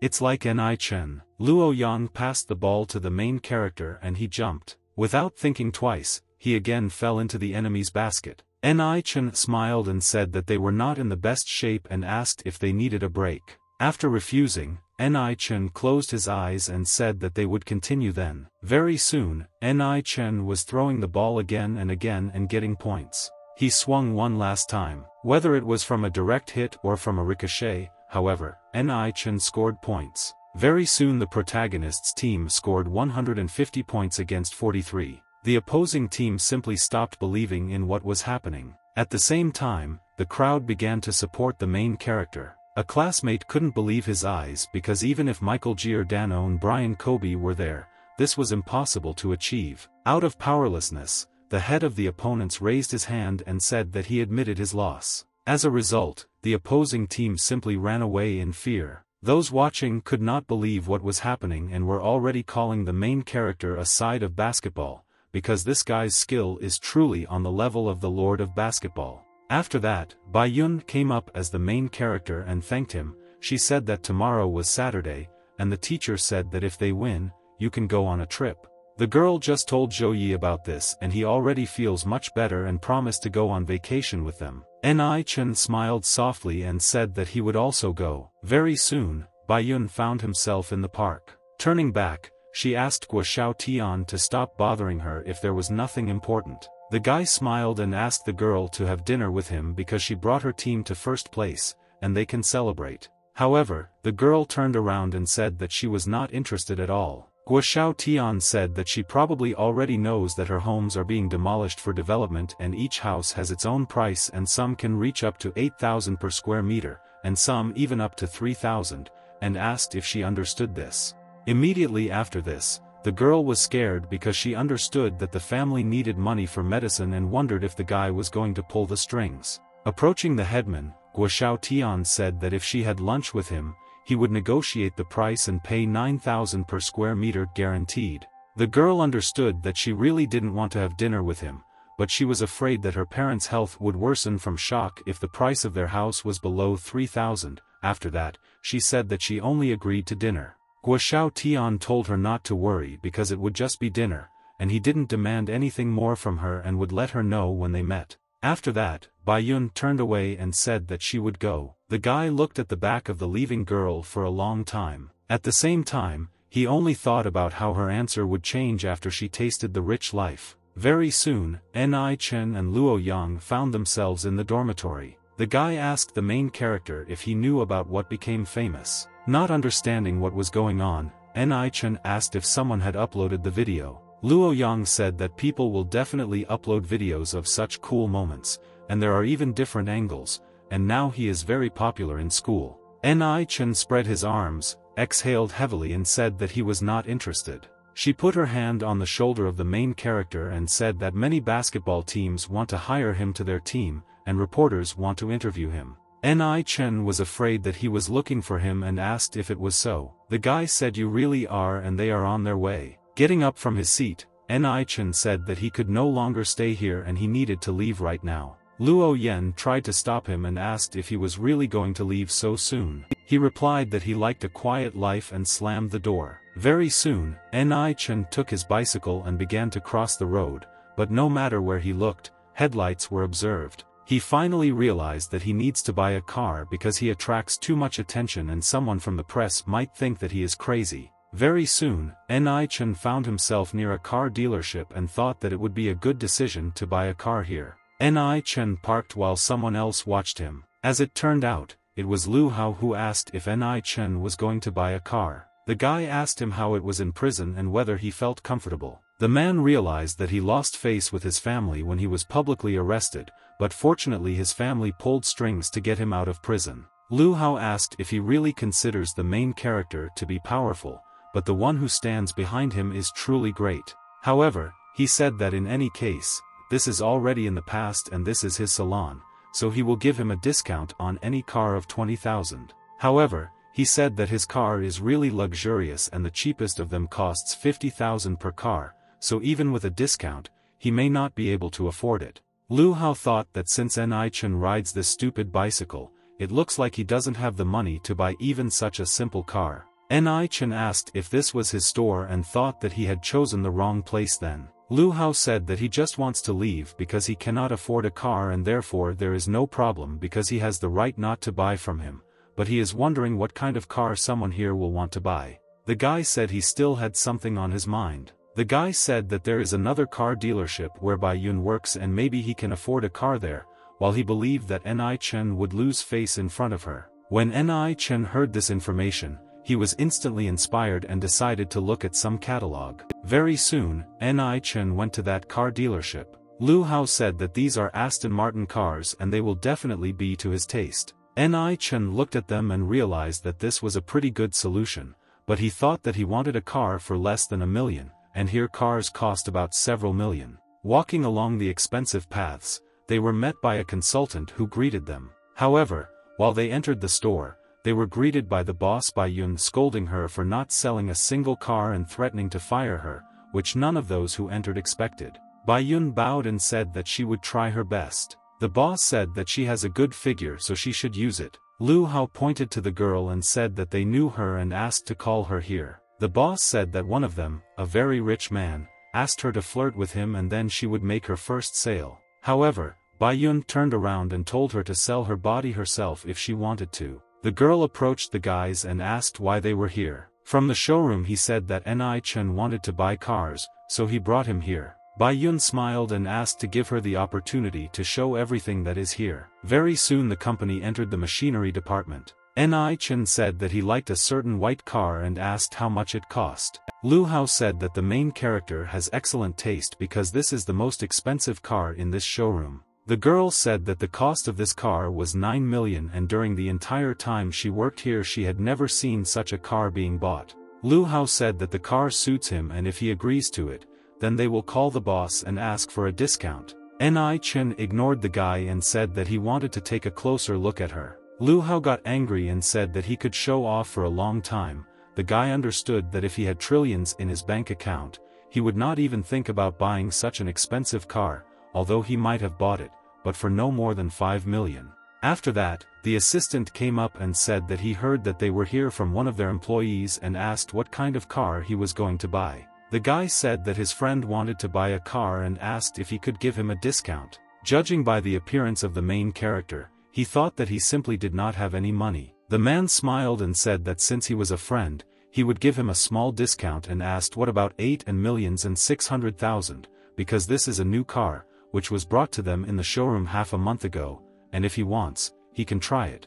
Ni Chen thought about it and said that it was already expensive, so he would buy it. Ni Chen said that he was only buying this car because his girlfriend recommended it, so the commission would go to her. When Lu Hao heard this, he couldn't believe his eyes. Bai Yun said that the main character had better not joke like that. The assistant did not understand whether he really wanted to buy it or was trying to play a trick on him. The guy said that he seriously intended to buy it and asked how long he would have to wait. The man said that if it was an installment plan, then he might have to wait a little, but if it was personal, then everything would be ready in 30,000 minutes. Ni Chen said that he needed the car right now and he would pay in cash. Lu Hao thought that Ni Chen was pretending to the very end and said that he wanted to see how he would fall into the ground in shame. The man handed the terminal to the main character and asked him to swipe his card. At the same time, he hoped that this was not a prank because otherwise he would set this sweet girl up. Very soon the terminal accepted the payment and issued a check. I understand that the payment was successful. Feng Yingtong carefully handed the card to the main character. Smiling, he was glad that this was a really rich guy who was just pretending to be poor. Lu Hao simply couldn't believe that Ni Chen could actually afford it. Bai Yun was also shocked and asked if he could really buy a car so easily, because even with a 2% commission on this amount, she could get 170,000. Bai Yun said that Ni Chen was pleased to hide his situation well. At the same time, the other assistants were jealous of the girl because they would gladly die to have such a rich friend like him. Lu Hao understood that his plan was falling apart at the seams and in fact Ni Chen had never been poor. Turning away, he swore and walked away from them. The employee said that he would prepare the protagonist's car right away. The guy said that he has another problem and he hopes that the man will help him with it. The consultant told me to talk about his problem because he will do everything possible for the main character. I understand that he will not lose anything if he makes him happy. Ni Chen pointed to the headman and said that she didn't like this Feng Yingtong and said that he hoped they could do something to her. After adjusting his glasses, the consultant said that he would take action since this was the main character's request. He approached the boss with an angry look. He said she was fired and doesn't work here anymore. Ni Chen showed the old age class sign and said that she would receive a little commission, and when everything was settled, he asked her to treat him to dinner. The old woman began to smile and agreed to this. At the same time, Bai Yun's phone received a call. She picked up the phone and said hello. Guo Tian said that he had chosen a place in the Di Lin building and wanted to treat her to a nice dinner and would pick her up from the school breeds in an hour. The guy said that she had better not be late, otherwise he would not be able to help her with interest on the house and, depending on her status, she could receive low compensation. Ni Chen approached the girl and asked her to give the phone to the guy. The girl agreed and smiled at the guy. She handed the phone to the main character and then easily picked it up. With an evil smile, he asked if Guo Tian really wanted to spend a couple more days in prison. When the man heard the voice of the main character, he asked what he did with the headman. The guy said that Bai Yun was having dinner with him today and asked if he understood this. Guo Tian said that he did not look down on him, but asked if he had tried real gourmet food. The main characters asked if he was now in the Di Lin building. He realized that before that he had dined in the chintz and now someone even wants to treat him to dinner in the building, and in fact he is the owner of this establishment. Guo Tian heard silence from the main character and asked if he was afraid to come, and in any case, Di Lin is too expensive for him and it's okay if he doesn't dare to come. Ni Chen asked why he should refuse free food, and said that he would be there with the headman at 6. Very soon, Ni Chen was already driving his new car. He told the old man to go and buy other clothes because they need to look good when they go to Di Lin. Bai Yun agreed and smiled softly. Ni Chen increased his speed. Very soon, Ni Chen found himself near a branded clothing store. In her old age she said that she had been here before and that men's clothing was on the 3rd floor and women's clothing on the 4th. Ni Chen said that then they should go to the 4th floor at the beginning and buy some clothes for her. Bai Yun blushed and said that she needed to go to the 3rd floor to the restroom. Let's go to. Very soon Ni Chen began to wait for the girl. Walking through different shops, I looked around at my own. However, while he was doing this, 2 people noticed him. The man said that the guy looked a lot like Ni Chen. Ni Chen said hello and remembered that this person was his school friend Su Yang. The couple approached the main character and said that apparently now he is rich and buys clothes at Armani. However, in fact, Su Yang was furious that even in such a place he was wearing cheap clothes. The woman who leaned her elbows and said to the man that she was making a bet and that he was just trying on clothes and then buying a fake. Ni Chen said that they don't charge money to watch. Su Yang said that he had been studying at the university for 2 years, but he did not have a girlfriend, and began to pester him about this. The man said that he was planning a graduation party tomorrow and he should come. Ni Chen agreed softly. The man said that after he buys clothes, he advises him to find a girl, because depending on the situation, they will definitely meet a beauty, but just finding a simpleton like that is better than nothing. At the same time, Bai Yun came out of the restroom. She noticed Ni Chen talking to someone. Is it true? He narrowed his eyes, but realized that the main thing for the hero seemed to be humiliated, selling. The girl approached the company. She hugged the guy from the back and pressed him to her. She asked if Ni Chen would like to introduce her to his friends, while the guy obviously did not expect this. At the same time, Bai Yun winked at him, and the guy realized that she noticed that they were trying to humiliate him and came up to help him. Ni Chen introduced the guy as Su Yang and pointed to his girlfriend. At the same time, Su Yang could not take his eyes off the headman because he thought that his girlfriend was beautiful, but she was on a completely different level. After that, he smiled softly and greeted her. He didn't understand how Ni Chen picked up such a beautiful girl. Very soon, at school, he and his girlfriend left on business and then asked me to be late for a meeting. Ni Chen thanked this guy and scratched the back of his head. At the same time, the girl was angry that Ni Chen just took advantage of her. Ni Chen apologized and said that she could choose clothes according to her taste because he trusted her and asked her to do it for him. Very soon, Ni Chen bought a lot of things. He was wearing a luxurious suit and sunglasses. Ni Chen thanked the girl because he understood that he could not choose such clothes on his own because of his poor taste, and he would buy her any clothes that she wanted as a thank you. However, Bai Yun began to deny and say that this was not necessary. However, Ni Chen insisted and said to just accept it as gratitude for his help in today's awkward situation, and said that since they were going to go to Di Lin in the evening, they should look decent. The girl said that when the commission is credited to her account, she will treat him. 15 minutes later the girl was in a light summer dress. The guy understood that she was really very beautiful, and if he dated a girl like her, he would be the luckiest person on the planet. Ni Chen said that he thinks that his taste is not so bad because in this class she looks simply gorgeous. However, the girl looked at the price of the dress and said that it was too expensive and not worth it. Ni Chen said that everything was fine and told her not to worry about money because they had little time left before the meeting. Very soon the company left the store in new clothes and got into the car. The protagonist's phone received a call where the opponent of the salons asked not to be late for the meeting. After that, he told him not to come there on his bicycle because they did not have parking for him. Ni Chen said that they would be there soon and he even bought a worse set of new clothes. However, when Guo Tian heard this information, he couldn't believe his ears. He asked if Ni Chen really bought a motorcycle and said that they didn't have parking for such a vehicle and he could just call a taxi. Ni Chen said that he bought the car and said that they would see each other a little later. The dealership's opponent said that since he bought the car, then they would arrive there at the same time. After that the guy threw it away. He began to bite his nails and wonder if Ni Chen really bought a car and it must be a lousy car that was worth nothing. However, he didn't understand where Ni Chen got the money for the car and wondered if he had borrowed that money from someone. Very soon, Su Yang found himself near the building. Looking around, he wondered where he was and really,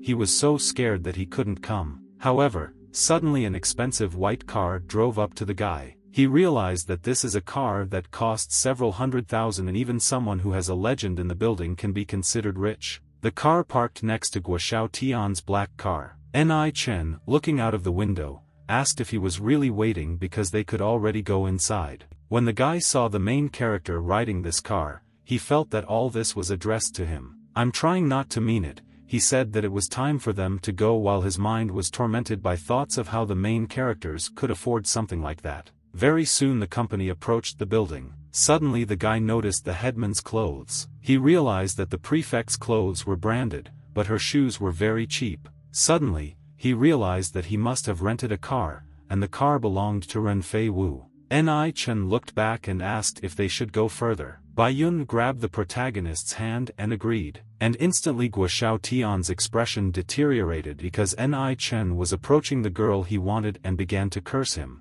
Guo Tian came up and said that he had a really good friend Fei Wu because she owed him such an expensive car. He started to scoff at this and said that if he were him, he would buy original brand clothes for Bai Yun instead of fake ones. Old Stara got angry and asked what he meant. The man said that there is nothing special and he just notices the details. Suddenly, one of the consultants wondered if this was the same person who was treated to lunch by Ren Cheng Hu this afternoon. The employee looked at the main character and congratulated him on his return. Ni Chen smiled softly and agreed with this. The employee asked the main character if they would take him to the same room in which they were last time because it is now empty. Guo Tian gave up with a question. Has Ni Chen already walked this afternoon? And if Fei Wu treated him to food, then it all fits together. Guo Tian apologized and said that today he was serving food, so they would go to the same apartment. He understood that if they went to another very room, then their dinner would not be too expensive and he must lend his wealth,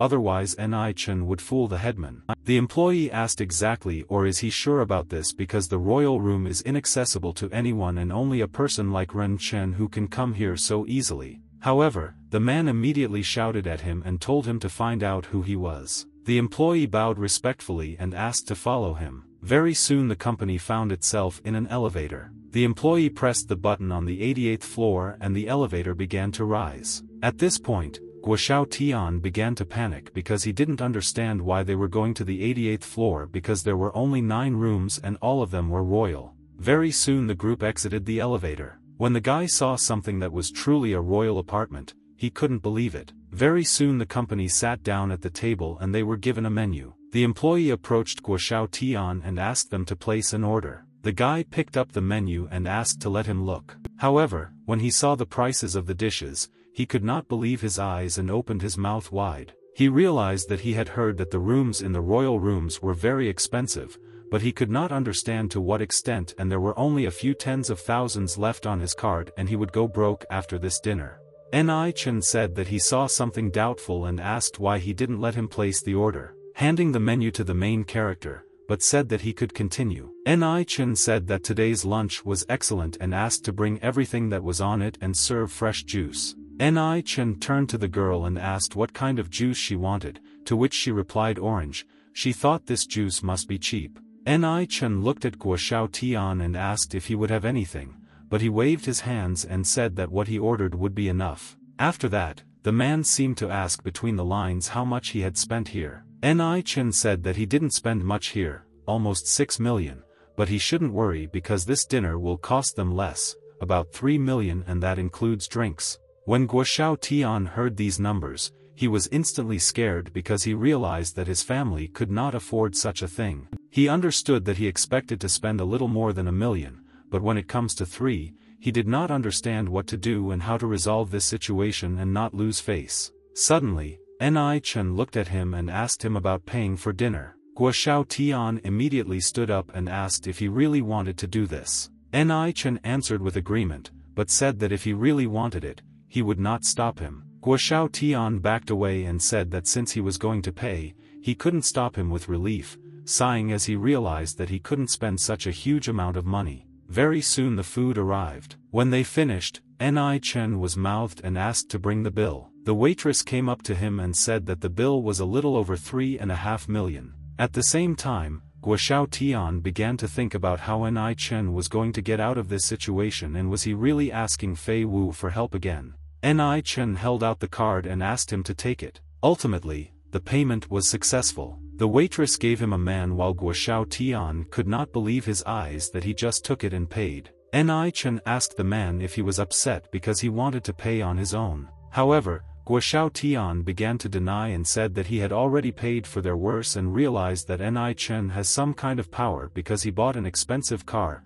branded clothes, and now a royal room, and this is all real. He got up from the table and turned to the main character and said that he would no longer cross his path. Bai Yun looked at Shi as a man and said that he is enough. Guo Xiaotian said that he is a fool because Ni Chen is a black horse, and it turns out that he really has real strength. Guo Xiaotian said that he should have told him earlier that he has strength and power, but he is quite modest and secretive. He understood that if he had known about this, he would never have gone against him. Ni Chen smiled softly and said that he had no need to show off his life and it was better to just be himself, saying that it was better for the man himself not to overdo it in this regard. After that, he pointed to the headman and said that he should have thanked her for today, because it was she who convinced him to forgive the man. Guo Xiaotian understood that Ni Chen was saying this very calmly, and if he really went against him, the least that could happen was that he would lose his little finger. After that, he bowed to the main character and said that he would never forget this dinner, and if he needed help in the future,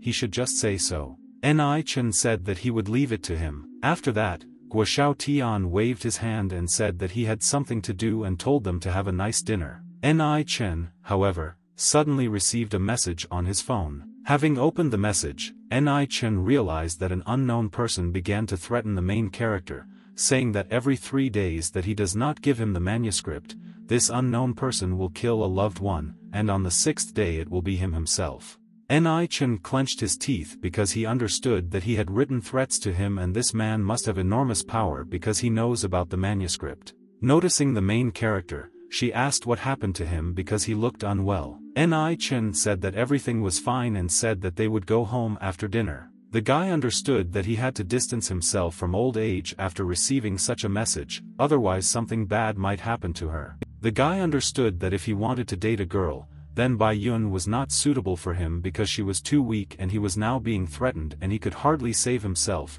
not to mention others. He understood that Feng Yingtong and Guang Xiyin were practitioners who had the strength to protect themselves, so if he had a choice, it would be only between them. Very soon, Ni Chen drove up to a flower shop and bought a bouquet of roses. Approaching the hospital, he gave in to the question of how Guang Xiyin was doing. However, approaching the main room, the heroes noticed some conversations. The girl's mother asked her what was happening between her and the main character because she had seen a photograph in which she would kiss him. Guang Xiyin asked her mother why she was so worried about this. The woman said that she was naturally worried because she was already 23 years old and they really supported her in finding the one she loved there. After that, she said that they were happy, but Ni Chen was too young for that. After that, she winked and asked about the age of the main character. The girl immediately blushed and said that there was nothing like that between them and asked her to stop talking nonsense. After her daughter's indignation, her mother asked why the girl kissed him. However, the daughter began to move away from the question out of embarrassment, because she said that she was already big and knew what to do. Suddenly, someone entered the ward. Ni Chen was there in expensive clothes and handed the girl a bouquet of roses to the girl's mother. The woman asked the main character to look after the girl while she went to get food. After that she left the room. Ni Chen handed over the flowers and said that they were for her. After that, a classmate asked who allowed the main character to simply call her Shi-in. Ni Chen said that he thought that her kiss was permission, but he was already used to calling her that anyway, so he was not going to change it. The girl pouted and called the main character a scoundrel. Ni Chen pointed to the girl's forehead and asked to give him the opportunity to check the status of her illness. After this, the main character introduced a certain amount of energy into her. Ni Chen said that her condition was normal and congratulated her on the fact that she had become cultivated and now a member of the special squad would not be able to defeat her now. Guang Xiyin thanked the main character for saving her and even saving her twice. She said that the guy not only gave her the opportunity to live, but also the opportunity to cultivate. Ni Chen scratched the back of his head and said that these were small things. After that, the girl asked if he really received this cultivation method through a manuscript. Ni Chen said that this is true because it is ideal for her condition and will cultivate more slowly there if she uses other methods and it will not be as productive. The guy put his hands on her shoulders and said that they need to wait until she reaches a certain level and then he will tell her more other methods. At the same time, the girl understood that Ni Chen was helping her a lot, but she still did not understand their relationship, because their relationship is now more than just friends. Ni Chen looked at the girl's doubting eyes and said that everything is fine and it won't affect her because they are good friends and the fact that she is strong will also benefit him. Guang Xiyin smiled softly and said that she would be the best cultivator and would not let her down. Unexpectedly, the girl mentioned that Ni Chen knew Feng Tong and asked if she was a good girl. However, Ni Chen just scratched his head and said that she was about the same as her. Guang Xiyin got angry and asked if Ni Chen felt something for her, and she sensed his thoughts right now because she was using her focusing power. Ni Chen hesitated because he didn't know what to answer. Guang Xiyin said that she would accept his flowers, but she felt that they were a little inappropriate and it would be better if he gave these roses to Feng Tong. Ni Chen wondered how to explain all this to her. However, after some time, he realized that he did not want to explain anything to her because now he was receiving death threats and he should not pay attention to the people around him. Guang Xiyin said that she was tired and asked him to go home. Turning around, Ni Chen told her to take a good rest as he was leaving. Looking at the guy's back, the girl's hands involuntarily became more expensive. She wondered if Ni Chen really just went home like that. Very soon, Ni Chen was home. I thought that he had already bought himself a car. He wondered whether it would be better if he should also buy a better house, because the security of this place leaves much to be desired. Unexpectedly, the main character's phone received a call from Fei Wu, spaced it. Seeing that it was from her, he wondered whether to answer him or not. Without thinking twice, he decided to pick up the phone. The girl asked the main character if he knew a pub near his house. The girl asked him to come there now and have a drink with him. At the same time, Ni Chen wondered if she really wanted this, because even during lunch she drank a lot, but if he didn't come, then she might be in danger. Ni Chen left the room and said that he would be there soon. Very soon, Ni Chen found himself near the beer bar. Looking around, he noticed something he didn't expect. As it turned out, Fei Wu was already singing and had drunk about 3 bottles of beer. At the same time, other people looked at this girl and could not sympathize with her. Ni Chen thought in his mind that he was worrying in vain all over. 2 guardian bodies are next to her and he knows that one of them is Wang Jiu, a mid-level practitioner, and he can defeat an ordinary elite soldier. The guard realized that since Ni Chen was here, he could get drunk today and smiled. After that, he called his colleague and said that they could leave. At the same time, another guard wondered if they could really get away with the attack because Ni Chen looked like a weakling, and he didn't think that he would be able to fight back the bandits. His colleague told him not to blame him for not warning him because he shouldn't be called by name and he should never be angry because otherwise he wouldn't notice how he would die. After such information, the man got scared and asked if Ni Chen was really so powerful and said that you were too biased towards him. Afterwards she continued to drink her beer. After some time, she emptied almost the entire cup in one gulp. With tears in her eyes, she asked the main character doesn't want to ask her why she was so upset. Ni Chen said that she said earlier that she was being forced to marry Han Yushan, and it seems that yes, the wedding was scheduled for her soon. The girl said that there were 2 months left before her birthday, after which Ren Chen who would announce his marriage. The girl burst into tears and said that since he was able to save her father, would he be able to cancel her marriage if he asked. However, Ni Chen turned away and said that he was a member of their family, so he could not do this because even if he wanted to do this, his relationship with the opposite family could worsen. Tears, she changed in front of the main character and said that she shouldn't have told or asked for this. However, the guy said that if you don't want to marry him, you can just run away. Ni Chen said that she had no financial stability before, but now there is a large amount of money in the Black Triangle and she can escape there. When Ni Chen said this, the girl couldn't understand why she hadn't thought of it herself, and she would act stupid for a month and try to find an opportunity to go abroad. Clearly having admired it from the heart, she thanked the main character. After that, the girl kissed the guy. Blushing, Ni Chen said that she was drunk and told her to ask her people to take her home. Ni Chen said not to do this again in the future because her Ren Chen who could sleep more people to keep an eye on her and then she would have no chance of escaping. Bending down in front of the guy, she said that she could be his girlfriend before leaving the country because she didn't want to sacrifice too much for the sake of foreigners. When the girl leaned over and showed him her revealing parts, Ni Chen couldn't help but blush. The girl said that Ni Chen had already seen several candid photos of her and told him not to lie that he was not attracted to her at all. Ni Chen smiled and then said not to regret the words she said. The girl said that she deliberately said them and the main character had better not forget about it. Very soon, Ni Chen was home. He concentrated his energy and advanced in cultivation. The guy understood that he only had 1 stone to collect spirits because otherwise his cultivation speed would be much higher. Suddenly the guy took out a throwing knife. He swung his arm and threw it. After he caught it back, he realized that he had significantly improved his skills and now his knives would be a huge threat to mid-stage fighters. Very soon morning came. Ni Chen rubbed his eyes when he received a message on his phone. As it turned out, Tang Lang wrote to him and said something that Ni Chen asked for was already ready, and he had already sent a man to bring it tomorrow morning. The guy didn't think it would be done so quickly and he sent the message yesterday, so the package should be delivered now. After that, the delivery man called the main character and said that he was in the city of Ran, or to be more precise, in his college and asked where he was. And you already have the clothes that I yesterday. Ni Chen told him to wait there and he will arrive in 30 minutes. Very soon a white car drove up to the guy. The delivery man handed over the package and said that it was from the blacksmith. Ni Chen thanked him and gave him a tip. The man smiled and said that he was honored to help him. Ni Chen told the man to convey his deep gratitude to the blacksmith because he would soon return to the Black Triangle to see him.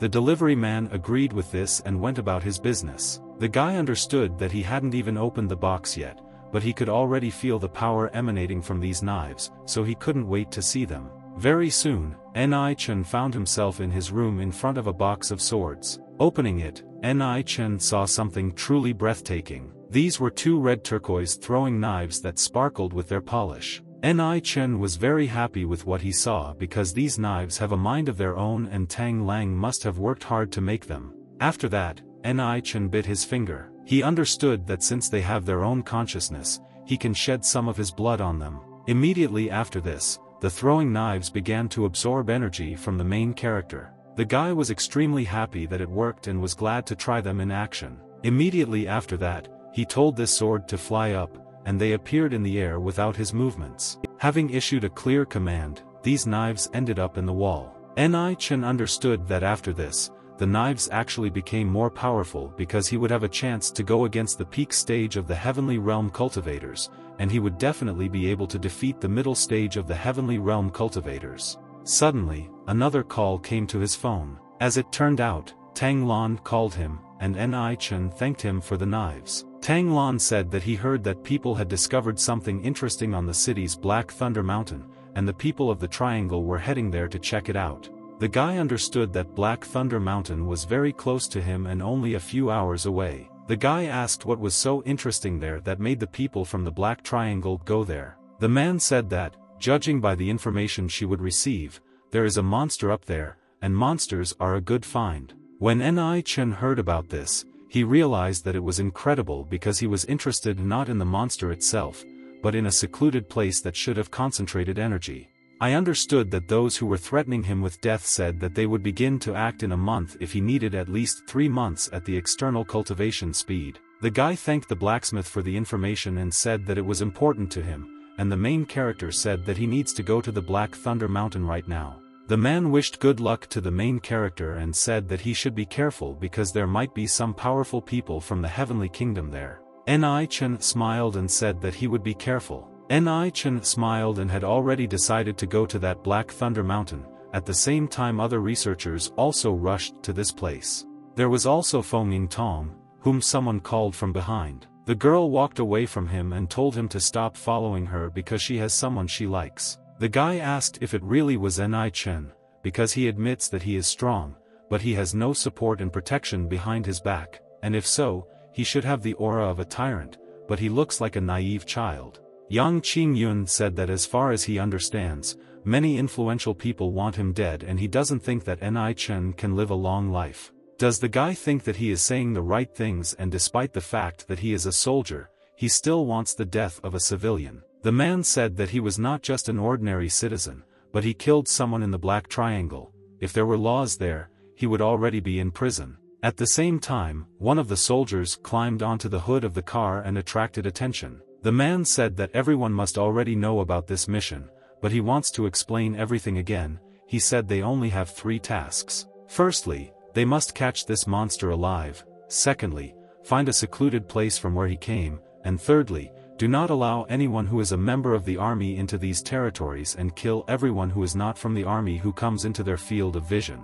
The man said that since Feng Tong was injured, she should unite with Yang Qingyun, and everyone else could form their own groups. The guy was happy about this news because he understood that the girl did not spend much time with the main character and he did not notice that they had much in common and this mission would take a lot of time. However, the girl only had thoughts that the guy had planned it all. Yang Qingyun said not to worry because he has an average level of the earthly realm, and he can protect her. He thought that the girl must be a mid-level practitioner and with such a gunshot wound, she must be very weak. At that time, Feng Tong understood that after the teachings of the protagonist, she was no longer a low level of the earthly kingdom, and he must be joking, thinking that she needed his protection. After this, the boss told them to make way and begin their tasks. Immediately after this, people fled. At the same time, the soldiers ran away and were followed by a group of people. Their hooded leader said that these special forces are difficult to fight,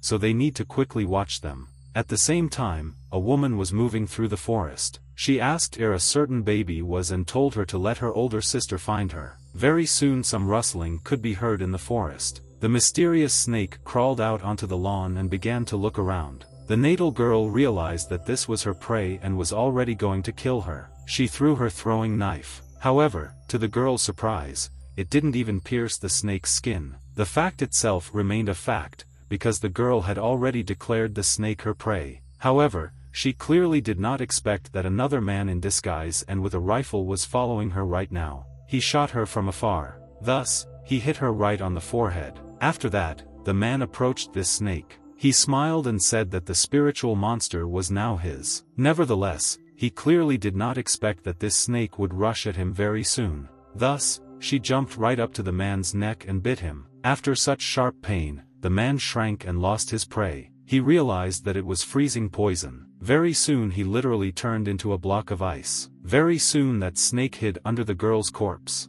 After that, the soldiers approached the corpse. However, immediately afterwards, someone shot them with their own hand. Thus he burned a hole in people's backs. One rope did not end and many happened and killed soldiers. As it turned out, these people were a partner. However, very soon they also received a bullet in the head. The soldiers reported that 47 and 48 were already dead. The killers had been eliminated by them. Oh, the spiritual monster had not been caught. The soldier said one of them had bite marks on his neck and his body was frozen. he said that the data seemed to be correct, but there was still no sign of a spiritual monster and he was requesting permission for help. All this was laid down to the chief, who was in the ward nearby. He accepted the challenge and said that he would send reinforcements. However, unexpectedly the soldiers' throats were cut. A certain man licked the blood on his knife and wondered if this was the only level that their country's special forces could offer. At the same time, the spirit serpent was nearby and hissing. The man who killed the soldiers immediately noticed this and was glad to see it. However, while he was observing the snake, he realized that the special forces and reinforcements had arrived too quickly and he needed to retreat. After that, he quickly ran away from the special forces. The soldier reported that number 70 and him were found dead and both had wounds on their necks, and the killer himself escaped. The man got angry and said to bring the bodies for an autopsy because he must find out who killed them, because as soon as he finds out the culprits, he will immediately kill them. The soldier asked which bodies to take, their comrades or absolutely everyone, because there are 8 bodies here. The man said to return them all because he wants to know their identities right now. At the same time, the man tensed and realized that this was a mission more intense than he could have thought. At the same time, a rather uneasy atmosphere formed around the tent. One of the studies said that from their injuries, he could confirm that they were killed by a ninja from the eastern countries and they could kill their soldiers instantly. The elder said that the ninja with golden flowers and the 3 ninja with silver flowers who arrived in their country were registered in the database. The man thought about it, because he understood that it was difficult to deal with ninjas of the peak level of the earthly kingdom. After all, in addition, there are ninjas with silver flowers. Suddenly one of the soldiers ran into the tent with a frightened expression on his face and said that something was wrong. The man asked what exactly happened. The soldier bowed politely and said that he had just received news that Hu Xiaomeg had returned to the side and was now heading towards the Black Thunder Mountain. The man understood that these forces are really powerful. If the Golden Flower Ninja is also here, then there will be both a cultivator on the Black Thunder Mountain and the time of massacre and slaughter will come. The man was extremely dissatisfied with the fact that these people got there faster than his people. The man understood that now they could not control the situation only with their own strength, because otherwise they would lose too many people. The elder understood that if the killing of his soldiers continued religiously, he might have to call in the Heavenly Sword Division. The man understood that the Northern Divine Swords and the Southern Heavenly Swords were the most powerful groups in their country. The man said to convey his order, and that is to launch defensive perimeters and let the people from the factions know that if they interfere with their plan, they will face violent rage. The man also told the soldier to tell the Bloody Gate that they should think carefully before getting in their way, and he saluted. After that, the man began dialing a certain phone number. He asked the general when the Heavenly Sword Division would arrive and said that if they didn't have Heavenly Realm rank people, they probably wouldn't last long. The man said that they did not have the Heavenly Realm cultivators from the Heavenly Sword Division at their disposal. It was not that easy to reach an agreement. However, the man asked a counter-question. What exactly does he want to ask? About his achievements in the army or about his relationship with Feng Yingtong?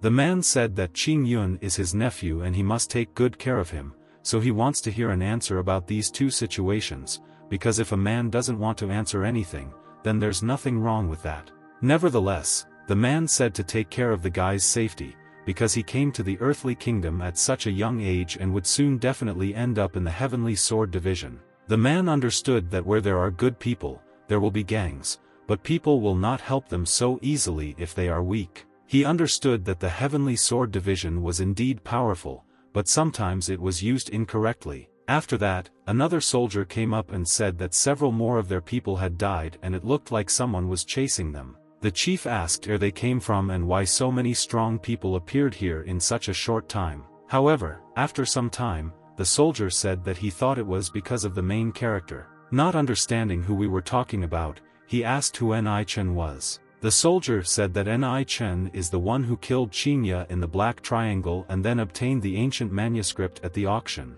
The man understood the reason, but said that they cannot blame the main character because such people can also come to their country because of corruption, after which he asked if Ni Chen would come here. The soldier asked why not call the man, because he has a good relationship with Feng Yingtong and he can help come, and even if he hid his abilities in the Black Triangle, he can be a cultivator of the heavenly realm. As if beaming with happiness, The soldier asked what he was waiting for and told him to call as soon as possible, because if he was truly a cultivator of the heavenly realm, he would help them a lot. She came to me despite the fact that he had just made this decision. He raised his hand and told his subordinate to wait a little. He thought about what would happen when Ni Chen came here, because she and Feng Yingtong had something together, and if Yang Qingyun started hitting on her and Ni Chen noticed, a fight could happen. However, he understood that too many of his people had already died and he didn't care that Ni Chen and Yang Qingyun would start fighting because first he needed to solve a more important problem and told his subordinate to call. At the same time, Ni Chen was driving his new car around the city. He picked up the phone and asked who he was talking to. The man said that he is a general, and Feng Yingtong serves in his unit and is now on a mission to the Black Thunder Mountain. However, Ni Chen was surprised and asked what was happening and whether Feng Yingtong was injured because if everything went according to plan, then Feng Yingtong should have left the army and joined the Di Lin building. Bo Liyi asked if the guy could come because Feng Yingtong was in danger and if he could help them, he would be in his debt. Ni Chen narrowed his eyes and asked if everything was okay with the girl, because if she was already on Black Thunder Mountain, then couldn't they just take her out? Bo Liyi said that now it is impossible to remove her from the mission because they are being attacked by strong enemies and if they lose one of them, it will not benefit anyone.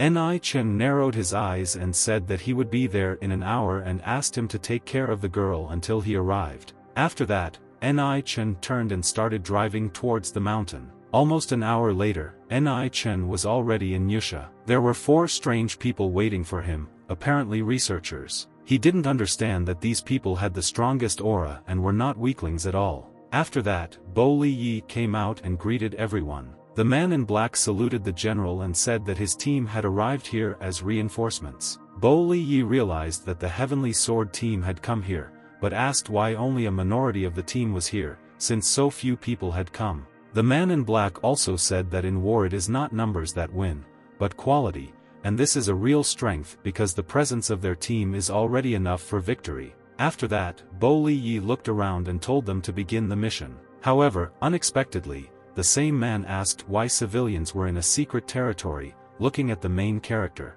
Bo Liyi smiled softly at the guy and said that he was not just a citizen and he was here to help them. Stretching out his hand in a mocking manner, the man asked who Ni Chen was. After all, he knew many powerful people in their country, but was unfamiliar with him. After this, the man looked at the general and asked why he allowed the outsiders to interfere with their mission. One of the other participants said that Ni Chen drives a luxury car and wears clothes worth tens of thousands, and by looking at this, you can immediately understand that he is here to steal their fame. The guy said that he wouldn't go to the mountains if they could cope on their own and told me to worry because he was making me angry in order to look around and I didn't even think about stealing their glory. The man turned around and said that he had better not do this. Bo Liyi smiled tightly and blamed the guy because they only listened strongly, and he cannot force them to obey orders since they are from special forces. The main character said that there was nothing wrong with this and asked if the man would then allow the girl to be taken out of the battlefield. Bo Liyi said that he doesn't need to worry about the girl because a lot of people's money has gathered here and now the place where they are is somehow safer, and besides, there are several people of the heavenly realm who have not yet climbed the mountain. The guy said it was good, but didn't realize that he was much calmer now. However, the man asked the main thing about the heroes. Can his strongest attack be compared with the attack of a heavenly realm cultivator? Because if he can cope with this, then he will be really useful.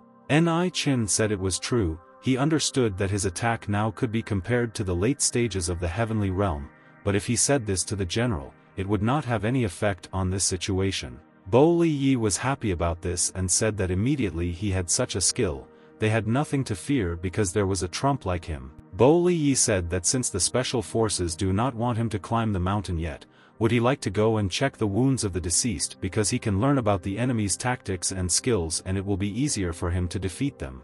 Ni Chen smiled and agreed to this. At the same time, the SWAT team entered the wilderness. Concentrating, the man gave the order and began to act. Each member of the squad killed their targets in their own way. While the woman was throwing knives, the big guy was shooting from a machine gun. The guy with the ribbed cube actually threw punches with his legs and still doesn't throw the cube away. While the head of the team himself made attack hemispheres with his claws as if from Wolverine. At the same time, Ni Chen visited the victims. There he began to examine the dead bodies. He could not help but notice with what cruelty they killed everyone because he had never seen so many dead people before. Looking at the wound on his neck, he understood that such powerful attacks killed the target the first time, and it was a strong, fast movement.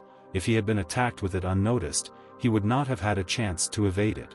After that, Ni Chen looked at the other completely scorched body and could only guess whether it was made using a fire technique. However, unexpectedly, Ni Chen saw something unusual. The guy understood that in the body of this girl there was spiritual energy left with him, and this is simply impossible because dead people lose all their spiritual energy. He touched the girl's face and realized that he needed to use his spiritual power to feel what it was like. Suddenly he noticed how all the girls were that spiritual monster. He opened his eyes wide because he couldn't believe it. The guy understood that there is no spiritual energy in an ordinary animal, which means it must be a spiritual monster. If he tells the general about this, then most likely he will not receive any benefit from it. Ni Chen understood that he came here because of the spiritual monster and the secluded place. Stealing it from under the general's nose would be too wrong. The guy exhaled and realized that he needed to wait for the right moment. After some time, one of the soldiers approached the main character and said that Bo Liyi asked him to come to him immediately. Frowning, he wondered if something had happened. After that, Ni Chen quickly walked up to the general, who was using phones to try to issue an order to escape. He said to get absolutely everyone out of there. Bo Liyi said that something happened in the mountains and 5 people and special forces died, as well as some of them soldiers were killed, and the enemy threatens them to leave the mountain, otherwise he will kill them all. The guy understood that the motives of the Taurus of the Heavenly Kingdom would not simply squeeze out their presence, so there is a high probability that they found a secluded place. Ni Chen immediately asked what about Feng Yingtong and if she was okay. Bo Liyi said that she was fine and he ordered them all to go as long as they were safe for now. However,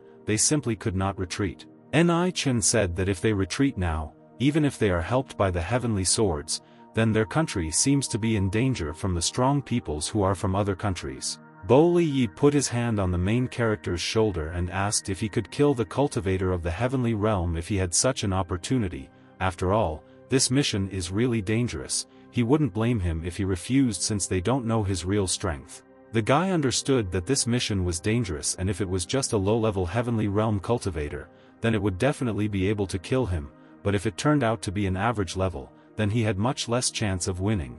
The guy said that since their Guoxiao Tian is very self-confident, his cultivation should be higher than that of low-level cultivators. Suddenly another soldier ran into the robe. He said that the marriage has taken several of their people hostage and they want them to hand over the corpses to them. However, the man did not understand what was happening and if there was a body here connected with the cultivators of the heavenly realm. The soldier said that if they did not send corpses, they would continue to kill their people. Bo Liyi couldn't stand it after that and hit the table. Bo Liyi told his subordinate to prepare the helicopter because he wanted to see who was so impudent there. After that, the man told Ni Chen to go with him because if he gets a chance, then it's better for him to kill this person, but he shouldn't accept. Ni Chen said that he would keep this in mind. However, he still doesn't know what he wants, but he will definitely kill him. Bo Liyi smiled and gave the command to go. Very soon the helicopter landed on the ground. While he was descending, it was completely empty. Bo Liyi, 2 soldiers and Ni Chen came out of the helicopter. Someone from the forest said to bring the pipes here and roll them down, otherwise he would kill them. Ni Chen realized that given the fluctuations in spirit strength, there might be more than one heavenly realm cultivator here, and besides the speaker, there was another cultivator hiding. Bo Liyi pointed to the soldiers and told them to bring the bodies. Very soon the bodies were taken out of the helicopter. Bo Liyi said that this is where the pipes are, so they can already let them go. 10 minutes later, many soldiers began to run towards the general. They thanked him for saving them. After that, a voice from the wasteland told the main character to bring the corpse of that girl, if not, then he would kill them all. The guy wondered if he really knew that a spiritual monster was hiding in her body. Ni Chen turned to the man and said that he would try to kill him. He understood that there were too many people now. If he started acting now, then innocent people could get hurt, so they should leave here. Bo Liyi had already tried to say something against this, but Ni Chen stopped him. With a serious expression on his face, he asked to trust him. Bo Li Yi saluted the main character and asked him to return alive. After this, the military began to leave. Immediately after this, the helicopter began to fly away. The voice once again repeated to the main character to take the girl and move east. The guy understood that this man was very careful because he had not yet shown himself and he was probably afraid of an ambush. At the same time, the one who was actually sitting in ambush was only thinking about Ni-chan coming closer so that he could instantly kill him. Immediately after this, the man behind the tree gave up Russell. He understood that the spiritual monster was now in the body. Ni-chan instantly realized that there were really two of them, as he had feared, and realized that strong people were indeed more cunning. Very soon, Ni-chan came even closer to the attacker. He realized that this was his moment, and it seems there are no experts here in the heavenly realm of the spiritual monster, and the treasures in a secluded place will be his. Immediately after this, the attacker fell into a secular tree. He went to the main character and said that he was now meeting his end. The man behind the tree could not believe such speed and said that where he meets is worthy of not being in the golden flowers. He understood that he was his, but he was not inferior to him at all, and fighting in the forest was not profitable for him, so he must wait for the right moment and not act rashly. Although Ni-chan was approaching, he did not react in any way. However, after some time he began to smile. He took his throwing knife out of his pocket. With a slight swing of his brush, he instantly pierced the head of this man. After that, our attacker fell to the ground screaming and in pain. Tree experts instantly realized that the protagonist's skill was actually higher than his. At the same time, the guy was peering and had already noticed this man. The expert himself realized that he had already found him and he would not be able to cope with him with his current skills. Ni-chan asked the expert standing behind the tree whether he himself would come out of there or whether he wanted him to pull out his lifeless body. After such threats, he finally appeared to be the main character. The man said that he was from the Bloody Gate and if he killed him, he would bring huge problems upon himself. Ni-chan smiled softly and said that his goal was to go to his country and eliminate the main character and he only came here for the bonus loot. The expert understood that he was trying to hide the fact that he did not know the main character, but he immediately realized it. The expert said that Ni-chan was his target, but he no longer intends to kill him. The man said that since he is so strong, he is ready to compensate him for the enemy's shortcomings. The man understood that the guy had many secrets. If he were not stronger than him, he would be able to get something from him, but he is too strong and instead of unraveling these secrets, it would be better for him to make friends with him. Ni-chan looked at the man with a sneer and asked what he could offer him, because if he surprised him, then he would not do anything despite the fact that he tried to kill him, and if he could not, then he would not be able to escape from his knives. After that, he took out a certain stone from his bosom and asked what Ni-chan thought about it. The guy instantly realized that this stone was a spiritual stone. He smiled at the expert and said that the guy was very attentive. Ni-chan said that if the man gave him such and such again, he would let him go. However, the man said that they were spiritual stones and he simply could not get 5 of them because it was difficult for him to get even one. Ni-chan said that his final offer is 4 and he will not accept it any other way. The man hesitated and became lost in his thoughts. However, then a knife appeared in the hands of the protagonist and accelerated the process of those thoughts. The man said that he would give him 3 because he only had 4 stones, and he wanted to keep one for himself and asked if that would do. Ni-chan will leave these stones and leave, and get out of the country and not return here for 6 months. The guy said that he thinks that he knows the consequences if he doesn't do as Ni-chan asks. After that, he put the stones on the ground and told him not to worry because he would not return here for 6 months. After that, the man comically ran away, leaving the guy alone. Ni-chan knelt down and picked up these stones from the ground. He understood that one stone could replace 10 days of cultivation for him, and each stone could give him 10 levels, which means that for 3 stones he could improve by 30 levels. Realizing what this meant, Ni-chan laughed loudly. He understood that this year he would turn 22 years old and with 30 levels of improvement, he would be able to double his innate strength and improve his skills. After that, Ni-chan approached the corpse of the first expert and decided to check what he had. After that, he began to delve into the guy's body. There he discovered some good things, including 2 crystals, and with their help he can increase his level by another 30. If he puts in a little effort, he can reach the bronze level in a month. After that, Ni Chen took the manuscript away because he understood that he could not read it, but he still kept it. Turning around, Ni Chen realized that since there was no one left, it was time to release the spiritual monster. He scanned the energy into his palm. Pointing to the corpse of the same girl, he told the spiritual monster to come out. Immediately after this, the snake instantly attacked the main character. The guy clearly didn't expect this and even opened his eyes. He smiled, he grabbed her and said that she was quite aggressive. He said that he just showed up to her and immediately wants to kill him because just one and the bites from him will turn him into a block of ice. After that, Ni Chen asked where the secluded place was and literally in a human voice she said that they had no idea. Ni Chen asked if she remembered the place where she came from because perhaps she used to live there. Suddenly the snake began to say something about the house and the demonic snake. The guy asked if Snake had really been kicked out and asked if he knew where his house was, but he replied that he didn't know. The guy said that since he is far from home, he can tell the approximate distance using the length of his body, to which the snake answered him 20,000. Ni Chen was clearly upset by the fact that he had to search within a 70 km radius and said that this was too large an area. Kneeling down, he said that he simply needed to find another way and exhale heavily.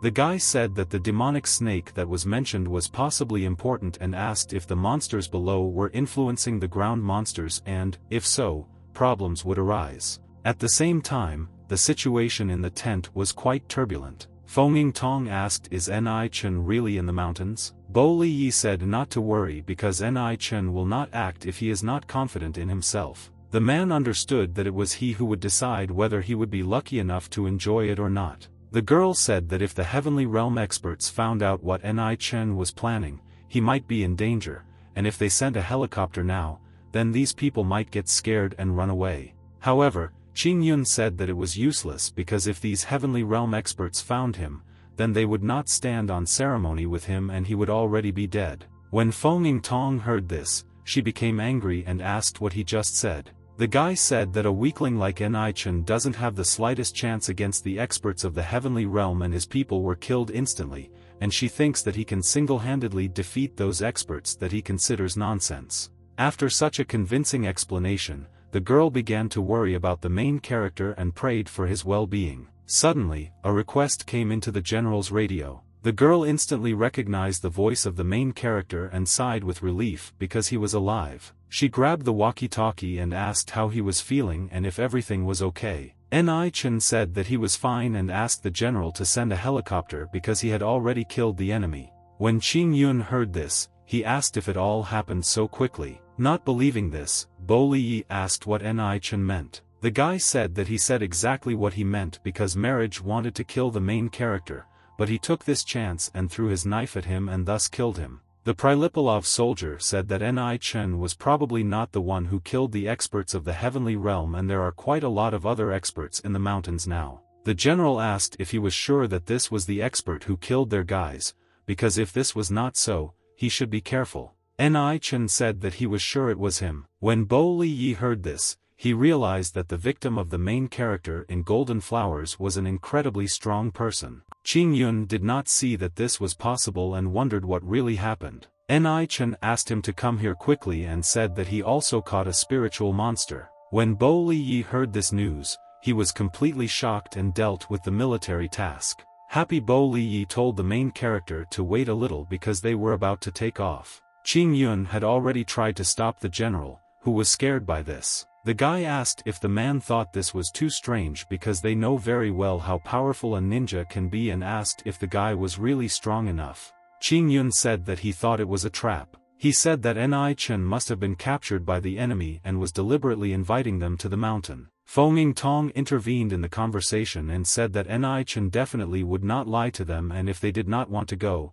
she could check it herself. The soldier has already tried to stop her because she is going alone to that place and it will be too dangerous if she is caught. However, the girl turned away and called him a coward. The girl picked up the walkie-talkie and turned around. She ended up practically going out and sleeping with you. Very soon the helicopter began to fly up as the main character Feng Tong came out and asked if everything was okay. Ni Chen nodded to her and smiled softly. Ni Chen said that he was fine, things were not going well. Feng Tong was happy to see the corpse of the one who killed many people of their country and said that karma overtook him. After that, Ni Chen took the pouch and said that this is where the spiritual monster is located. Feng Tong asked with a serious look if they knew how to use the spiritual monster because they had to do this in order to find a secluded place. Ni Chen, in turn, asked the girl for some reason that he is helping him despite the fact that he belongs to the organization. Feng Tong asked who told him this because she handed over the application and joined the Di Lin building.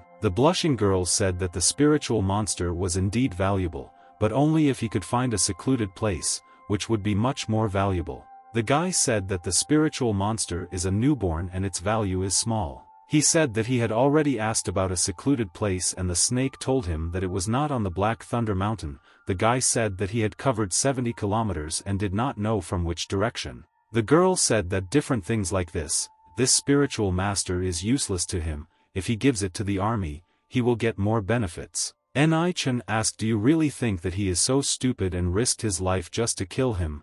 The guy said that if the spiritual monster were useful to him, he would not let him go. The girl turned away and said that when they come down from the mountain, Ni Chen should not tell the general that he spoke with a spiritual monster, otherwise he will interrogate him. He couldn't have a girl. He said that, as expected, she wasn't bad for the girl he slept with. She touches after that. The blushing Feng Tong said that no one slept with him and that's a lie. Very soon the helicopter landed on the army site. Qing Yun said to be careful and on guard because it can be dangerous. However, immediately after this, Ni Chen came out and threw the expert's corpse on the floor. Smiling, he told the general that he had brought the body of the enemy. Bo Li Yi realized that this was indeed the same ninja and Ni Chen was truly powerful. Bo Li Yi saluted the guy and said that he, as a representative of the Silver Eagles, would thank him for a month for their dead brothers. After that, all the other soldiers saluted the main character. Qing Yun didn't even do it,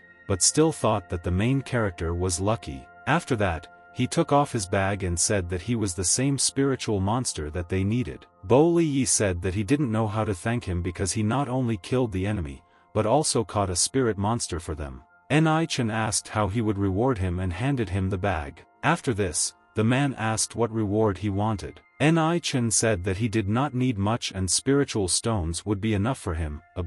Bo Li Yi asked what we were talking about. However, he said that he could do it, but he would have to make a request for them and it might take some time, so he would ask someone to send them as soon as he had them. Ni Chen bowed and thanked the general. The guy understood that here he revealed some of his abilities and he had a bad relationship with the Shan Ben family. What stuck was the fact that Ni Chen was alive because he understood that this ninja was not the only person. At the same time, there was a pleasant atmosphere on the cheerful farm. The multitude gathered everything together and dined. One of the classmates asked why Ni Chen was not here yet despite the fact that he promised to come. Bai Yun asked Luo Yang where did Ni Chen go and why is he not there yet. The guy said that he had some business and after that he did not call him. The guy smiled and said that if she missed him, she could always call him. Turning away, the girl told him to stop talking nonsense and asked who else missed whom. However, immediately after that, an alien hand landed on Luo Yan's shoulder.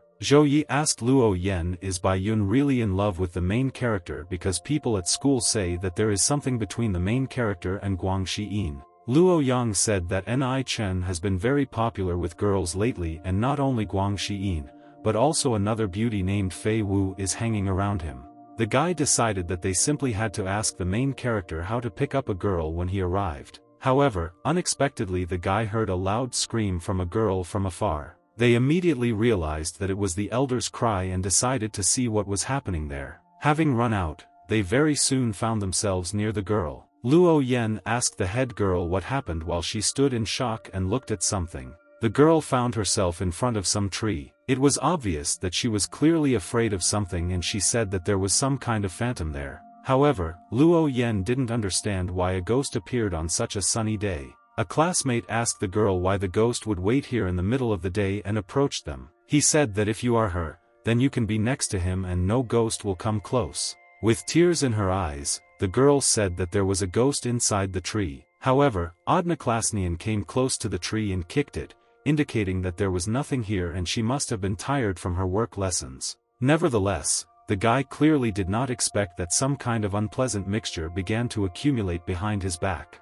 With a scared face, Baiyun told him to get out of there as soon as possible. At the same time, her classmate assured her that everything was fine and she shouldn't worry. The girl shouted to Li Jian that his head was surrounded by black fog so he should push from there. Only then did the guy understand the seriousness of it, because from the girl's actions it was clear that she was not lying. After this, Li Jian decided that it was better for him to just run away. About White, immediately after this, another classmate came up and said that Baiyun should believe in the science of beating. There are no ghosts in the world.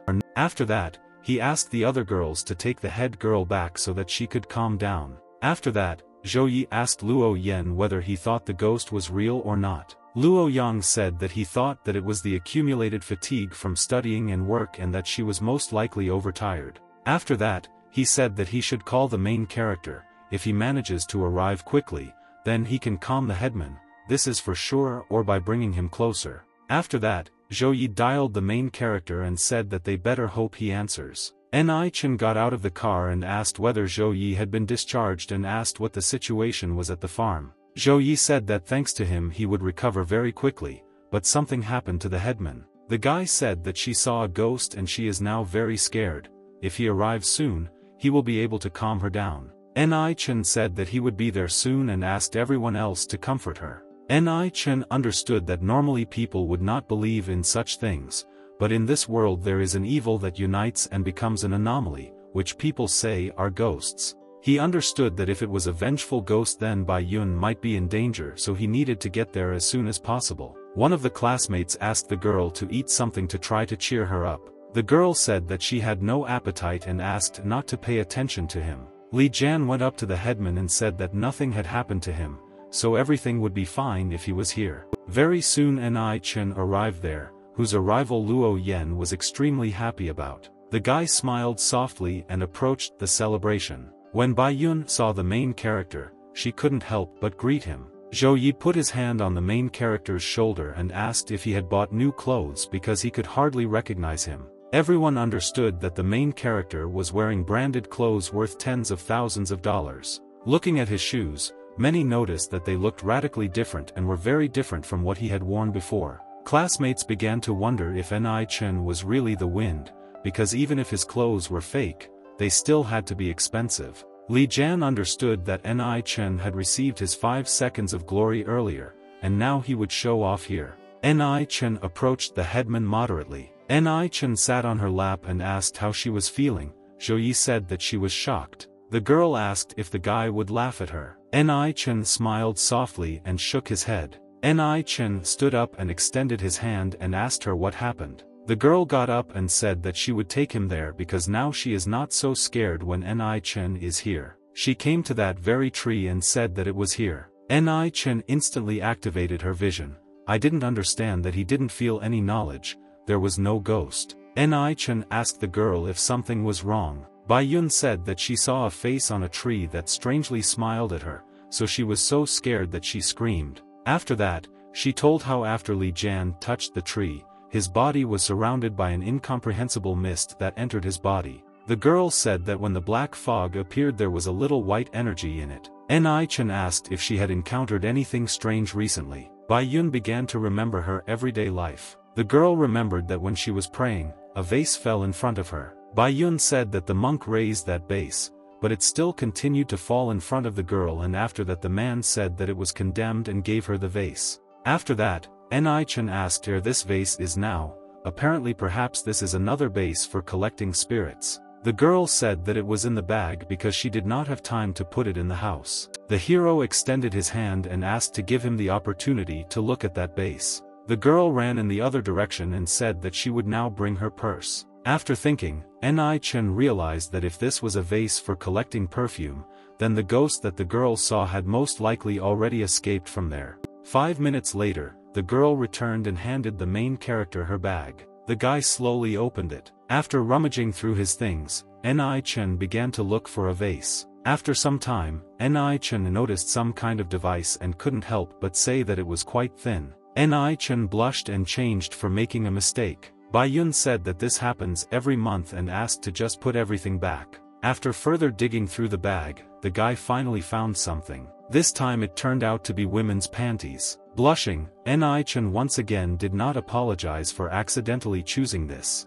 She told the main character to hurry up and stop taking the wrong thing out of the bag. Looking at the girl's pouty face, Ni-chan continued to look for what he needed. After some time, he took out some kind of bottle and asked if this was what they were talking about. Ni-chan realized that this was definitely a vase for collecting spirits, and it was exactly the same as the one in Fei Wu's house, and most likely the spirit had already escaped to the tree. Ni-chan said that since the spirit is no longer in the vase, she will go and look at the tree. The girl told the main character to be careful. After some time, Ni-chan approached the tree. He put his hand on it and tried to concentrate. At the same time, as Ni-chan put her hand around him, it was as if some kind of well was formed. From there you could see a ghost, and the guy was very surprised by this. Ni-chan frowned and realized that the ghost was indeed hiding in the tree, and he would use his spiritual disc to lure him out of there. He took this disc out of his pocket and immediately began to generate some kind of energy. Ni-chan concentrated and ordered the ghost to come out. At the same time, his hands were folded at one point and pushed the disc into the tree. What time did an evil spirit come out of the tree, begging for mercy? Ni-chan told him to move inside the disc, and only then would he not kill him. The evil spirit agreed to this, and after that even more powerful energy. After some time, Ni-chan detached her hands and said that everything is now ready. However, the girl asked if he would be in danger while this phantom was in his disc. The guy said that everything was fine, so he wouldn't mind having a snack, when, very soon, Ni-chan found himself in the parking lot of the farm. Li Jan said that the bus was not very comfortable and asked why he should go with him in his new car. Bai Yun, however, immediately refused and thanked her for the offer. The man asked the main character whether he was going to convince the girl because she wasn't feeling well today and he was worried that she would get seasick on the bus. Ni-chan said that he would help him by talking to her. The self-confident boy thanked the main character.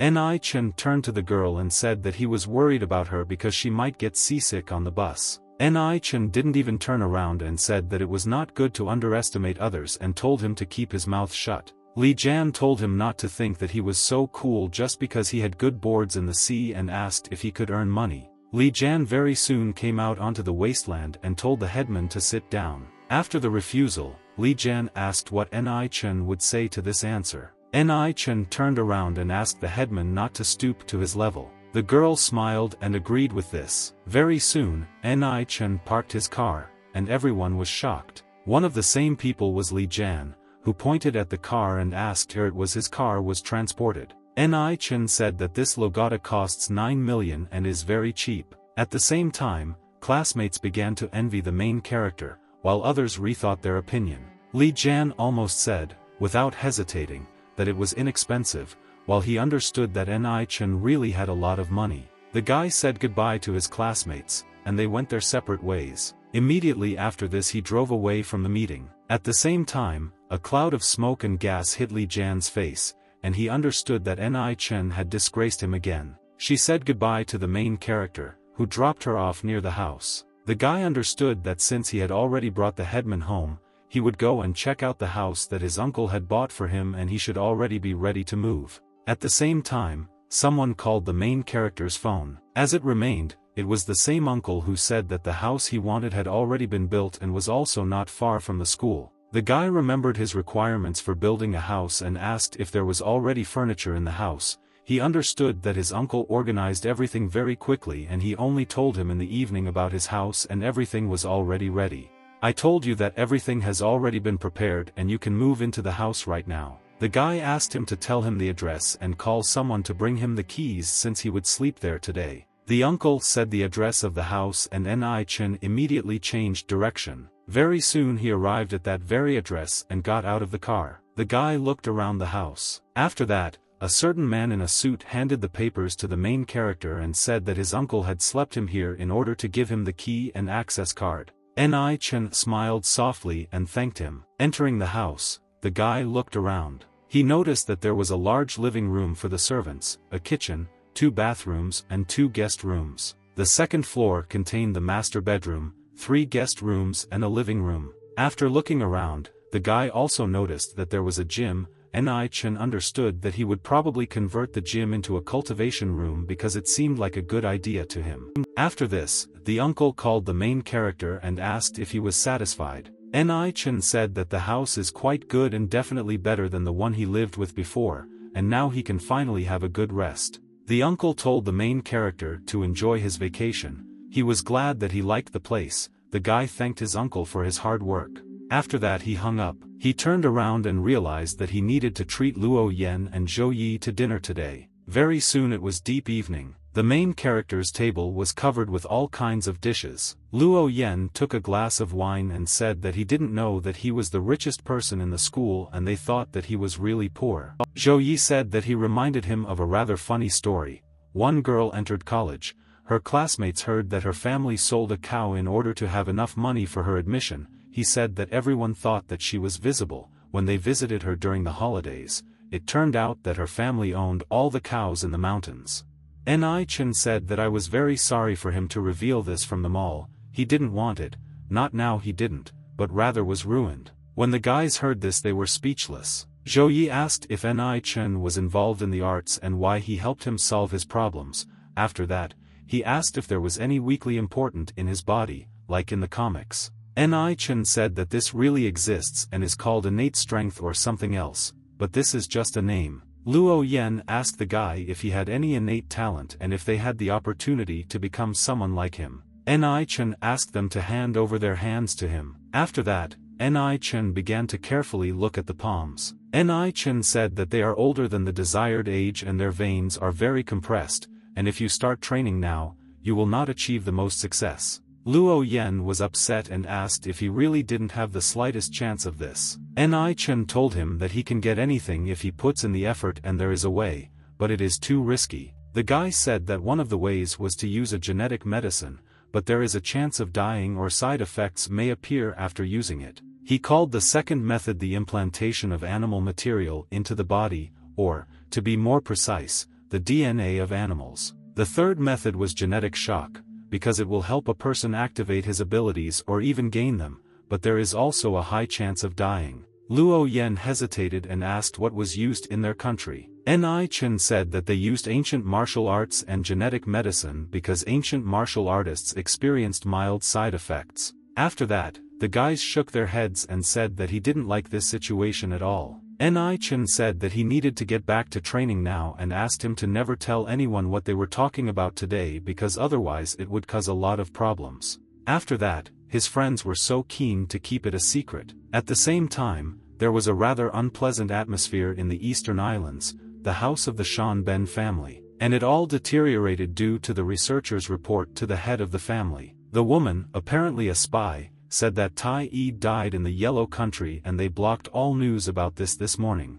The man understood that Tai Yi was the only cultivator of the heavenly realm in their family, despite the fact that there is another mighty one, but this is still a very big loss for their family. After that, holding hands in fists, he asked who did it. The woman said that they heard that it was Ni Chen who killed Qinya in the Black Triangle. After that, he got angry and asked if the Yellow Country really thinks that they are stupid. All Ni Chen is only 20 years old, he simply could not kill someone older than him. The researcher said that according to rumors, it was definitely Ni Chen who did it. The man said to listen to him and find any information. This is undoubtedly the Yellow Country trying to hide the truth, they definitely have heavenly realm cultivators. After this, the researcher literally disappeared into thin air. The man's anger threw the nearest vase. He also overturned the table and cursed. He knew that he had no choice but to bring back another heavenly realm cultivator in order to protect the family now. At the same time, Ni Chen was in his mansion.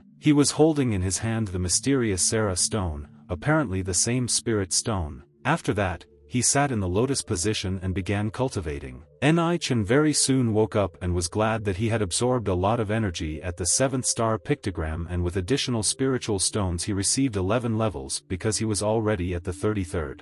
The guy understood that this would take him 5 days, but his calculations were wrong and he needed to spend another 10 more activations. At the same time, a call came to the phone of the main characters. Seeing Su Yang's name, he wondered if this was a friend from school and if he was calling about a high school reunion. Ni Chen picked up the phone and said hello. Su Yang at the same time was afraid that Ni Chen wouldn't answer the phone because if he didn't come, then Bai Yun wouldn't come either. If the headman wasn't there, then the drink he spent 30,000 on would be useless. He understood that forgotten love water is a very good thing, because while a woman drinks it, she immediately loses her mind and falls into endless confusion. Having not heard an answer from the other side of the connection, Ni Chen said that he would disconnect if he continued to remain silent.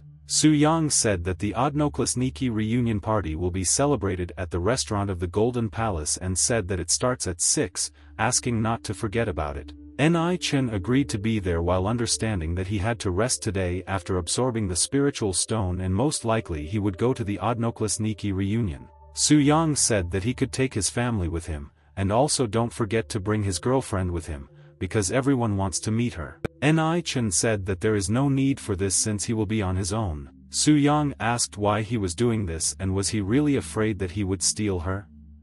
The man told him that if his girlfriend can be stolen by other people, it means that she is no longer interested in him. The man continued to step on the main character and ask if he really lied to him then and this is the girlfriend whom he hired as an escort in the application or something like that.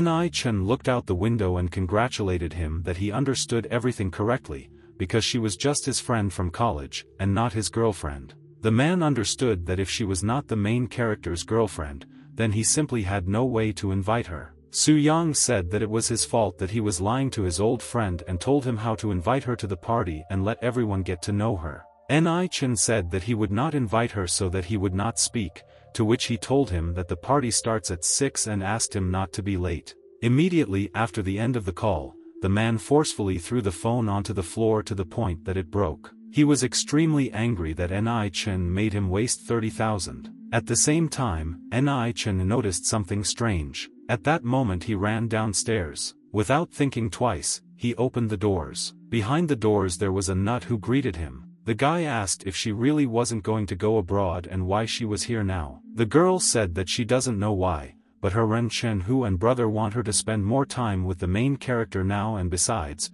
they are cold towards the Han family, so she came to visit him. Ni Chen realized that most likely Ren Chen Hu heard about what happened on the Black Thunder Mountain because Bo Li Yi would have hidden this story for a long time. Ni Chen said that it was good that she no longer had to worry about being married to her fiancé. The girl said that usually they would force her to stay at home and forbid her to go out anywhere, but now she can see him whenever she wants without hiding. Very soon, Ni Chen and the rich man were inside, and the girl asked why don't the guy give him a tour of the house. Ni Chen said that it was time for him to go to the party of former Odnoklasniki, so he simply did not have time for this. The girl said that she could go with him. He understood that this was even good, because if he allowed her to go with him, then there would be no scandals like the fact that he did not want to spend time with her. Ni Chen smiled softly and agreed with the girl. Beryl hugged the protagonist's hand and said that she knew that he would not refuse him. At the same time,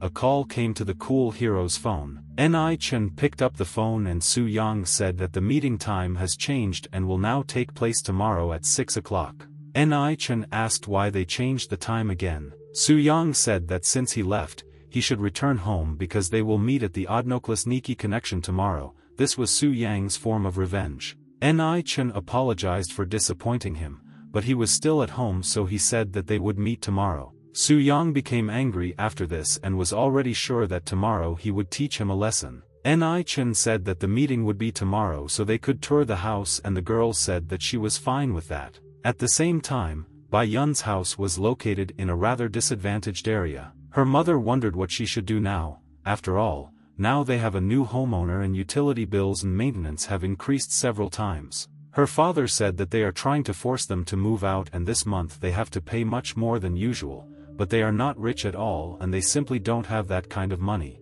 The wife asked her husband if there was any point in calling the police because they should do something because it was clearly illegal. The husband said that these people are doing whole things in broad daylight and they must have someone who will protect them or they have already bribed the police. Putting out his cigarette, the husband said that they could just sell the apartment if they could no longer pay the bills and then they could try to buy their house. Bai Yun came into the room and said that she saw an advertisement that if someone wanted to sell an apartment, he could sell it for 1,500 per square meter and asked what that meant. When parents heard this price they would have been shocked. The woman understood that if they sold her for 5,000, it would be normal, but they offered only 1,500, and she understood that no one would agree to such a bad deal. Bai Yun asked her parents what was going on because she could help if they told her about the problem. Her dad said that the owners of their house have changed and now these are some dubious people who want to throw them out.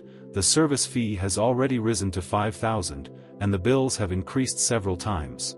Bai Yun got angry and asked how they dared to do this because she would now go and talk to them. Her mom asked her not to do this and look at her dad's hand because they did it to them. After this, the girl noticed a huge wound on the man's hand and began to worry. Her hands were literally shaking because she couldn't do anything. Tears appeared in the girl's eyes. Her dad told her not to get into trouble because some of their neighbors were sent to the hospital by them, and 2 even had their bones broken. Without thinking twice, the girl said that she knew where to turn to for help. She understood that now only Ni Chen could help her. At the same time, Fei Wu stopped at the main character's house and said that he was quite good. The girl said that she was glad that in such a short time he had a good car and a big house. Fei Wu said that the house she lives in is not that expensive, and her car is not as luxurious as the protagonist's car. In response, Ni Chen asked how much money she earned from betting in the Black Triangle and said that 100 million is a trifle. Fei Wu said that she cannot accept this money because it will be useful to her if she runs away from home because she wants to buy a book with martial arts in the Black Triangle. Ni Chen praised the girl because he understood that she was not at all like Luo Yang and Zhou Yi. After that, Fei Wu asked if he had any skills suitable for her and then she would simply buy them from him. Ni Chen remembered how he took away the book Appetite Ways of Tai Yi. He understood that it not only contained the 5 paths, but also some skills that needed to be combined for training. He just has 1 book of skills and he will sell it for 1 billion, and he will be able to decipher it. The girl said that he himself knows that she has a little more than 1 billion after buying his book and she will only have 100 million left. Ni Chen said that he forgot to say that for 1 billion he will give her the right to use it, but she will not be able to keep the book for herself because she will understand what he means when she reads it. The girl pouted in response and called the guy stingy. I drank it through. After that, the girl kissed the main character. Blushing and returning to her seat, she asked what about it. Blushing, Ni Chen said that they had agreed. 5 minutes later, Ni Chen handed her the book and Fei Wu was surprised to realize that it was the 5 paths. Ni Chen asked if she really knew this and if this thing was so popular. Fei Wu said that this is a very valuable thing, but there is a struggle for this book. The girl said that not only ordinary people are involved in the battle, but also people from the underworld and the 5 paths. The guy asked if she was really sure that she was so valuable because he took her from the ninja on the Black Thunder Mountain, and he was not so strong. Fei Wu said that in some books, people are required to have the same blood as their ancestor to master the skills perfectly, and the origin of the 5 paths originates from their country, so only they can master the skills properly and train. It will be much easier for them than people from other countries.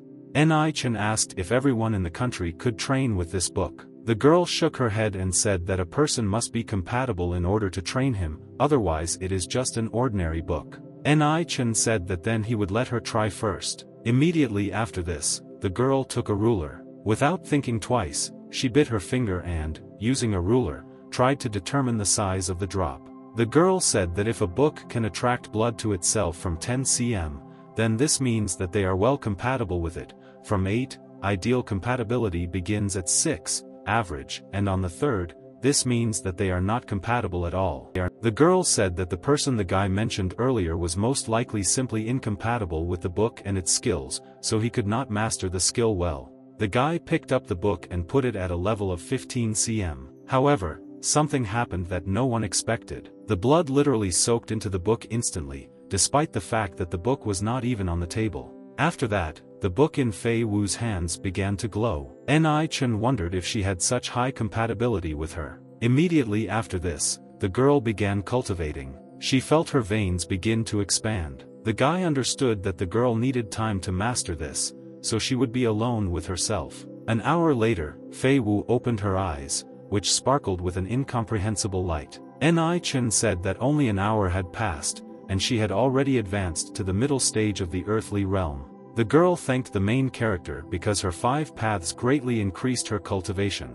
Ni Chen said that she didn't need to thank him, but the fact that she didn't put in any effort and wasted little time to reach the earthly realm made him jealous. The guy said that if he trained there a little longer, he could easily reach the late stage of the earthly realm, and he really couldn't compare with her. The girl asked if Ni Chen knew about how she worked hard towards the future as an ordinary person. She said that when she was 3 years old, Ren Chen who started forcing her to train. She said that until she turned 18, she tried many different martial arts for 15 years. She talked about how she had taken many different medications and none of them worked. When she turned 18 and finally became an adult, her father gave up and she also abandoned her cultivation. The girl said something that she had not been able to do over the past 15 years and is being rewarded immediately and now. The guy realized that if everything she said was true, then the main character was luckier than her because after receiving this ring his life became difficult, but he still successfully became a cultivator. Ni Chen apologized to the girl and asked what she was striving for now. The girl said that she strives for 5 ways about the peculiarities of the palm technique. She picked up the kettle and began pouring water into a glass. After that, the girl activated the skill. Immediately after that, it literally disappeared along with the contents in the glass. Ni Chen couldn't believe what he just saw. He knew that if he used a little spiritual energy on his eyes, he could see where she had disappeared to. As expected, Ni Chen was able to see the girl. After some time, the water returned to the mug. After that, the girl asked how Ni Chen felt about this trick. The guy said that it was so magnificent that he could hardly see it, even with his current abilities. After that, he asked what this technique was based on. The girl said that it was a shield and she used a glass of water as a base. If she put in more effort, she would most likely be able to create her own shield. The guy said that he now understands that if he works hard like this, he can control his destiny and no longer listen to his family. The girl said that she would definitely work harder because she had been working for 15 years without any results. Ni Chen said that he was giving him this book. When the girl heard this she literally rushed into his arms. Without thinking twice, she kissed the guy. Blushing, Ni Chen backed away and told her not to be so persistent, because he would not be able to restrain himself. The girl said that Ni Chen is the best and if she gets results from training with this book. However, she did not say what exactly is necessary. Ni Chen asked what would happen then. However, the girl blushed and turned around, saying that nothing would happen there. At the same time, she thought that she would definitely become his girlfriend. At the same time, a message arrived on the main character's phone. The unknown number said that he knew that Ni Chen killed Tai Yi and Qinya and he did not expect that he was so strong in his words about his loved ones in power that everyone was in danger because his villa and car were good enough. Noticing how someone wrote to the main character, the girl became worried and asked how he knew so much and whether this person was really threatening him. Ni Chen said that this was indeed the case and he said that he would kill one of the people close to him every 3 days after the 6th month and on the 6th day he would kill himself. Fei Wu said that, judging by the text, she thinks that he is from the City of Glory. I am near this city. Ni Chen said that this was not required at all and he would figure it out himself. The guy understood that the Tiger Clan would not help him so easily and it was one thing to be friends with a girl, and another thing to join a gang. Ni Chen stood up and said that he could not solve this problem now even through cultivation. She said that she believed him. Very soon, Ni Chen walked down to the parking spaces. There were 2 cars there. Looking at her car, Fei Wu said that she wanted to change places with him. Ni Chen said that she can buy the same one if she wants, because by her standards it does not cost a lot of money, and if then she buys a car, he is even ready to recommend the Aston Martin brand. When the girl heard the unfamiliar name, she remembered how she doesn't often write to the main character and wondered if she was really close to him. The girl said to head there right now. At the same time, in the store itself, Bai Yun was very worried. She understood that if the house needed to be sold for 1,500 per square meter, then they would lose several hundred thousand and for such a poor family as hers it would be a huge disaster. At the same time, her colleagues washed her bones and wondered whether she would not be able to fulfill the planned sales, because she was lucky to already sell 2 cars. At the same time, there was a rather unpleasant situation in the manager's office. He understood that the car he ordered could be delivered at any minute and, including tax, it costs 52 million, but he paid only 20 million as a deposit and he did not understand where to find the remaining money. After some time, the employee approached his boss and said that Ni Chen was here. The man asked who else Ni Chen was. The employee said that this is the same person who bought Lugano from them. Delighted by this news, he said to come to him as soon as possible. He hoped that Ni Chen came here to buy another car, but 15 million is still too much for such a young man. Ni Chen introduced his friend to the store and said that she wanted to buy a new car. The girl met with the headman and said that they had already met before at school. The girl remembered her and said that she then helped the main character, because otherwise they could continue to spread ridiculous rumors about him. One of the buyers came up and asked why don't they take his new car for a ride when it's delivered because it costs about 4 million. Fei Wu asked if he really thinks that he can show off his 4 millionth car because it just arrived here on the main character's legend. The girl asked the headman if there was any car on par with the legend because she wanted to buy it. When the buyer heard this, he couldn't believe his eyes because she came here on a legend and wants to buy another car. He thought that the girl was definitely wondering who could buy such an expensive car and not ask for any information about it. However, immediately after this, the boss came out to the main character. He said that this buyer is right and there is no such car as the legend and the legend itself is not available. Ni Chen said that he was here to look around, and his girlfriend was going to buy a car. Fei Wu asked how much the car costs there because she will buy it if the price is right. The man said that the car itself costs 47 million, and with taxes added it's about 52, if of course she's interested. The macaque shook her head and said that 50 million was too expensive. She understood that, despite the fact that I wanted a better car, if it was better than the main characters, he would lose face. Unexpectedly, the client approached the boss and said that it was quite a bold decision to sit the girl out. Paying so much for a car, 55 million, would be too expensive for her. After that, the subordinate said that the same car had arrived. With a calm face, he asked the protagonist and Fei Wu to look at this car. He understood that he was literally a corpse since the car had arrived, and he could only hope that the young lady would like her. Ni Chen said that they would take a look at it because he himself was wondering how much a 50 million car costs. When the guys saw the car, they could not admire its beauty. The rich woman literally fell in love with it and called it a work of art. Ni Chen said that if he likes her, then he can afford it because 50 million is not a problem for her. However, the girl asked whether Ni Chen would not be offended that they would have such a huge difference in cars. Ni Chen showed his finger up and said that this is not a problem because sometimes he can ask her to let him ride. Bai Yun watched the dialogue between the two and realized that they must be closer than friends. The girl said that even if he wanted to buy 10 of these cars, it would not be a problem because she would not brag about this car purchase. Fei Wu asked if the price was exactly 50 million and said that she would pay for it now and asked to complete the paperwork as soon as possible. When that same client saw that such a young girl really bought a car for 50 million, he realized that every day the world is becoming scarier and scarier.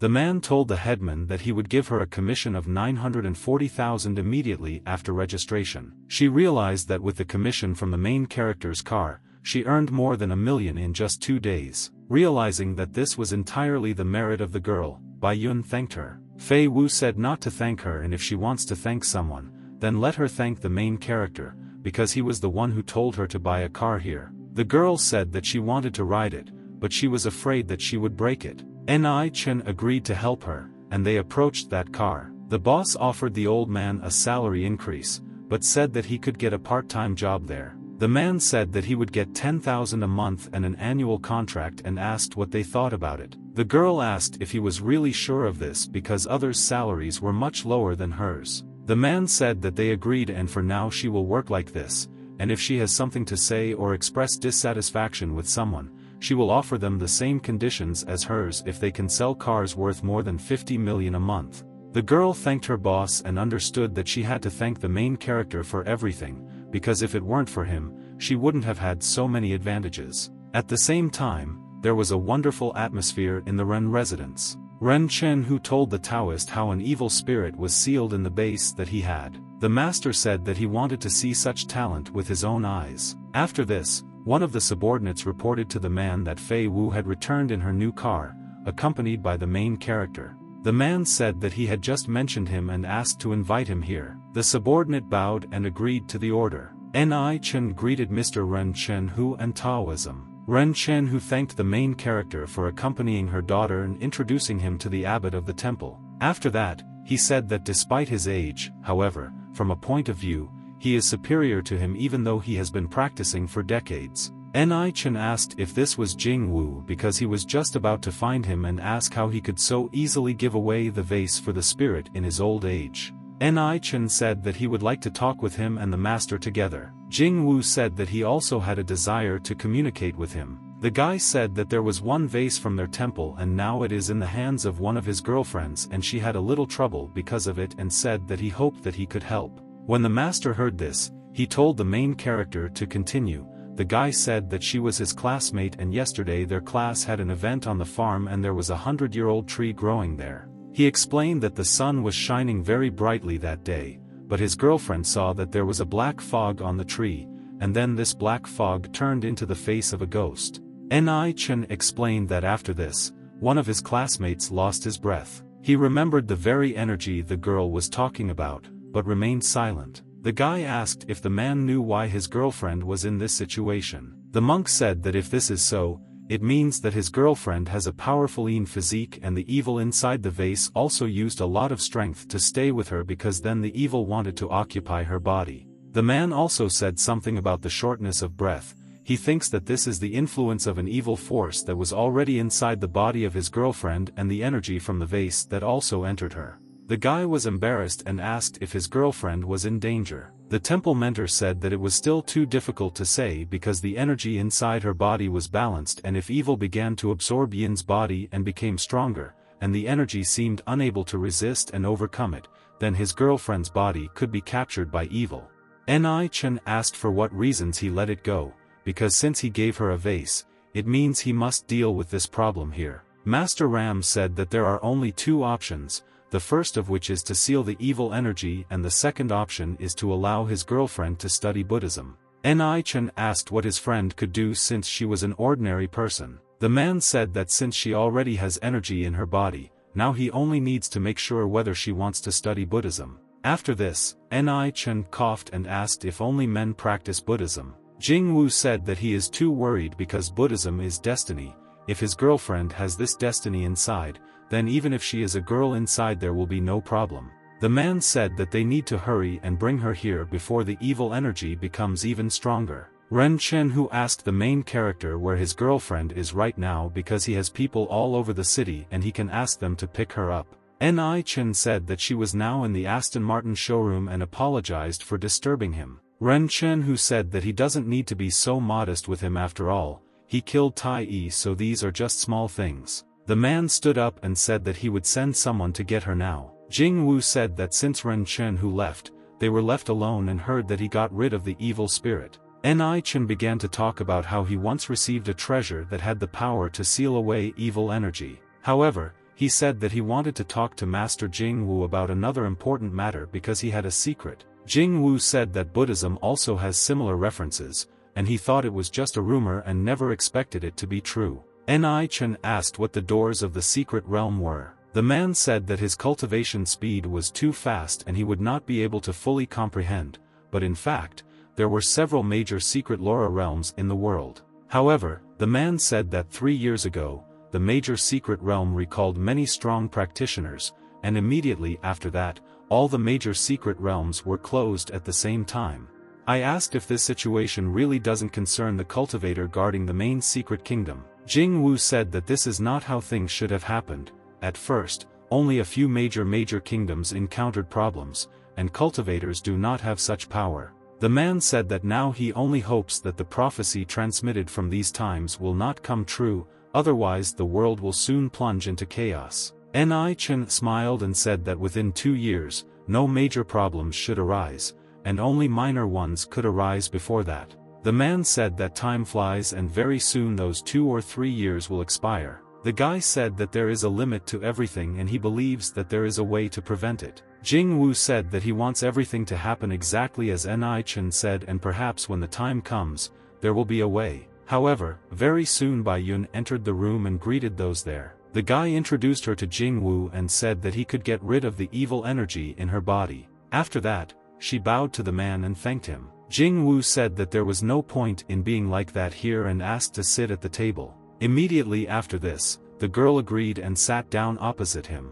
I just straightened my eyes and decided to concentrate. However, immediately after this, he opened his eyes wide because he did not expect what would happen next. Ni Chen looked at the monk's actions and realized that he was truly an outstanding person, and perhaps he was not as good as Tai Yi, but Tai Yi himself was not as good at fighting demons. After this, a huge amount of energy flowed from the monk's hands. All this time, Bai Yun sat straight and her body was shrouded in this energy. Suddenly, one of her eyes glowed yellow, and the other dark purple. Mentor Ram realized what the problem was and concentrated even more. Slowly the dark color from the second eye began to be replaced by divine light. Ni Chen understood that even though Jing Wu had a high level of cultivation, he could not completely suppress the evil qi, and this energy was really strong. The sweating man asked if Ni Chen could help him. Ni Chen took out the disc and said that he would help now. He pulled the disc to the girl's face and shouted the seal. However, in the end, the evil energy simply concentrated in the girl's eyeball.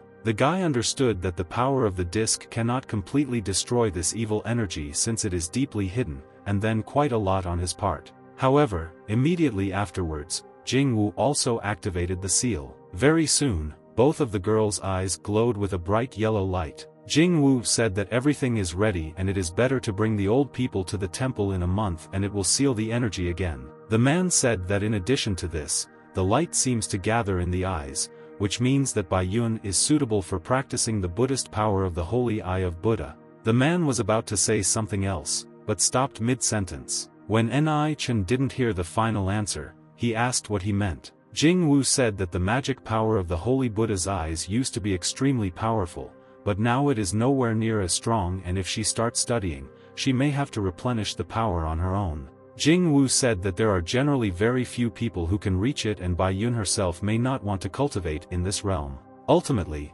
Ni Chen asked if there was a more suitable technique for this. Jing Wu said that the evil energy, although suppressed, was still hidden in the elder's right eye, and if she practiced other techniques, she might not be able to keep up with the speed. The guy understood that when the girl reached the heavenly kingdom, she would not be able to further practice and find techniques, and asked if she would still control her devilish energy. The man said that when the time comes, the devilish energy will become extremely powerful due to the strength of the owner and will even cause harm. The guy asked if there was some way for Jing Wu to teach her all the powers of the holy Buddha, and then he would bring the girl to the temple and donate the temple's fees by tilting.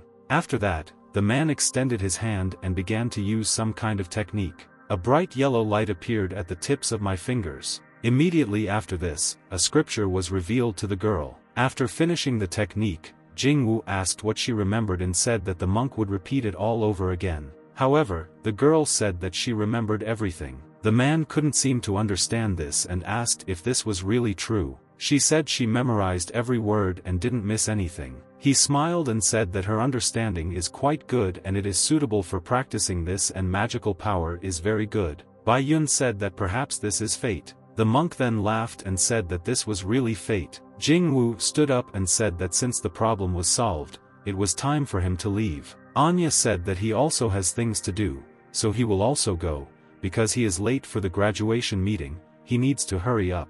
After that, Fei Wu approached the main character and said that he took her back in her car because his car was not here now, and asked for permission to take care of taking him there. Ni Chen smiled and said that he would bother her then. After this, the girl asked the employee to take the main character back because he should not disrupt his schedule for their sake. The employee bowed respectfully to the main character and began to show the way. Very soon, Ni Chen arrived at his destination. He thanked the employee. The man himself said that Ni Chen shouldn't be so modest because it's just a trifle. Ni Chen thanked him for giving him a lift and said that he could return, and asked him to tell Fei Wu thank you. Many Odnoklas Niki have already gathered together. After that, some blonde man came into the hall. The girls immediately recognized him and said that this was Chen Liang, and his Ren Chen, who was the chief officer of the western region, and this was a very high position. However, immediately after this, another classmate came there, who was in the company of a woman. The former classmates began to discuss the fact that they had not seen Sun Hai for a long time, and he looked like a different person and did not even recognize him at first. They were jealous of his wealth. After that, Chen Liang and Sun Hai shook hands, and the man said that the last time they met was at a charity event, and then the millionaire's family donated 5 million and he and his father remembered it well. Sun Hai said that it was a small amount and he needed to help the poor. Other classmates began to envy Sun Hai's marital status if 5 million is a small amount for him. After that, another Odnaclassnian came there and said that they were finally here and thought that they would let him down. It was Su Yang. Chen Liang said that the party was organized by him, so they couldn't help but show up. Laughing, Su Yang said that they would drink until they were drunk tonight. However, after that, Ni Chen entered the hall. Many of his classmates were surprised that he was wearing quite expensive clothes and he became all rich and was considered at school as the poorest and most modest boy. Su Yang said that Ni Chen was late while looking at his clothes. He decided that they were fake and cheap despite the fact that they were high-quality crafts, but he could deceive everyone, but not him. However, immediately after this, the man received a message on his phone. They wrote to him that someone had brought the main character here, and the car itself looked very unusual. Su Yang said that what was expected was that he wore these clothes to show off to his classmates.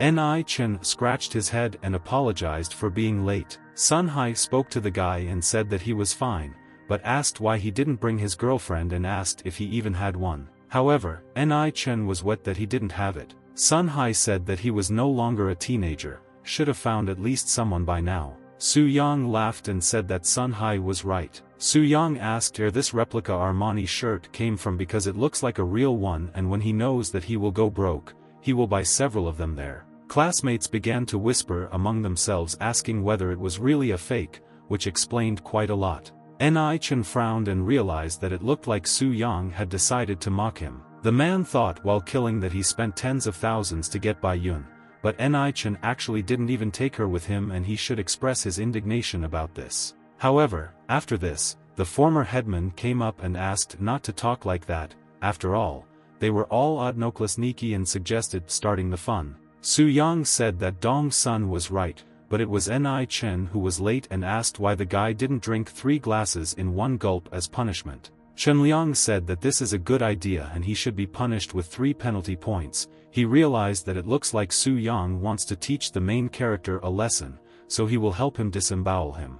The guy had already exhaled and realized that despite the fact that 2 years had passed and their relationship had changed since school, this still upset him very much. After that, he remembered a certain girl and wondered if she had changed. Ni Chen sat down at the table and asked if Xin Chen Shui didn't come. He understood that the reason he originally came here was because he wanted to see Xin Chen Shui because he was in love with her. However, Dong Sun asked if Ni Chen didn't know that she passed away soon after graduation. This came as a shock to the main character because she was in great shape and felt great at graduation. Dong Sun said that she had been suffering from an incurable disease for a long time, but he only found out about it after finishing her studies and she hid it from them. Ni Chen closed his eyes and realized that Xin Chen Shui was the first girl he had fallen in love with in his life, and her innocent appearance was still in his mind, but now it was a little clouded, so it was very sad.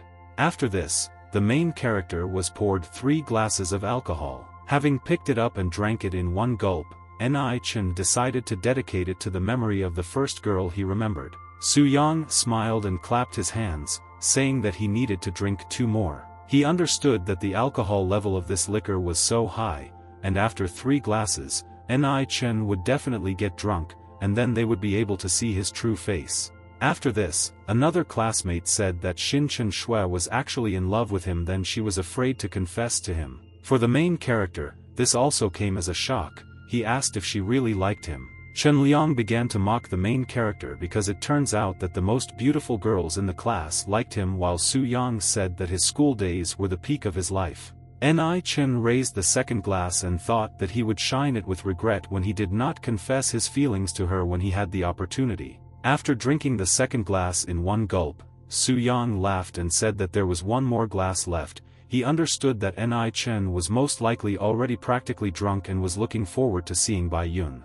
Dong Sun said not to get carried away with it because this liquor has a fairly high percentage of alcohol. Su Yang said that he understood everything wrong and they are not forcing him to drink because he wants it himself, and besides, he must drink 3 penalty glasses because this is a tradition. They were happy and said that since Ni Chen was late, he should be punished. Ni Chen raised the third glass and decided to dedicate it to his lost youth. Very soon he drank it in one gulp. Su Yang patted the main character and praised him for his determination while thinking that as soon as he got drunk, he would call Bai Yun and get rid of him. At the same time, Fei Wu and Bai Yun were outside the door. Bai Yun expressed her excitement because she thought that Ni Chen had drunk a lot.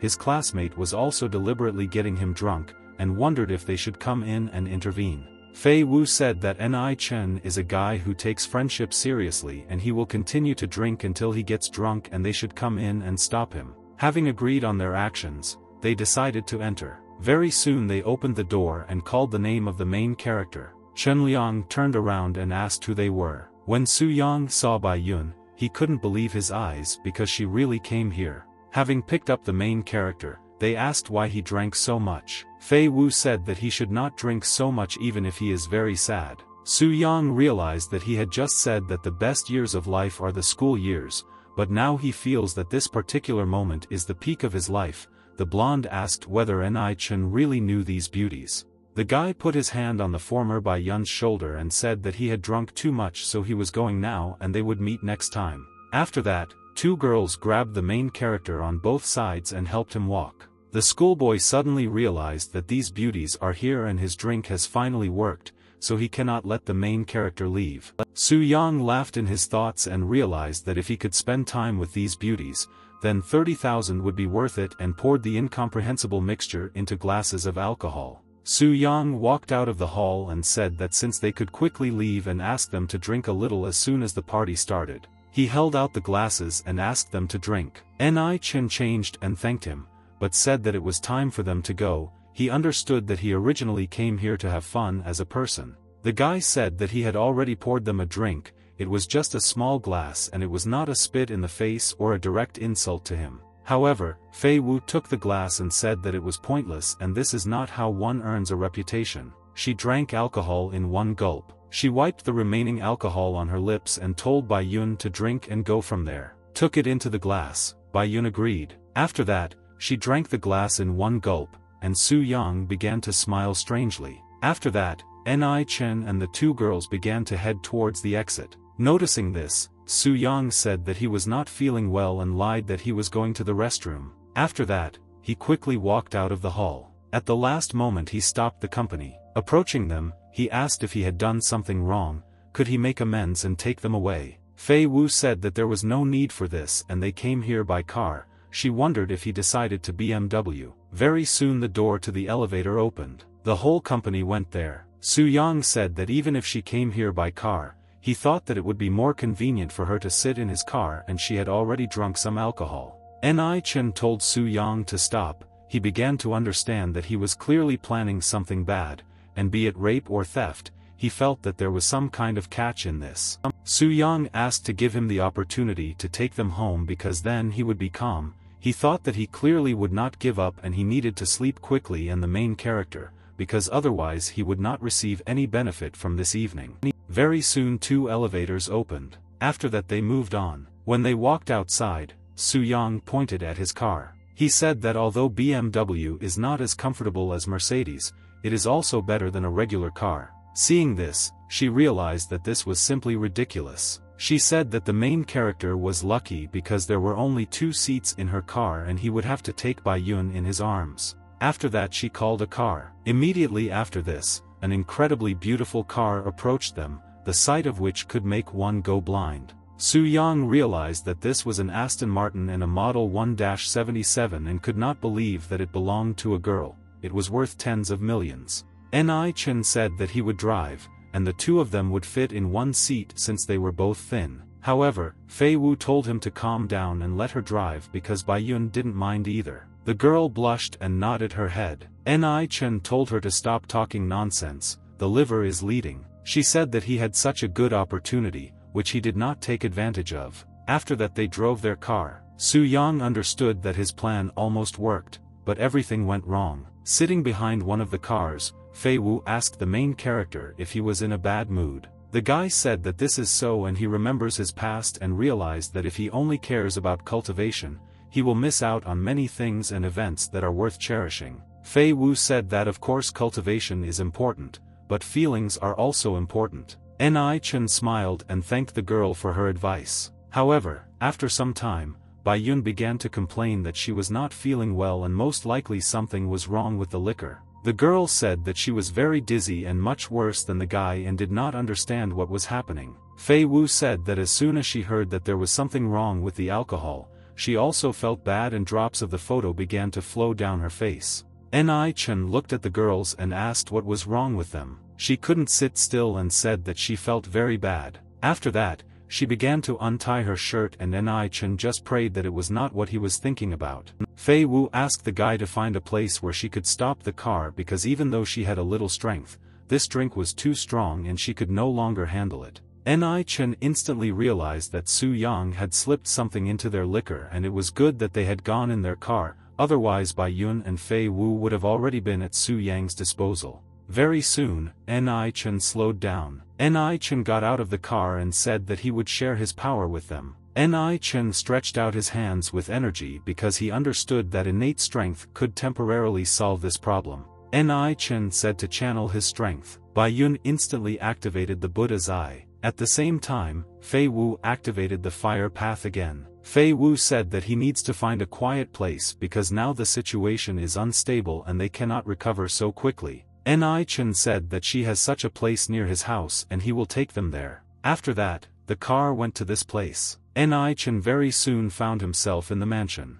He said that they could solve this problem with their current strength and asked them to choose a room. After that, the girls nodded their heads and continued, "It'll do." After that they closed the doors and there was silence. The guy understood that if he stayed with them too, he most likely would not be able to restrain himself. After that, Ni Chen went into the bathroom. The guy understood that this was a very good opportunity to kill two birds with one stone, but he was just afraid. 30,000 minutes later, Bai Yun came to her senses. She understood that now her clothes looked more like a rag. She realized that her clothes were ruined and she had nothing that she could put on and go out. Ni Chen coughed and was still standing behind the door and said that most likely their clothes could no longer be worn. He said that he would go and buy 2 sets of new clothes, because surely the 2 of them had used up their strength and were now feeling tired. Bai Yun asked what the guy meant when he said he wouldn't go low water and after using it all, why did he say it so bluntly?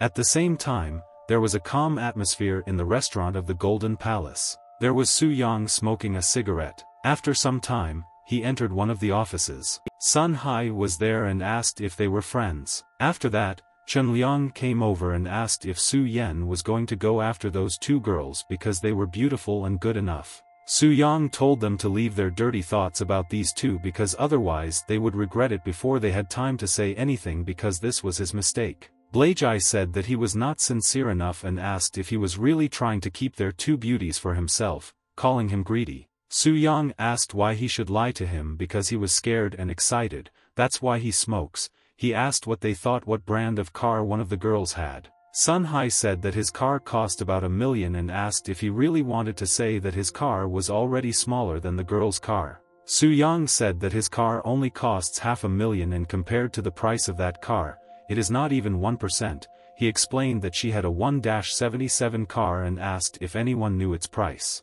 Then Sun Hai said that this was simply impossible and both guys were speechless. The man said that if she really has this car, then Su Yang was not exaggerating at all and his car is actually not worth even 1% because its price is almost $500 million, and in the world there are only 77 such cars, and in their country there are 5. Sun Hai said that he now feels very sorry because of him, because earlier he said that Ni Chen was a poor man and if not for his words, then he would have strengthened his friendship with him and as a result they not only did not become friends, but also offended him. Chen Liang said that he was the only one who did not offend the main character. Su Yang understood that both of them would not have any problems and Ni Chen would not deal with them, but he got Bai Yun and Fei Wu drunk. Su Yang told them to keep drinking because he would go pay the bill and before he left he needed to lay low. While Su Yang started to go out, Sun Hai followed him while Chen Liang asked if they wanted to have another drink. At that time, Ni Chen was in a clothing store and picked out 2 sets of clothes for the girls in the shortest possible time, and if one set did not fit, they could try another. The guy smiled, because he hoped that there would be no problems with the size because he had a good look at everything in the car. The cashier demanded 168,000 yuan from the main character. The girl was clearly jealous of the main character because he is very generous and is ready to buy such expensive clothes for his girlfriend. Ni Chen said to extend everything to 170,000, and the rest is a tip because he doesn't like to waste trifles. The cashier literally fell in love with him because she found him attractive when he paid. Very soon, Ni Chen found himself at home. He approached the house where the girls found themselves. The guy understood that even the sound of the girls breathing looked like they were too tired and in deep sleep. The guy was pleased that they were so brave that they weren't even afraid that he would do something to them. The black car stopped in some alley. The driver's subordinate asked what they should do since Miss was inside. Without thinking twice, he realized that they could try to call the main character. He wondered if he would be fired if the lady did something to the main character, and he interrupted them with a phone call. The man said that the main character had them looking safe so they could return and asked to remain silent if they asked about it, if they should say that she returned home on time. His Chinya said that if the leader or master found out about this, he was afraid that they would have big problems in the future. His interlocutor said that if he is afraid of the leader and the master, then he asked what he thinks about the main character, because mistreats him well. He already said there that Ni Chen is stronger than the master and Ni Chen, already at his age, can kill many strong people and asked if he knew what this meant. The subordinate said that they had a great future. He said that if he understands this, then if I don't tell Ren Chen who, then the places will not forgive if they follow the main character, then maybe if something happens he will help them. Very soon the next day arrived. At this time, Fei Wu opened her eyes very sleepily and lazily. However, very soon she came to her senses and began screaming about where she was and where her clothes had gone. Ni Chen was glad that the girls woke up and said that the sun had already risen. Fei Wu wondered what happened to her clothes because she fell asleep at the main characters yesterday and couldn't remember what happened. Ni Chen said that the clothes were at their door and he didn't go in so they could just go out and get them. After that, Bai Yun woke up and rubbed her sleepy eyes. Having opened the doors slightly, the girls took out their things. Fei Wu appreciated the clothes that Ni Chen brought and realized that they were quite expensive. Very soon the girls went to the bathroom. Enjoying a cold shower, Fei Wu said that Ni Chen is a very delightful person.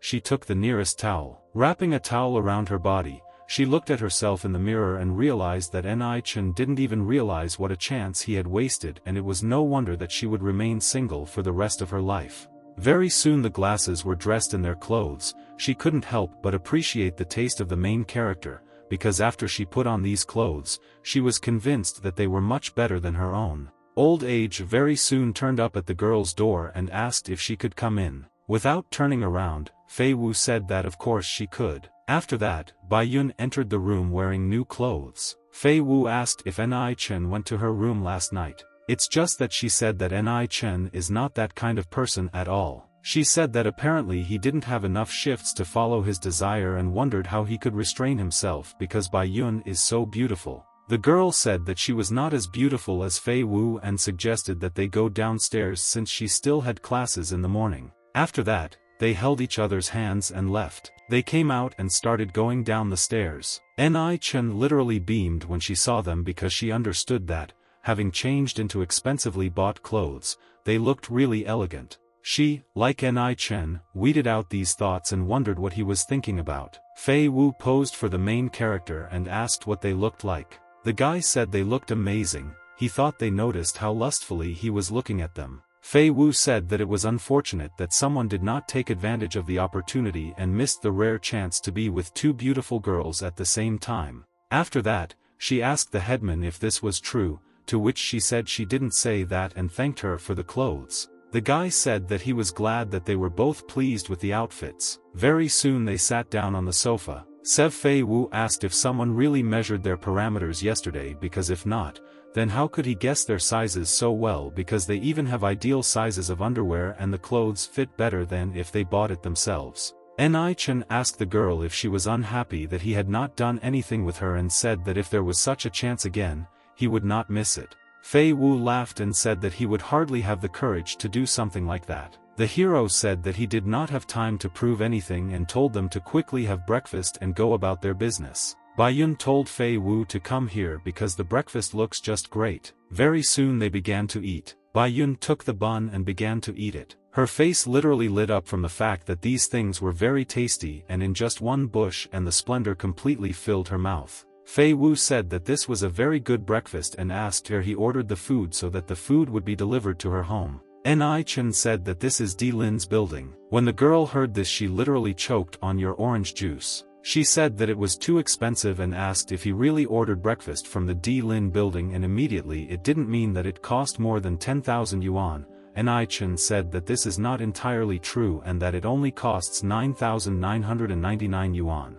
The girl spread her hands and said that it was too expensive anyway and she couldn't afford breakfast from the Di Lin building. Ni Chen said that for one it is only 3,333 and that is only about millions per year or 100 million per 100 years. However, the girl turned away and said that she was poor and could not afford it. At the same time, Bai Yun ate everything very silently. At some point, Ni Chen asked her what she was thinking about. She said she didn't think about anything like that. The guy predicted her questions and asked if he really thought so, that it was too luxurious for her, because they eat something so luxurious for tomorrow, that is, people who cannot even afford simple food. Bai Yun thought that the guy was completely right because she was thinking exactly about this, and as soon as she did this, she felt uneasy because she didn't understand whether it was really so normal to be wasteful. The guy told me that he lives luxuriously for me, but the fact is that they were tired last night, so he wanted to treat them to something delicious for breakfast.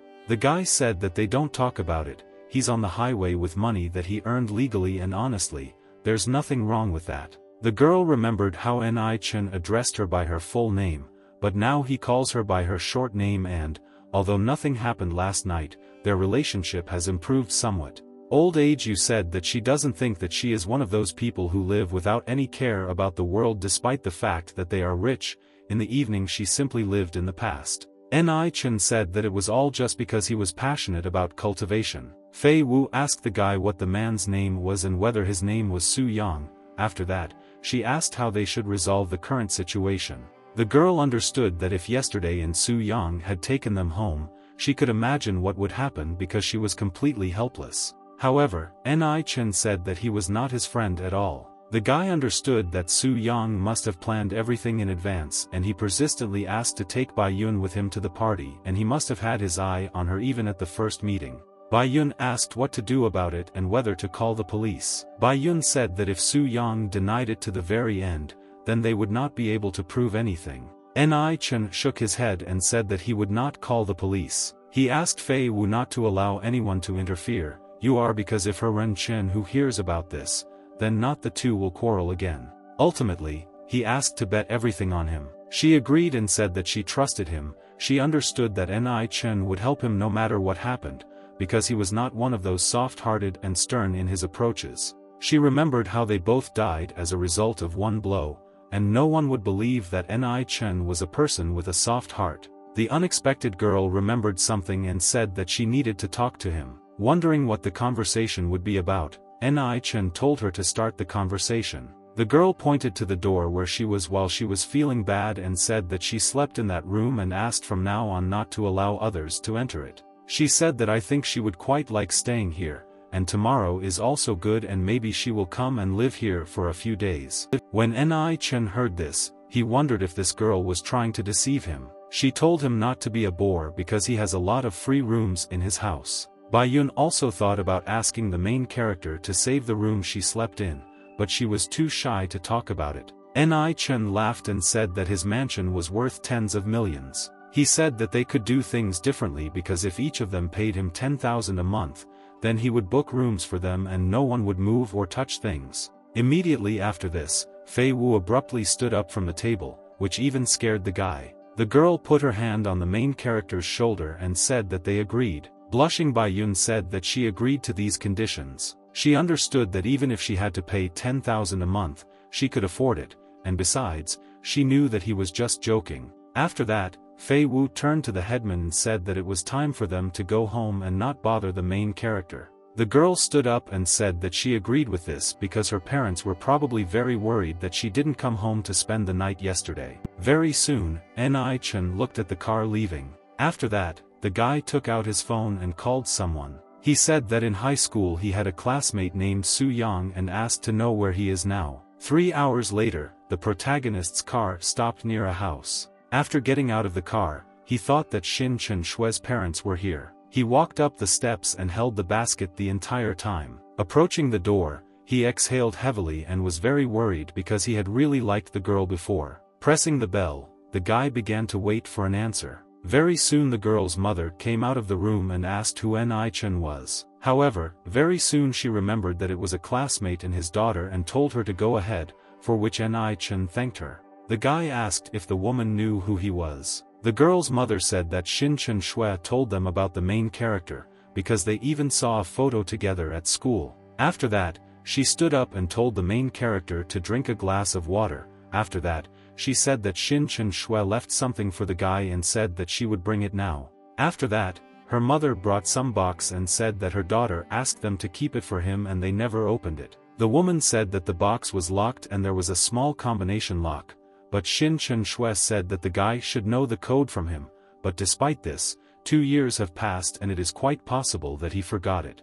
I remembered how, after graduating from school, he received from someone a box filled with stars for good luck, and he still didn't know who it was from. Ni Chen entered this combination and the box opened easily. The girl's mother said that Shin Chen Shue said that only he can see the condition of the box, so it is better to let Ni Chen open it at home. The guy said that he was very sorry because he only found out about what happened to her yesterday at the alumni meeting. He asked if she could tell him where she was buried because he would like to visit her daughter. The woman said that she would now call Shin Chen Shue's father and soon he would go home and bring it to her grave.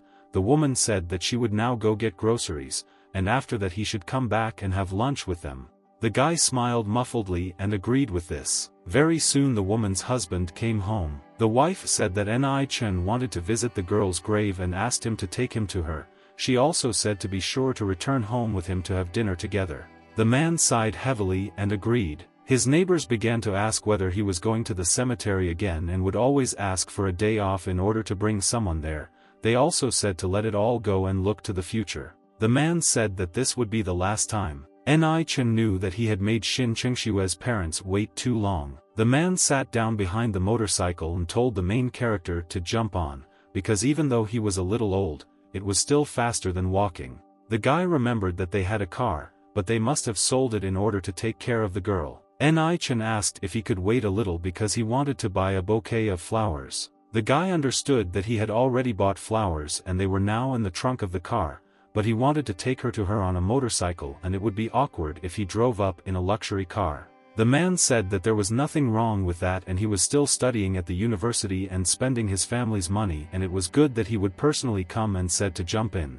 Ni Chen did not argue this time because he understood that now he would fill this place and come next time with flowers himself. Very soon they arrived at the cemetery. The man pointed to the place and said that he should go there himself. The man himself sat down on the nearest stone and lit a cigarette. Very soon Ni Chen found himself near that very grave. There was a sign on it that said that Shin Chen Shue's beloved daughter was buried here. Ni Chen apologized to the girl and said that if he had confessed his feelings to her, then perhaps she would not have died, and if he had been interested in her affairs, he would have known what happened to her. Ni Chen squatted down and picked up that same box. Opening it, he saw some kind of notebook. After that, Ni Chen began to read it. It was written there that Shin Chen Shue doesn't know whether Ni Chen will read it, because she is confused. She says that she doesn't want him to know about her death, but at the same time she wants him to know about her warm feelings for him. The girl wrote that she would soon leave this world.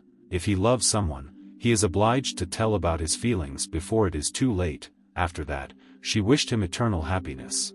Such words brought tears to the main character's eyes, and he once again apologized for not telling her that he was in love. At the same time, some kind of ritual was taking place in the ghost kingdom. A beautiful girl was sitting there sleeping. Suddenly she heard a voice. After looking around, she asked if it was really Ni Chen. As soon as the girl woke up, lightning thundered. After that, all the evil spirits began to bow to the girl. Ni Chen at the same time thought that he had the feeling that he heard Shin Chen Shue's voice and that she was calling his name. As it turned out, the grave really spoke to the main character. The guy said that it was really him and smiled softly. She said that 1 year in the mortal realm is equal to 1,000 years in the ghost realm, and 2,000 years have passed, which means that only 2 years have passed in the world. The girl said to listen that when mortals die, it is not forever, because only the body dies, but the soul dies forever. The guy said that this was not a problem at all and he would do everything.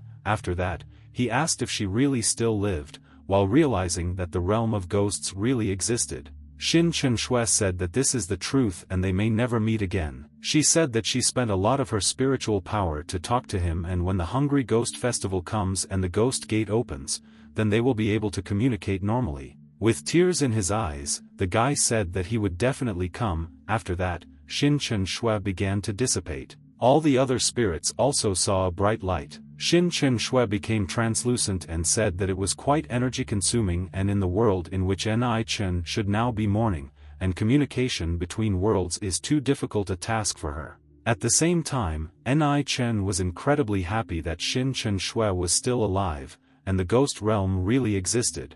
Ni Chen returned to the man, who apologized to his manager saying that this was truly the last time. He said that his wife had not yet found a job and asked for one last chance, but the manager hung up. Ni Chen asked the man what happened. With a smile on his face, he said that nothing happened. If he finished then they could go home and eat. Ni Chen rushed to the nearest bench and said that he had something to tell him and he needed them to sit down first. The man sat down after the main character. With a serious expression on his face, Ni Chen asked him if he believed in the world of ghosts. The man said that in the past he didn't believe it, but after what happened to Shin Chen Shui, he first told his aunt about it several times that their daughter was still alive. Ni Chen understood that when his uncle said this, his eyes must be downward and he must be saying this to soothe his and his wife's pain, and in truth, he still doesn't believe it. Ni Chen said that the ghost realm really exists and he just talked to the brunette. Leaning over, the man shed tears and said that he needed to use such measures to console his aunt. However, Ni Chen said in all seriousness that he was not lying there, and after an ordinary person passed away, there was a possibility that he would end up in the ghost world. With his head completely lowered, the man said that they had contacted Shin Chen Shui at home at every criminal ghost festival. However, she never answered them. Ni Chen said that this was entirely possible due to the fact that they were ordinary people and therefore simply could not hear her. The guy said that he saw ghosts and caught them with these hands. Picking up a stone from the road, the guy said that this world is different from how ordinary people imagine it. The guy said that cultivators, monsters, demons, and ghosts actually exist. At the same time, with one movement of his hand, he split the stone. At the same time, the man's eyes widened as he realized that this stone was known for its hardness and even grown men would find it difficult to break it with a hammer, but Ni Chen was able to easily crush it with his bare hand. The guy said that he is such a theater and it is for this reason that he can talk to the girl. After this, the man was finally surprised and asked his daughter if she was still alive. Ni Chen said that it is difficult for spirits to communicate from the ghost world to the mortal world, and even if a person is standing next to the grave of the deceased, the guy said that since Shin Chen Shui could contact him, someone means that she is quite strong, and she also said that she is doing well. The guy said that in 3 months the ghost festival will come and then they themselves will be able to see how she is doing. He said that he and his mother had only one daughter and after she passed away they felt that there was an emptiness inside them.